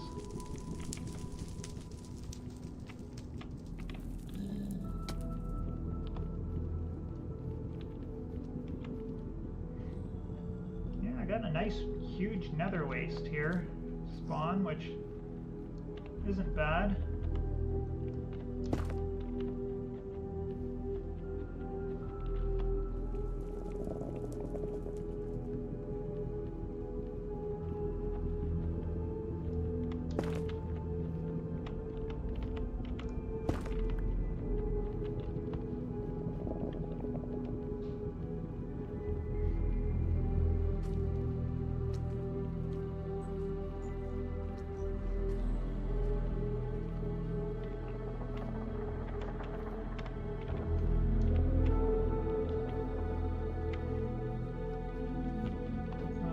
Yes, so the Soul Sand Valley biome is full of soul sand and soul soil.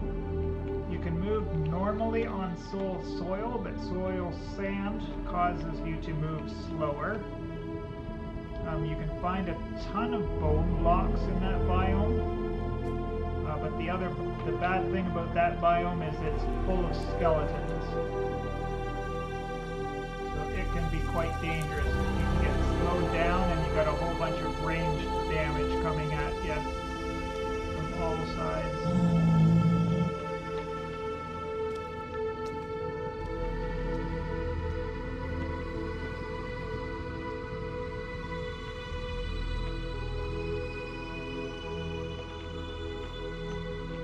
And I thought I couldn't get lost, but here I did.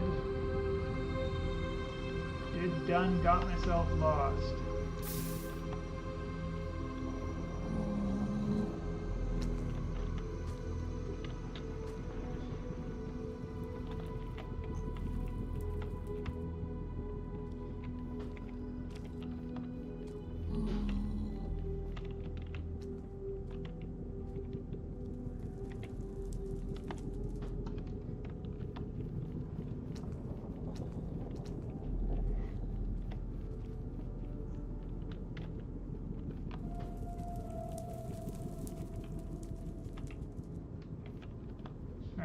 find that basalt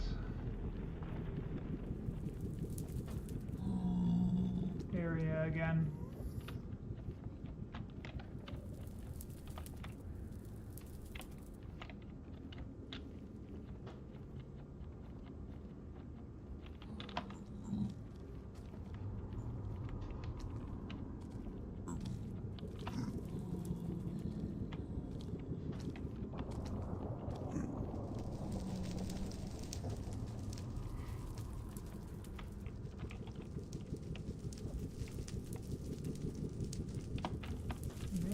Some of it.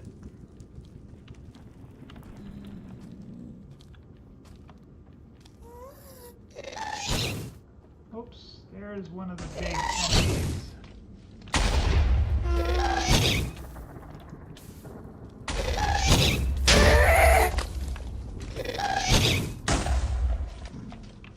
Nope, nope, nope, nope, nope. Ah, that's funny stuff. Can I find my body?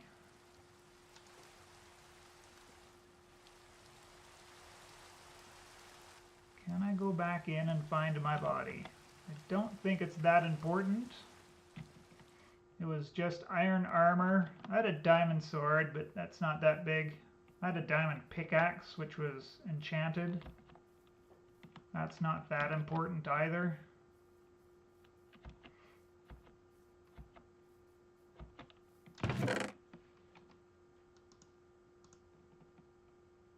Take some building blocks. So we're going to have to go down quite a bit. Actually, we have to go down quite a bit, so we probably want a pickaxe.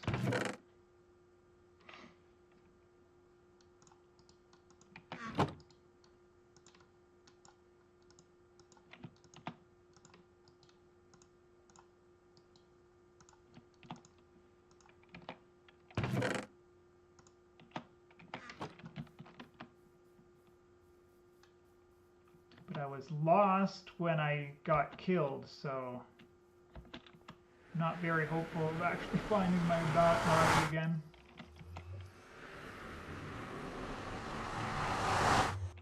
I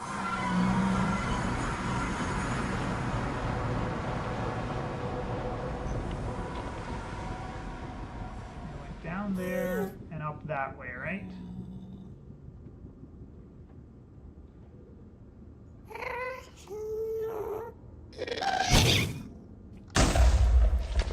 Why am I timing so bad? They deflect his fireballs. You have to have the right timing to do that.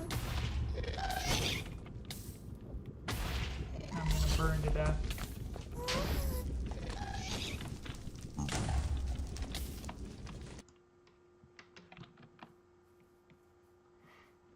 At least my body's easy to find this time. I don't have to make another pickaxe. My timing is never that horrible with them. It's been such a long time since I've actually fought against them.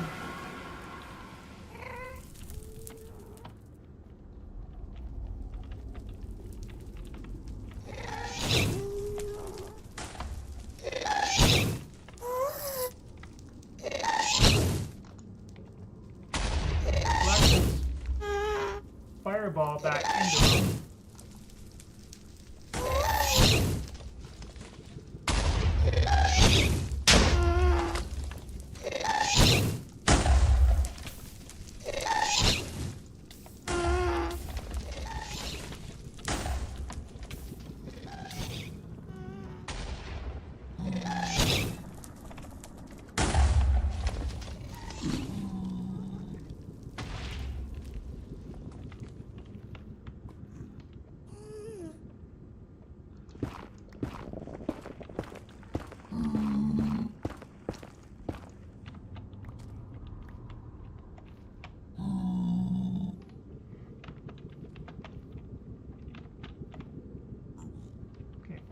Where did he go? And as I think it's 8 minutes you have to recover items lying on the floor. before they despawn.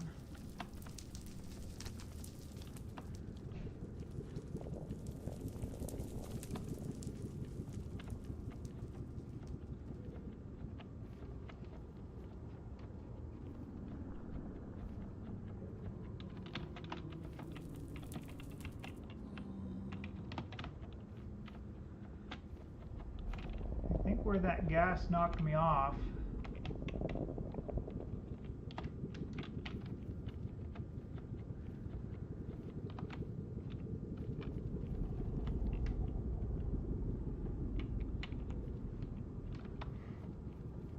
I think I have no idea where he knocked me off. Let's just be honest.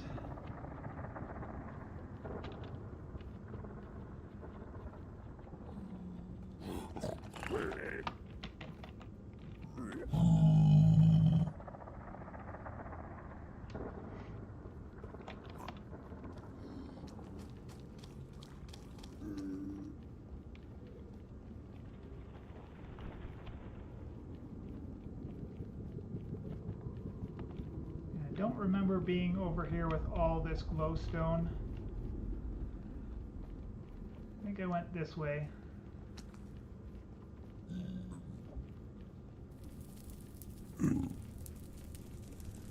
This is the area where I was fighting the ghast, and that's where I fell down. That's hilarious. Stepped on the fire.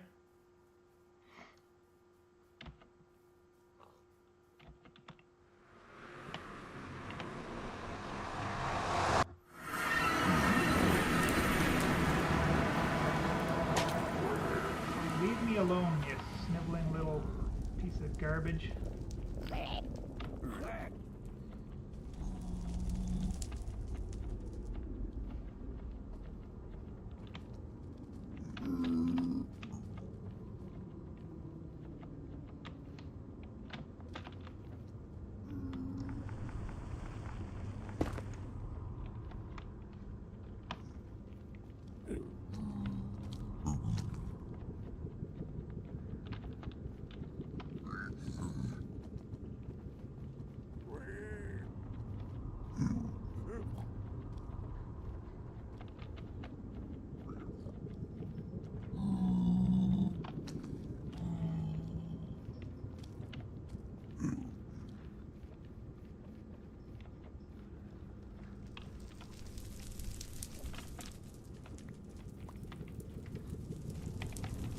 I think this is where I fell down.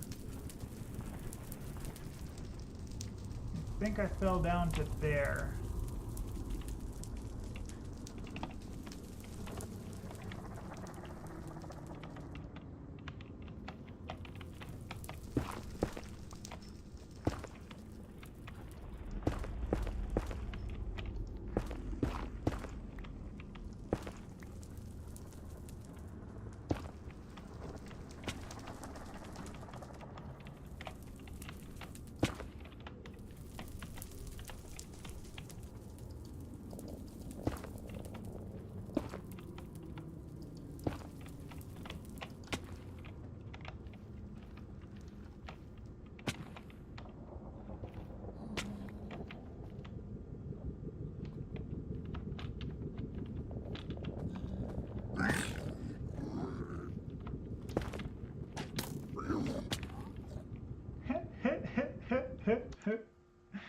Oh, that's hilarious. Alright, so I was in the wrong area, I'm pretty sure now. So I have to look. Really? I can't make a stone pickaxe like that anymore? What the heck, game?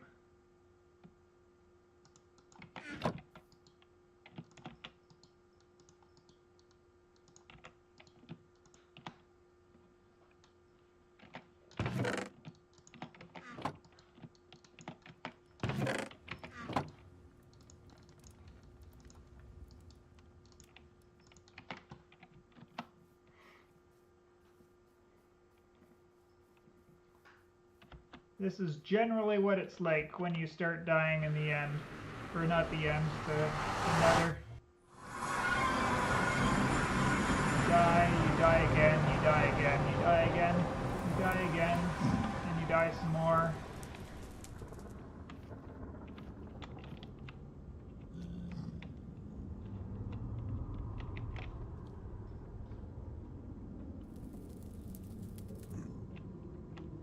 It definitely wasn't this way.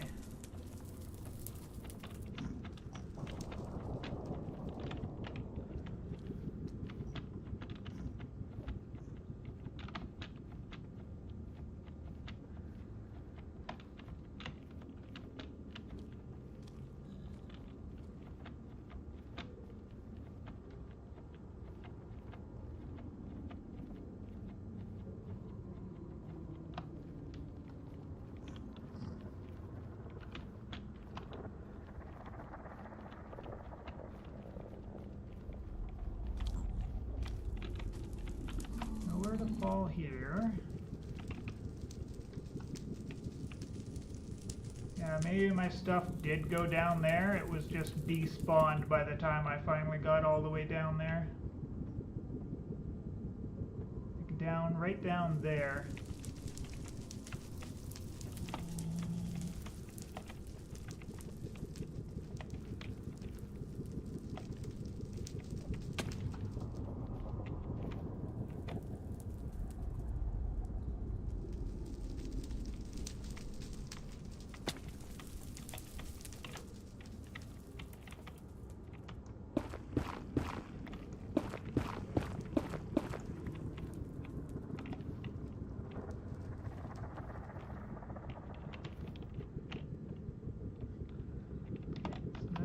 Piglin attacked me, and I died over here, right?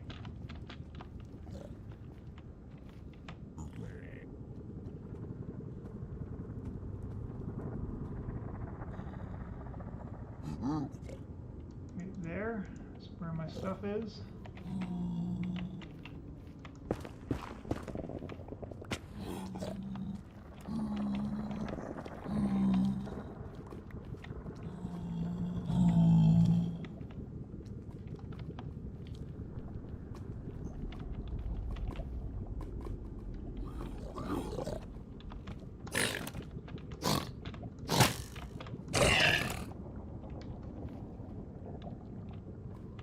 Hoping he would drop a gold tunic for me.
Holy, stop following me! Did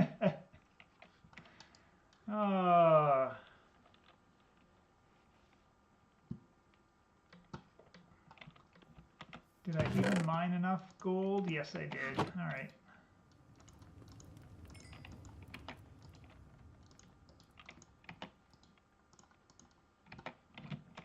at least to make a golden piece of armor so they can stop attacking me.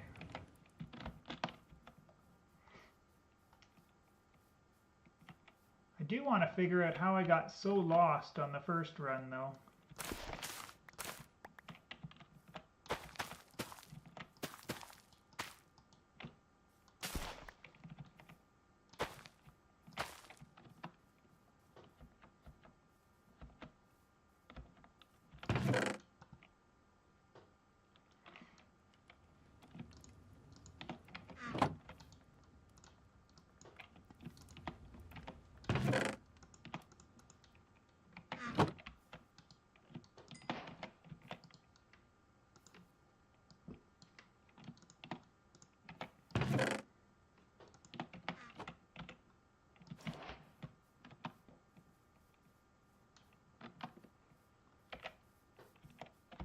Now I have a magical golden helmet. Well, it's not magical. It's magical in the fact that the piglins won't attack me anymore.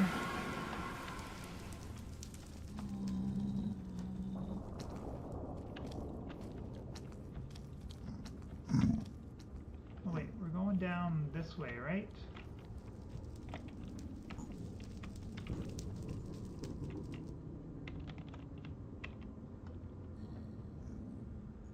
No, it wasn't down there.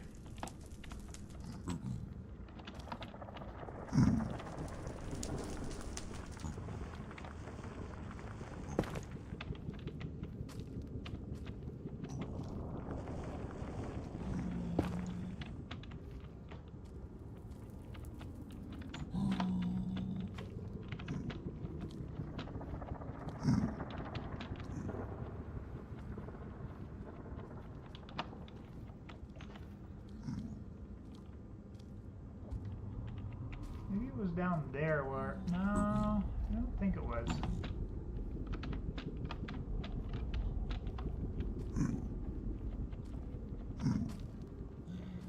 I do want to figure out where I went and where I came back to.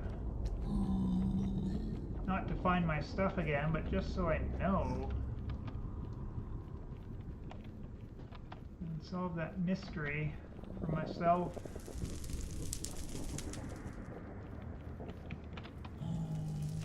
No choice here. This is not gassed fireballs either, right?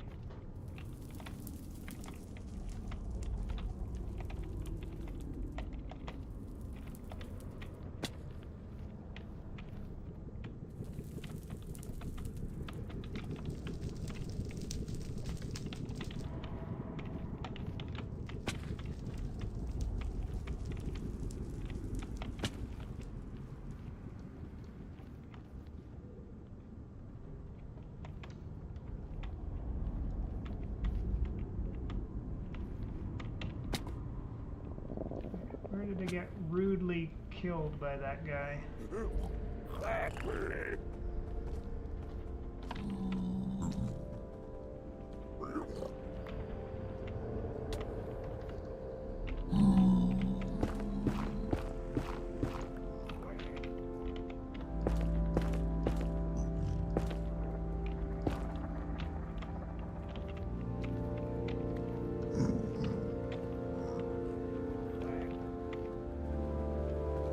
Somebody pick up my iron pickaxe?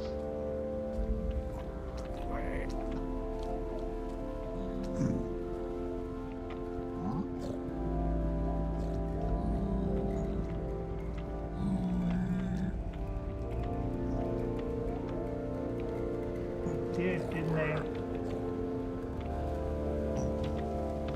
Somebody picked up my iron pickaxe and despawned.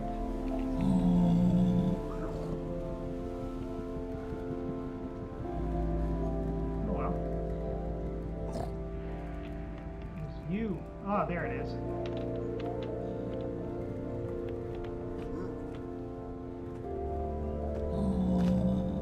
See, he's no longer hostile to me because I've got the golden technology.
Oh, kitty.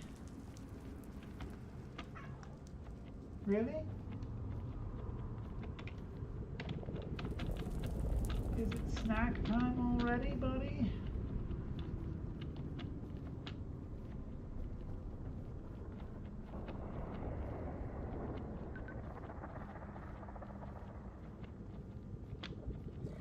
Alright, for the 1000th time, I'm back up here.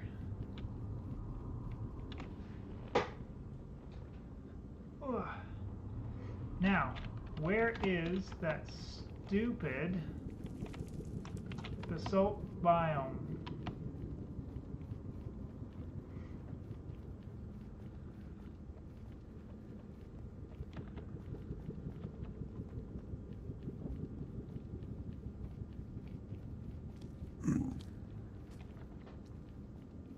Yeah, I'm 100% sure it's not this way. Definitely wasn't near all this glowstone.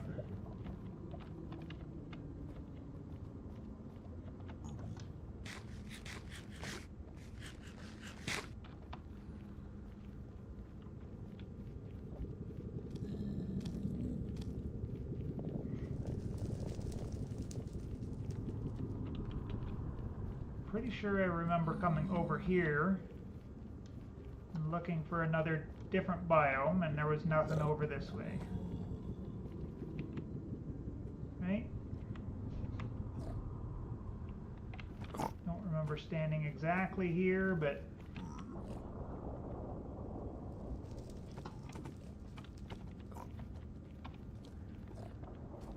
and I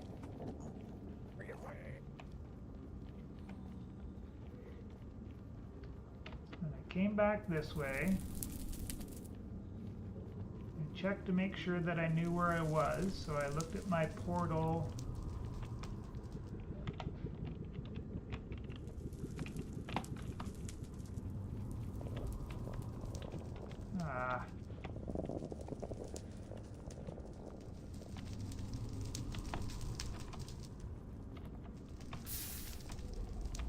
There.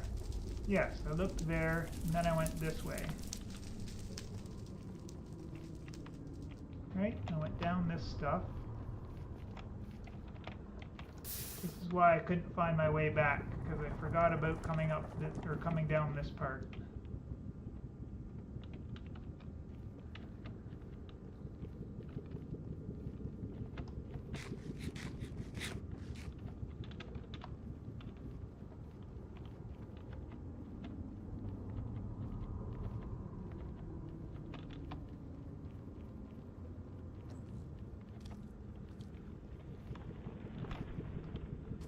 Yep.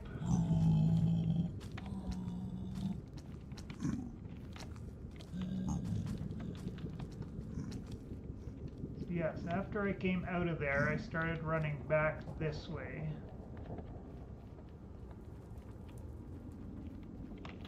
And this is where I fell to my death. My stuff's definitely despawned by now, but have a look.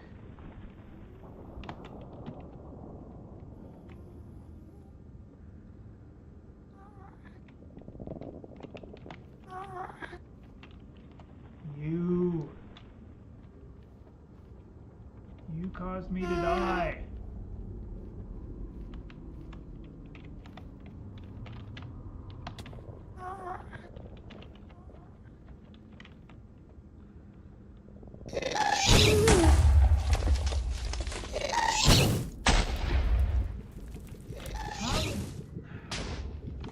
How can I completely fail at point blank? Like, you can't fail that.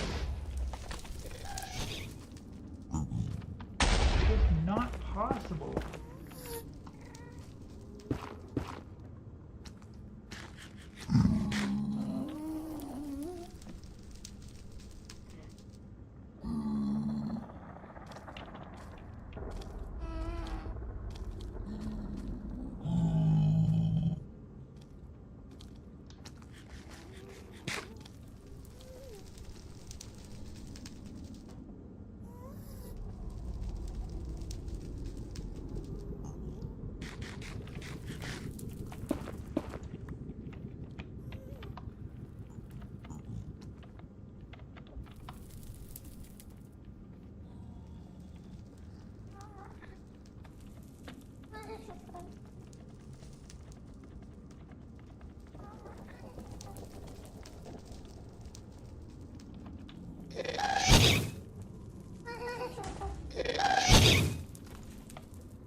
Come on, I need my practice, obviously.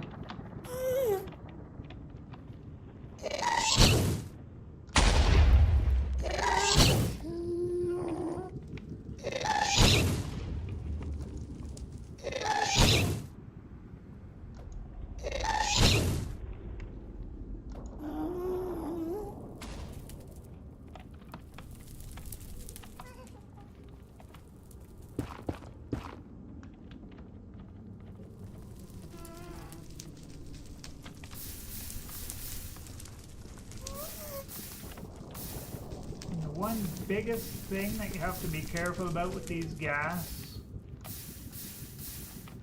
shooting those fireballs that explode everywhere, is they can break your portal.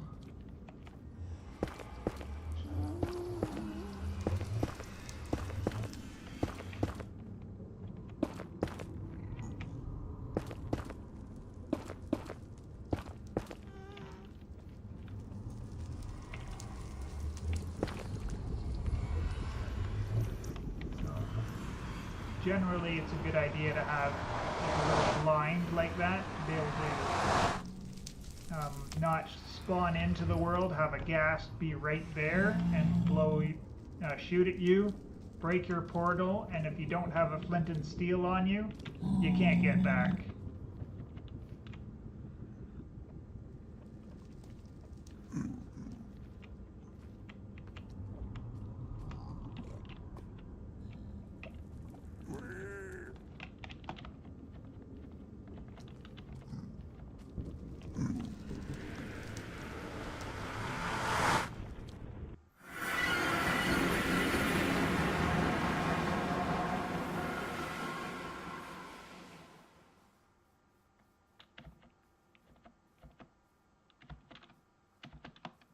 At any rate, the cat is looking for food, so that's going to be my cue to go give him food, have my shower, and off to bed for the night.